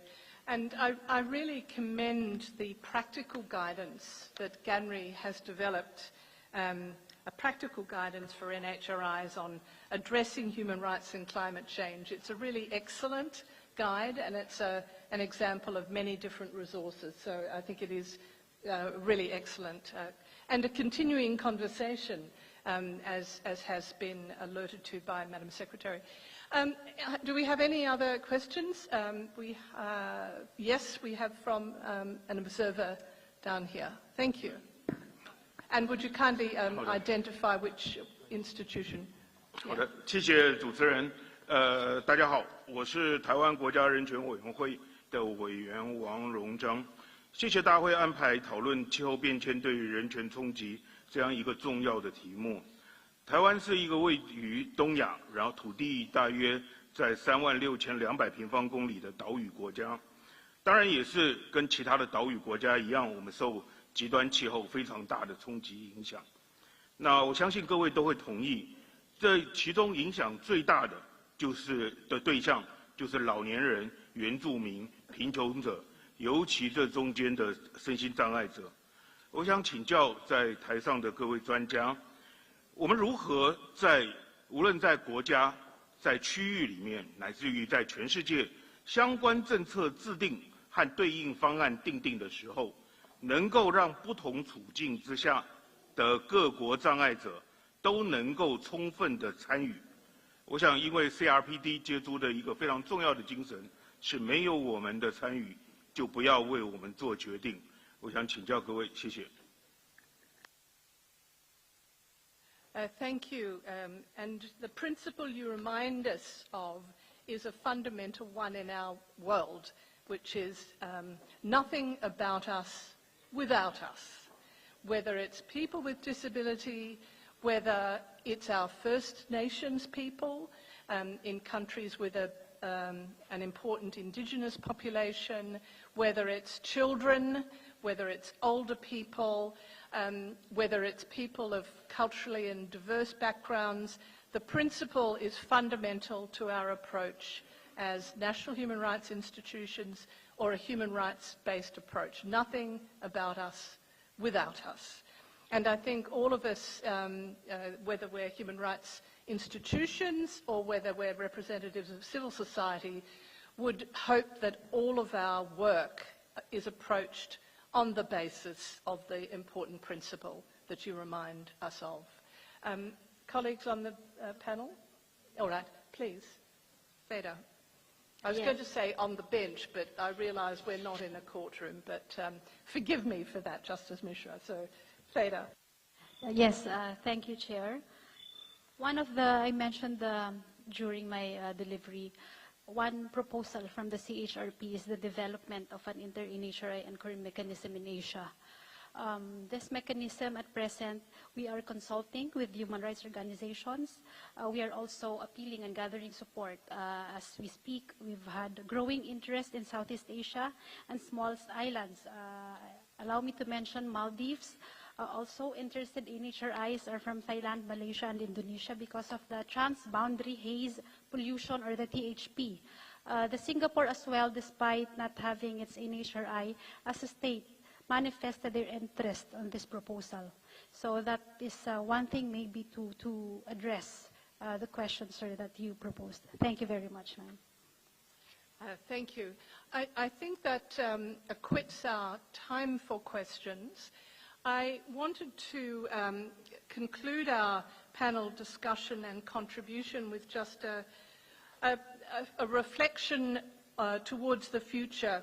Our speakers spoke strongly of the importance of seeing it as a social issue, climate change as a social issue, and one that has an impact on the future generations. Fede, you spoke of particularly of the impact on future generations.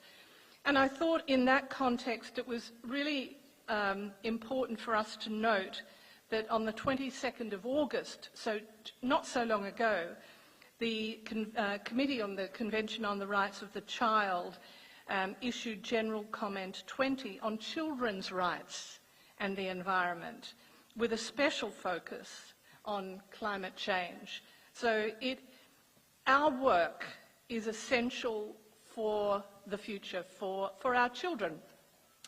And I thought I would conclude by joining two ideas. One is the idea that was in the front of our beautiful folder, and I understand that it is the commitment or the vision of the National Human Rights Commission of India, and it says, may all be happy, may all be free from debilitation, may all see goodness, and may there be no victims of sorrow.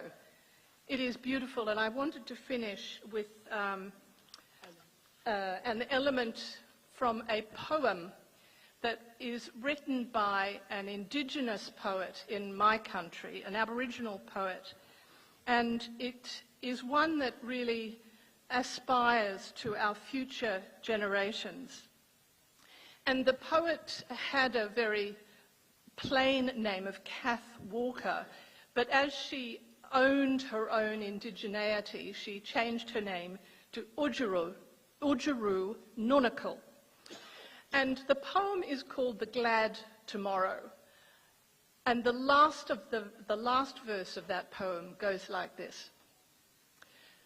To our fathers' fathers, the pain, the sorrow. To our children's children, the glad tomorrow. So in our world of looking to the future generations and ensuring what we can do as national human rights institutions, as civil society participants, we all will play our role to ensure that there may be no victims of sorrow, in the language from the Indian Commission's folder, but also that for our children and our children's children, through our vigilance and our work in our roles, that there may be for them the glad tomorrow. So would you join with me, please, in thanking the esteemed panelists before we conclude this session? Thank you.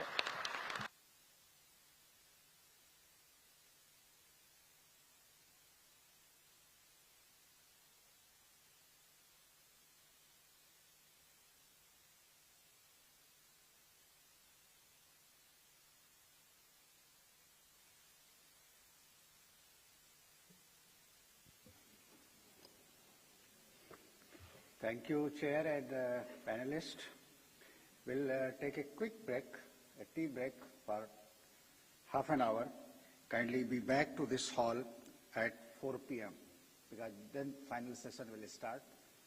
So thank you very much.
institutions, ladies and gentlemen.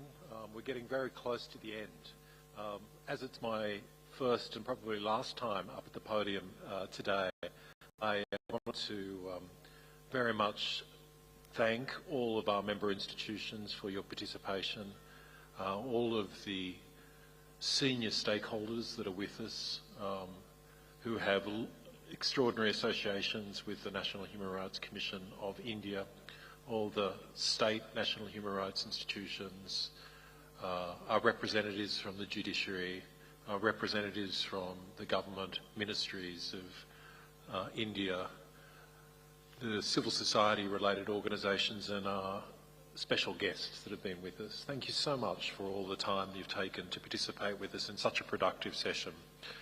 Can I also particularly pay tribute to the chairperson of the National Human Rights Commission of India and the members of the National Human Rights Commission of India, and I would like to publicly pay tribute to the staff of the National Human Rights Commission of India, because I know the extraordinary amount of effort, time and energy that it's spent on organising a successful international conference. And before I start, could I ask all of us to put our hands together to thank all of those people behind the scenes.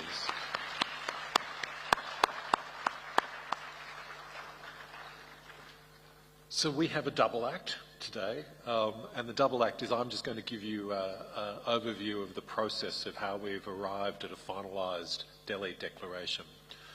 The APF Secretariat did the first draft of the Delhi Declaration, and I'd like to thank all of the speakers that previously had sent us their summaries and speech notes, because that really informed the development of that first draft.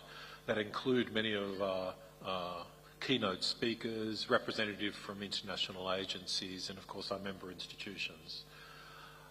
We then had a second draft which was prepared by the National Human Rights Commission of India, and again pay tribute to their staff. I understand they had almost an all-night working session in getting the second draft done, and that went to a meeting of the APF Governance Committee the day before the conference.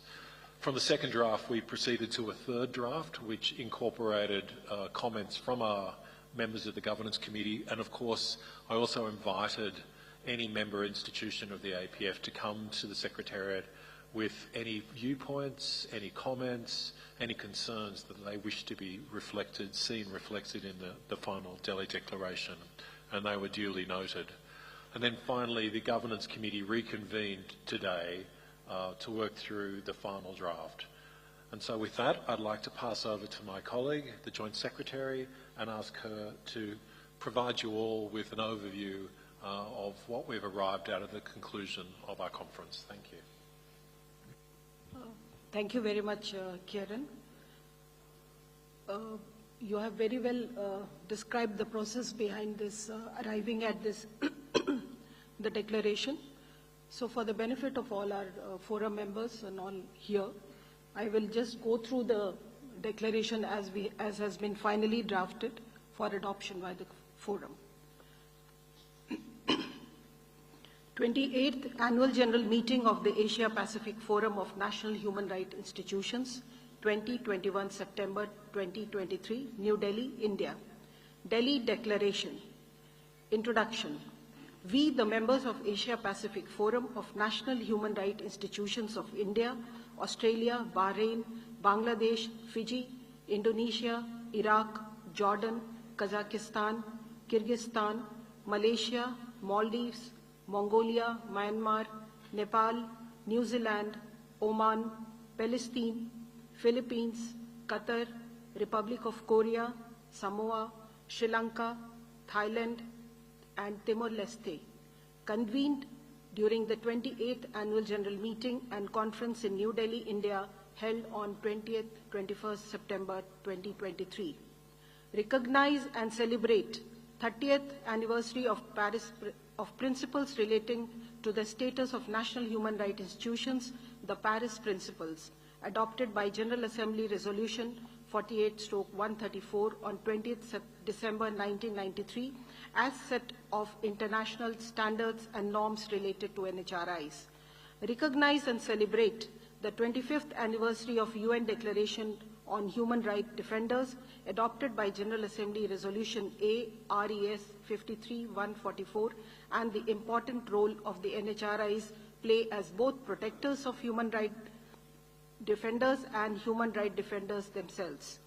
Recall and renew our commitment to the Universal Declaration of Human Rights on the 75th anniversary of its adoption by General Assembly in Resolution 217A3 on 10 December 1948 as a common standard of human rights for all people and all nations.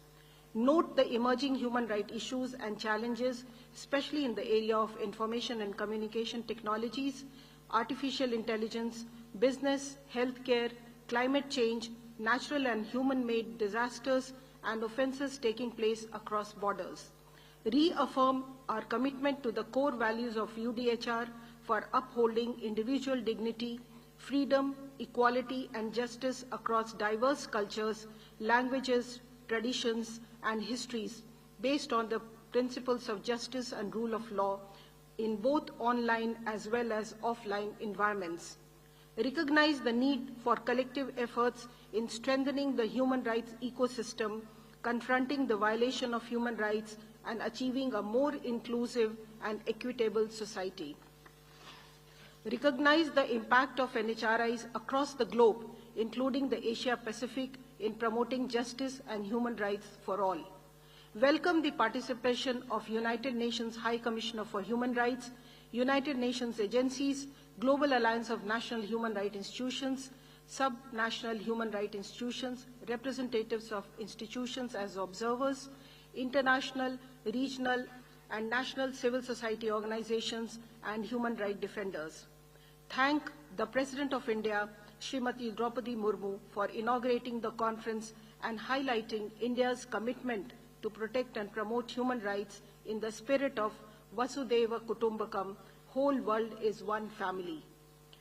Appreciate and thank the National Human Rights Commission India for successfully hosting the 28th Annual General Meeting and Biennial Conference in New Delhi, India. Solemnly adopt the Delhi Declaration and state the following. Bolstering the human rights ecosystem. The year 2023 marks the 30th anniversary of the adoption of Paris Principles by the UN General Assembly, setting the framework for establishment of independent and effective NHRIs all around the world. In addition, it has also the 30th anniversary of establishment of OHCHR and GANRI. From only a small number of NHRIs worldwide in 1993, the number of NHRIs has grown to 120 today. Over the past 30 years, there have been countless examples of powerful impact of NHRIs to promote justice and accountability for victims of human rights violations, as well as to contribute to laws, policies, and practices that uphold human rights. NHRIs worldwide, including in the Asia-Pacific region, come out of a complex context of human rights. In the recent years, the impacts of climate change on the lives and livelihoods of people are visible, and other environmental challenges have emerged. Countries are recovering from COVID-19 pandemic. War and conflicts continue. Violation and discrimination persist. In order to meet these challenges, proactive action is required. The establishment of GANRI and its 4 regional networks of NHRIs, including the APF, demonstrate the importance of a shared commitment to protect and promote human rights through the establishment and strengthening of NHRIs in consonance with Paris Principles. We need to draw on the legacy of action and impact as we respond to the current human rights challenges individually and collectively. Reinvigorating the Universal Declaration of Human Rights. On 10 December 2023, we celebrate the 75th anniversary of Universal Declaration of Human Rights. This milestone document sets out, for first time, universal recognition and observance of human rights. The 30 articles underpin the universal human rights and provide a global standard. As NHRIs play a crucial role in promoting and protecting and monitoring the effective implementation of international human rights standards and bringing together stakeholders at the national level, NHRIs to encourage governments and other stakeholders to make national pledges under the Human Rights 75 initiative to bring about concrete change towards the greater enjoyment of human rights for all. At the regional level, we pledge to support the continued establishment of new NHRIs and strengthening the independence and effectiveness of existing NHRIs in compliance with Paris principles, and furthering strengthening regional human rights mechanism through capacity building, sharing of experiences, and good practices. We recognize that global business practices have undergone great transformation, leading to development of new business models, but further reform is needed. We note the issues related to protection of human rights of informal workforce, especially inequality and lack of social security benefits, leading to their vulnerability and exploitation. We highlight the need for engaging with businesses to ensure respect for human rights throughout supply chain and support the development of policy instruments that promote responsible and ethical business practices. We note the impacts of recent development in information and communication technologies, the artificial intelligence on human rights. There is a need to ensure responsible development and deployment of digital technology and artificial intelligence to further the goals of inclusive human development and build a just society. To this end, we commit to support the protection of human rights for all, including the most vulnerable. We recall the adoption of Sustainable Development Goals and its 2030 agenda by UN member states, and reaffirm that the goal for a peaceful, inclusive, and developed society is interrelated to mutually reinforced by protection and promotion of rights envisaged in UDHR and codified by various international instruments. We highlight that the work of NHRIs will contribute to achievement of the SDGs. We resolve to make sustained efforts towards awareness generation, outreach, training, advocacy, and mutual cooperation to secure human rights for all. Climate change and human rights. We note that one of the most urgent human rights issues facing communities across Asia-Pacific region is the adverse impact of climate change and environmental harm to lives and livelihoods. Millions of people are at risk from rising sea levels, climate change, induced extreme weather events, saltwater intrusions, drought, loss of biodiversity, pollution, land degradation and desertification, disease and other changes caused by warming planet. Certain industrial activities and operations of businesses result in emissions, pollutions and other environmental damages that compromises the health and livelihood of communities. NHRIs resolve to work for the mitigation of environmental degradation at the local level and deal with the impact of climate changes on lives and livelihoods with a special focus on vulnerable and marginalized groups. As actions of corporates and business operations have an impact on environment and human rights, we resolve to work with and encourage them to play a positive role in promoting and protecting human rights as part of their corporate social responsibility and in line with the UN guiding principles on business and human rights. Finally, we affirm our commitment to advise governments and communities in mitigating, adapting, and responding to the human rights impacts of climate change, adopted in New Delhi, India on 21 September 2023. Thank you.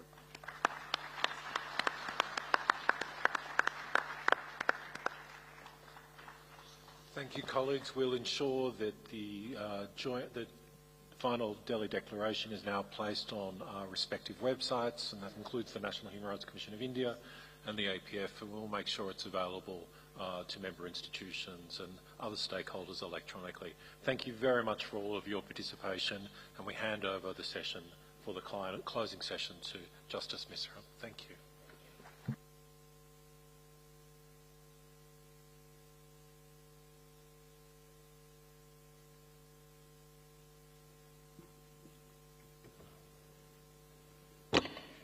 Thank you, Anita ji and Kiran.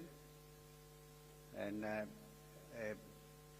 once again, I request for a big round of applause for Delhi Declaration. And each and every member contributed, and I think the APF Secretariat deserves a compliment from all of us. Thank you very much. Friends, we'll take a couple of minutes. We are going to have closing ceremony, the valedictory session, and we'll start in just 2 minutes. Give us 2 minutes.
everyone.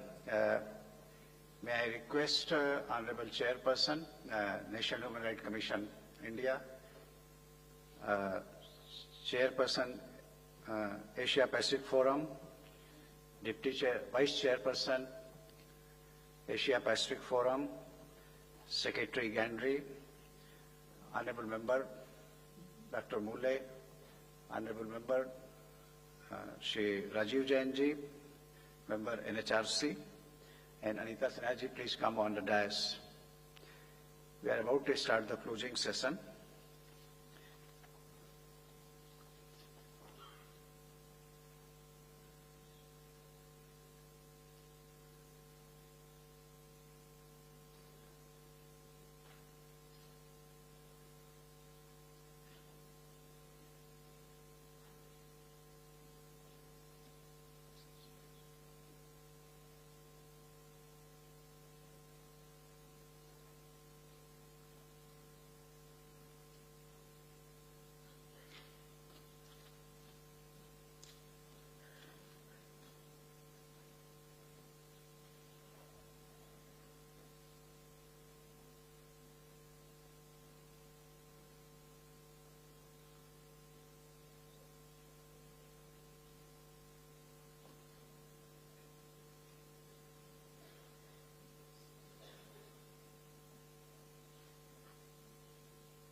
So, once again, I welcome all of you to the closing ceremony, and on behalf of National Human Rights Commission as well as APF, we welcome the dignitaries on the dais. May I request straight away we will come to the business, and may I request Honorable Chairperson, National Human Rights Commission, India, to offer his closing remarks. Thank you.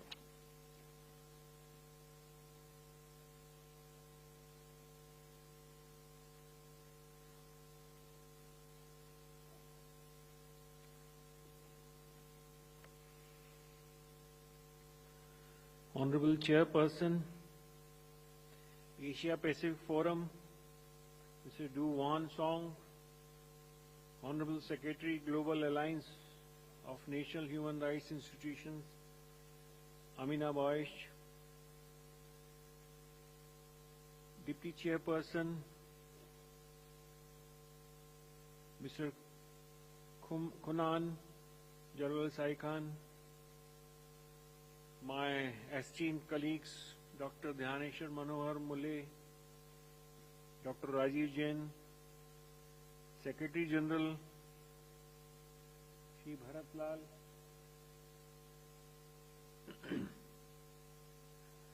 other delegates from NHRIs, State Human Rights Commissions, delegates from other commissions, of officers, ladies and gentlemen, we are now coming close. We are on the closer of very important 2 days summit, culminating into very important Dahri Declaration. As we know, session was started, inaugurated by the Honorable President of India. She highlighted the need of evolving concept of human rights. She asked to protect the dignity of the poor. She advocated for gender justice and also commanded us that various principles is the basic framework on which various NHRIs are functioning to bolster the human rights.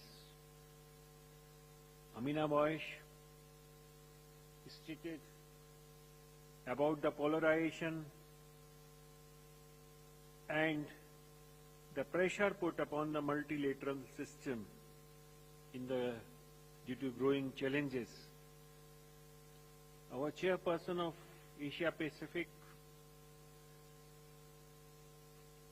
region, Mr. Du Wan Song, raised the issues of global boiling, poverty and inequality, and victims of the war.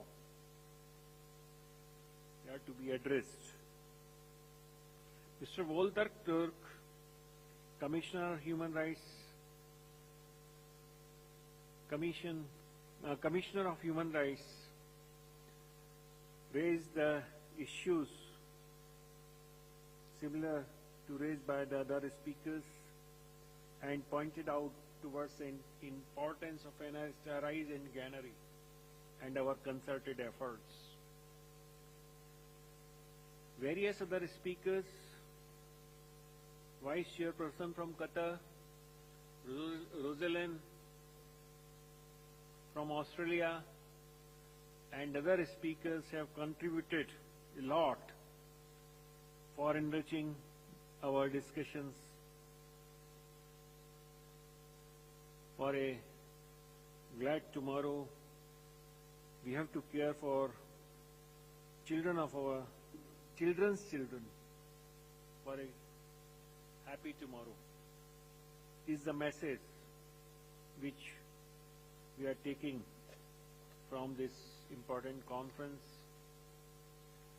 The importance of this APF Biennial Conference can be seen that it has been attended by Secretary General of Global Alliance, representative of High Commissioner for Human Rights, and he himself participated online. So many institutions, NHRIs from Asia Pacific Forum, representative of international organizations, members of civil society have participated. In the first session, there was a very important dialogue yesterday held with the civil society organizations, which was of significance.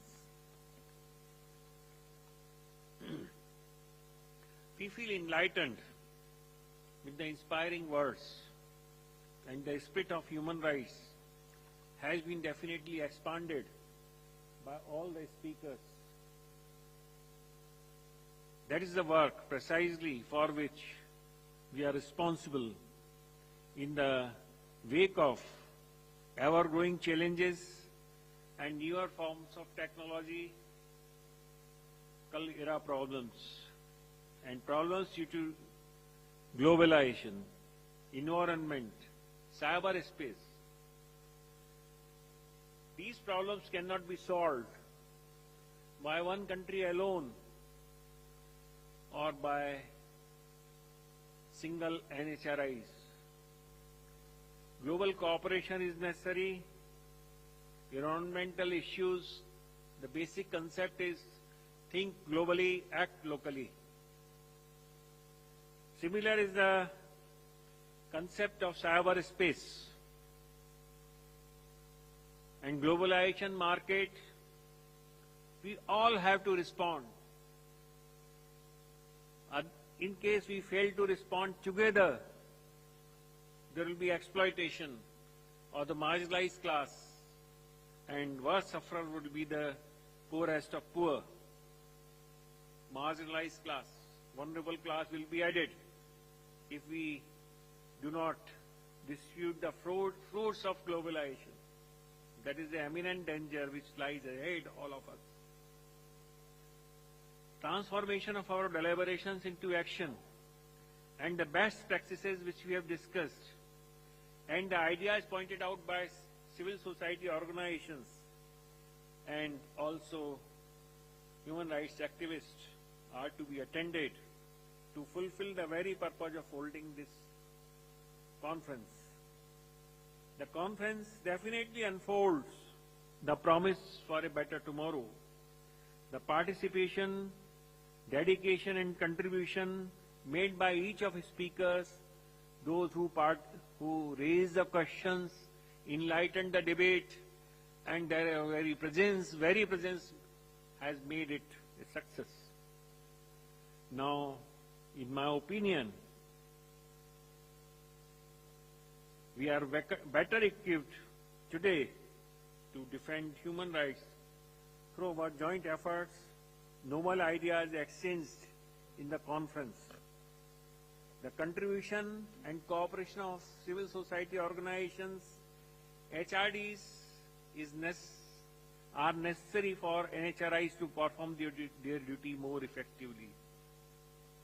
I appreciate the contribution of torchbearers of Guyana, Office of the High Commissioner of Human Rights, NHRIs, their dedicated work towards cause of human rights, civil society organizations, HRDs, and other stakeholders also to play important role, because it is primarily the duty of the government to protect the human rights, failing which NHRIs comes to rescue the human from any form of tyranny, oppressive behavior, or victimization, that too may be at the hands of the government. We have to thank the press and media. It plays significant role in spreading awareness of human rights and transparency, which is quite significant for a democratic setup. The message of humanity and dignity emanating from this conference will resonate in the Asia Pacific and enlighten the entire world. I am confident the message which we are taking is going to be quite significant for the humanity itself. Now, in the last, I will be feeling in my duty if I do not place my appreciation on record of the very hard work done by the Secretariat of APF and the Secretariat of NHRC India to make this conference successful. There is a lot of dedicated hard work by them. Let us encourage them by making yet another round of applause.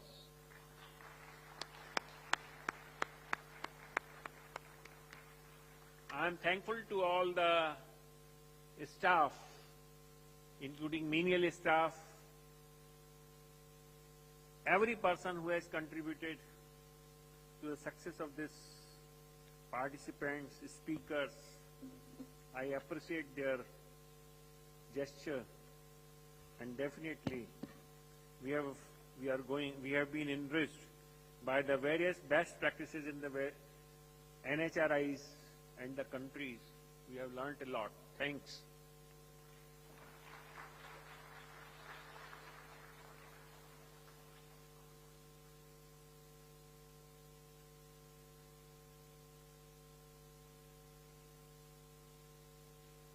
Thank you very much, sir. On my personal behalf and my colleagues, I think you are too generous. We all did work under your guidance, your direction, and on your behalf. And Honorable Member, both are members, Honorable Member Dr. Mule and Shri Rajiv Jain Saab. Each and every day, they spent few hours with us, guided us, and it took care of, the small nitty-gritty and, this thing. As you know, it's a collective effort.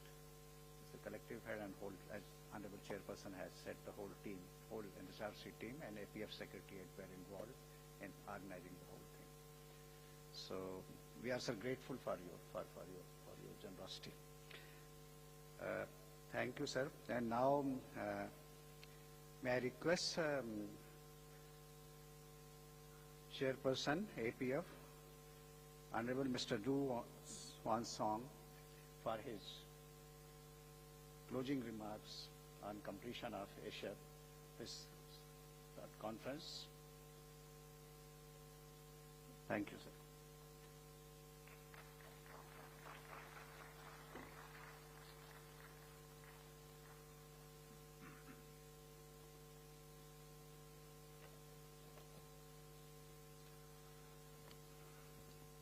오늘 이렇게 매우 긴 시간 동안 국제 컨퍼런스에 참여해 주신 모든 분들께 아시아 태평양 국가인권기구 포럼 의장으로서 진심으로 감사드립니다. 특히 코로나19 종식과 함께 우리가 만 4년 만에 대면으로 이번 컨퍼런스를 개최할 수 있었고 그 컨퍼런스를 성공적으로 마무리하게 돼서 매우 기쁘게 생각합니다.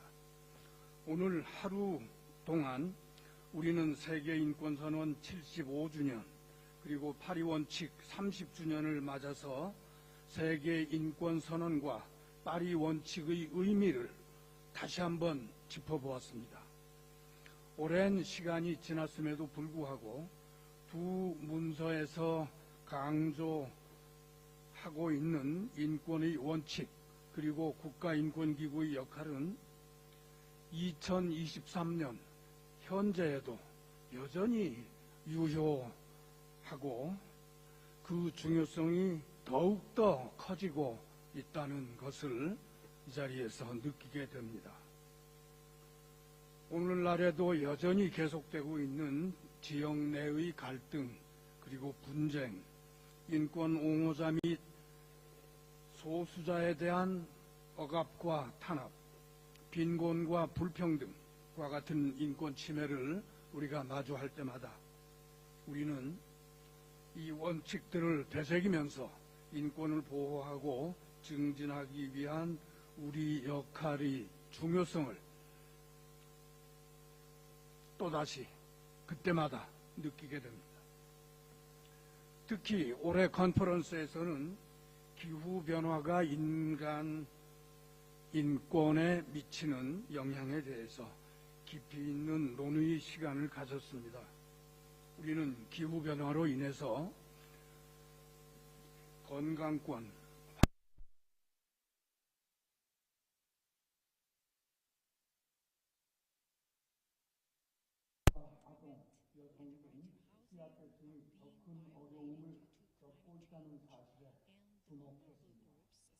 이번 컨퍼런스에서 우리가 논의했던 내용이 향후 기후변화에 따른 인권 문제를 해결하기 위한 공동의 대응 방안으로 잘 이어질 수 있기를 기대합니다. 대한민국 국가인권위원회도 기후변화와 인권 문제를 해결하기 위한 노력을 앞으로도 지속적으로 해나가겠습니다. 마지막으로 오늘 컨퍼런스의 성공적 개최를 위해서 기여해 주신 모든 분들께 감사의 인사를 드립니다. 특히 인도 국가인권위원회 아름쿠만 위원장님을 비롯한 위원회 구성원 분들께 감사드립니다. 더불어 회의 준비를 위해서 애써 주신 아시아 태평양 국가인권기구 포럼 사무 하루 종일 통역을 위해서 애써 주신 통역사분들 그리고 열띤 토론으로 컨퍼런스에 참여한 발표자와 참석한 우리 모두에게 저는 큰 감사의 박수를 보내고 싶습니다. 실은 여기 오늘 수고하고 헌신해주고 성공적으로 해주신 분이 이 자리에 계신 여러분 모두 그리고 또 우리 모두라고 생각합니다. 우리 여러분들 모두를 포함한 우리 자신들도 포함해서 큰 박수 한번 보내주셨으면 좋겠다고 생각합니다. 박수 한번 해주시겠습니다.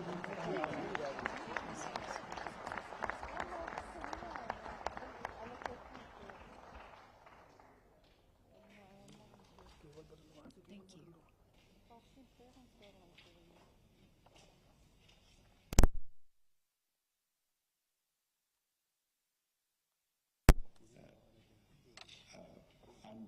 my colleague from NHRC, I thank you for your kind words and appreciation. Thank you all very much.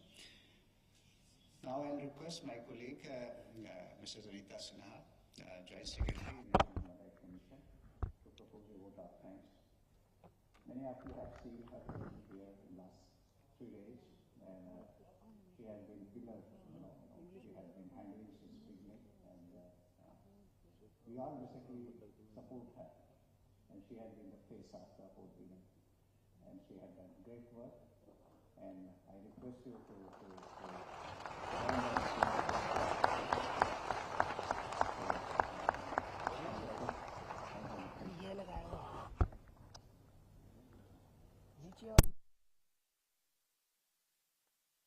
your kind words. Good evening.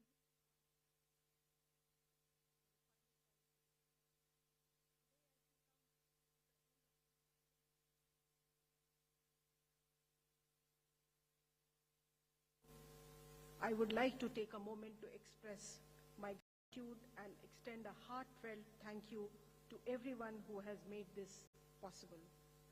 I, on behalf of National Human Rights Commission India, first express my sincere gratitude to the Honorable President of India, Srimati Draupadi Murmu, for inaugurating the 28th Annual General Meeting and Biennial Conference. She is a source of strength for all of us. I would like to thank the Honorable Chairperson of NHRC, India, Justice Arun Mishra, Honorable Members Dr. D.M. Mule and Shri Rajiv Jain, and Secretary General Mr. Bharat Lal for guiding us at every step to make this event successful. This event could not have been possible without the gracious presence of all the delegates from the APF NHRIs. We convey our thanks for their participation. Thank you. Thank you all for coming over here and taking part. I also thank all the participants from different parts of the world who have come here, and also from different parts of India who, at our invitation, have joined us for this 2-day conference. I thank all the esteemed speakers, panelists, and presenters who, with their insight and expertise, have enlightened us about the present-day situation of human rights all across the globe. Your contributions have been very useful and making this event both informative, engaging, and meaningful. NHRIs all across the Asia-Pacific region have worked relentlessly and tirelessly towards making their countries a better place where human rights of each and every individual is protected. NHRIs cannot work in isolation, and they have always worked in collaboration with the civil society organization, HRDs, and NGOs. I thank them for their effective participation in this event. I would also like to thank the APF for accepting India's offer and to give us this opportunity to host the 28th Annual General Meeting and Biennial Conference, which has helped us to showcase to the world how we can together play the role of protector and promoter of human rights and for the weak and vulnerable. The press and media have played a big role in disseminating the details of the event through interviews, programs, and extensive coverage. I would like to express my thanks to the journalists, camera persons, editors, and other media persons who have contributed to the success of this event through their presence. A special word of appreciation goes to the engineers, technicians, and the staff of Vigyan Bhawan, this beautiful venue, for providing us with a wonderful environment to gather and exchange ideas. My sincere thanks to our language interpreters and sign language interpreters for their hard work over the 2 days. I would also like to thank our special invitees, persons with special needs, people from LGBTQI community, students, and others who attended the inaugural session. I'd like to acknowledge the hard work, dedication, and contribution of the APF Secretariat, the entire organizing committee, and the officers and staff of NHRC India, and would like to express my gratitude and sincere thanks to one and all for making this entire event a memorable success. To our wonderful audience, I thank you for being a part of this great event. Your active participation and enthusiasm have made this event a memorable one. As we conclude to make a new start, let us resolve resolved to help and uplift those human rights are violated and make this world one family, which will help further us and achieve the motto for NHRC India's Sarve Bhavantu Sukhina. May all be happy. Thank you. Namaste.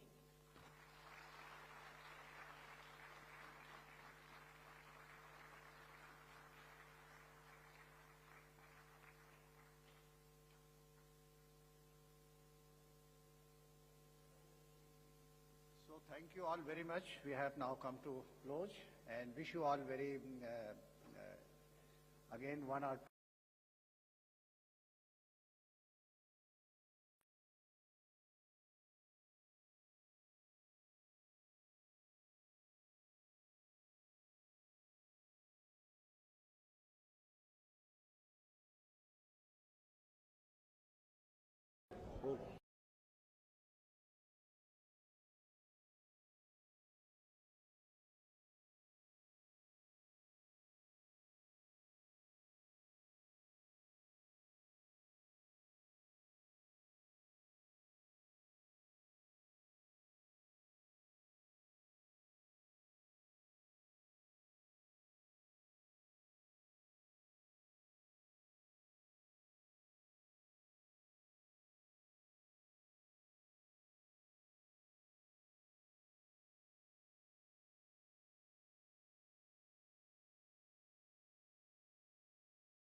At the Asia Pacific National Human Rights Institute's conference, Myanmar was discussed at length, and I have with me the Vice Chairman of the Myanmar National Human Rights Commission. Let's talk to her and find out. Madam, first of all, Myanmar was discussed at length as far as this Human Rights Conference is concerned. What do you have to say? Yes, this is the first time in person we have to come and attend at India with the invitation of NHRI India, and it's a very great opportunity for all of us, because during our term, now we've been 3 years of our commission terms, and this is the first time for the commissioners level attendance to the international conference like this. When it comes to Myanmar, it is there in the news and there are reports of human rights violation. Does it bother you? Because when I have to say, I would like to recall seeing is believing, because we are handling many human rights issues, but most of the issues through the complaint letters, we have to deal mainly with the possession of the land and other humiliation being happened in some of the, in the police stations or something. But it's very rare, because during the last 2 years, during the COVID pandemic, letters have been very much less, because we are dealing with those complaint letters, and we have just forwarded those letters in media and every media, so that's why people know how to send complaint letters, so that's why we can deal it. For the violences and those allegations which made on our country, I think I would like to say that they are not in the, I am in the position to say that these are not real one, and most of them are fake news. Raised by? Yeah. Fake news is spread by? Fake news which has been uploaded by now. Media is very, the internet is so free so that people can uploaded many news which are fake. So because most of the violations we are handling, whenever we have or we hear or we got the information, we are dealing very well. Now talking about violations especially that concerns women and children, how do you deal with them? Women and children, you know, traditionally, women and children in our tradition is very much prior in each and every situation. Women are not behind in every situation. So that's why I'm not very much, I would like to say that women and children are not behind of the all other allegations and everything, because government itself, successive government itself, they have many given prior to women and children, and there are many associations like Women and Children Associations, and which are taking care of the welfare of women and children. Now there was a discussion on Rohingyas also, so how are you planning to deal with the situation, because it's become an international issue now? Yes, it is made international issue, but our government is dealing very well, because not this existing government, but successive governments have been dealing very well. And I think the issues on the ground is not like what you all are thinking about. And so what is the real issue? What is the real issue is the government is doing their best. They make all the accommodations for those who are coming back, and we welcome who are in this criteria procedure. So that's why our diplomats in our country, they have to see it, and they can go and study, and they make those judgment on their own. So I think you can let them hear from them is much more be reliable than us. One last question, one last thing. Would you like to make an appeal to Rohingyas as the Vice Chairman of the National Human Rights Commission? This is not in our procedures for the human rights issues, because that in our procedures we have planned, and the law already made for the National Commission for Human Rights. So that's why we are handling human rights issues by complaint letters that have been sent to our commission, and those urgent issues which are asked. If it is not, we won't take any action or put into any consideration. And this is, though the international arena is pushing a lot, but in fact on ground, please go and check whether they are true or not. So that was Nanda Moon. She is the Vice Chairman, and she says that all is not that bad in Myanmar, and she says that Rohingyas can come back and settle down in Myanmar. With cameraman Sumit in Delhi, this is Vishal Baristo for DD India. Can you please correct that? I didn't mean Rohingya. Yes, please. Okay. Yeah. So for those who have many issues with their accommodation and settlements, like those Bengalis, and who stayed in our country for a long time, but for many other circumstances, they might go to other country, to the neighboring places, but they are always welcome under their namesake and their registration which have been made. We can accept those very freely anytime, because accommodations are always ready for them. So there you hear the Vice Chairman Nanda Moon, and she says that the Myanmar's government is trying its level best to settle down all the issues that have been raked up at international level. With cameraman Sumit in Delhi, this is Vishal Baristo for DD India. Is that fine? Chairperson of the National Human Rights Commission of India and the members of the National Human Rights Commission of India, and I would like to publicly pay tribute to the staff of the National Human Rights Commission of India, because I know the extraordinary amount of effort, time and energy that it's spent on organising a successful international conference. And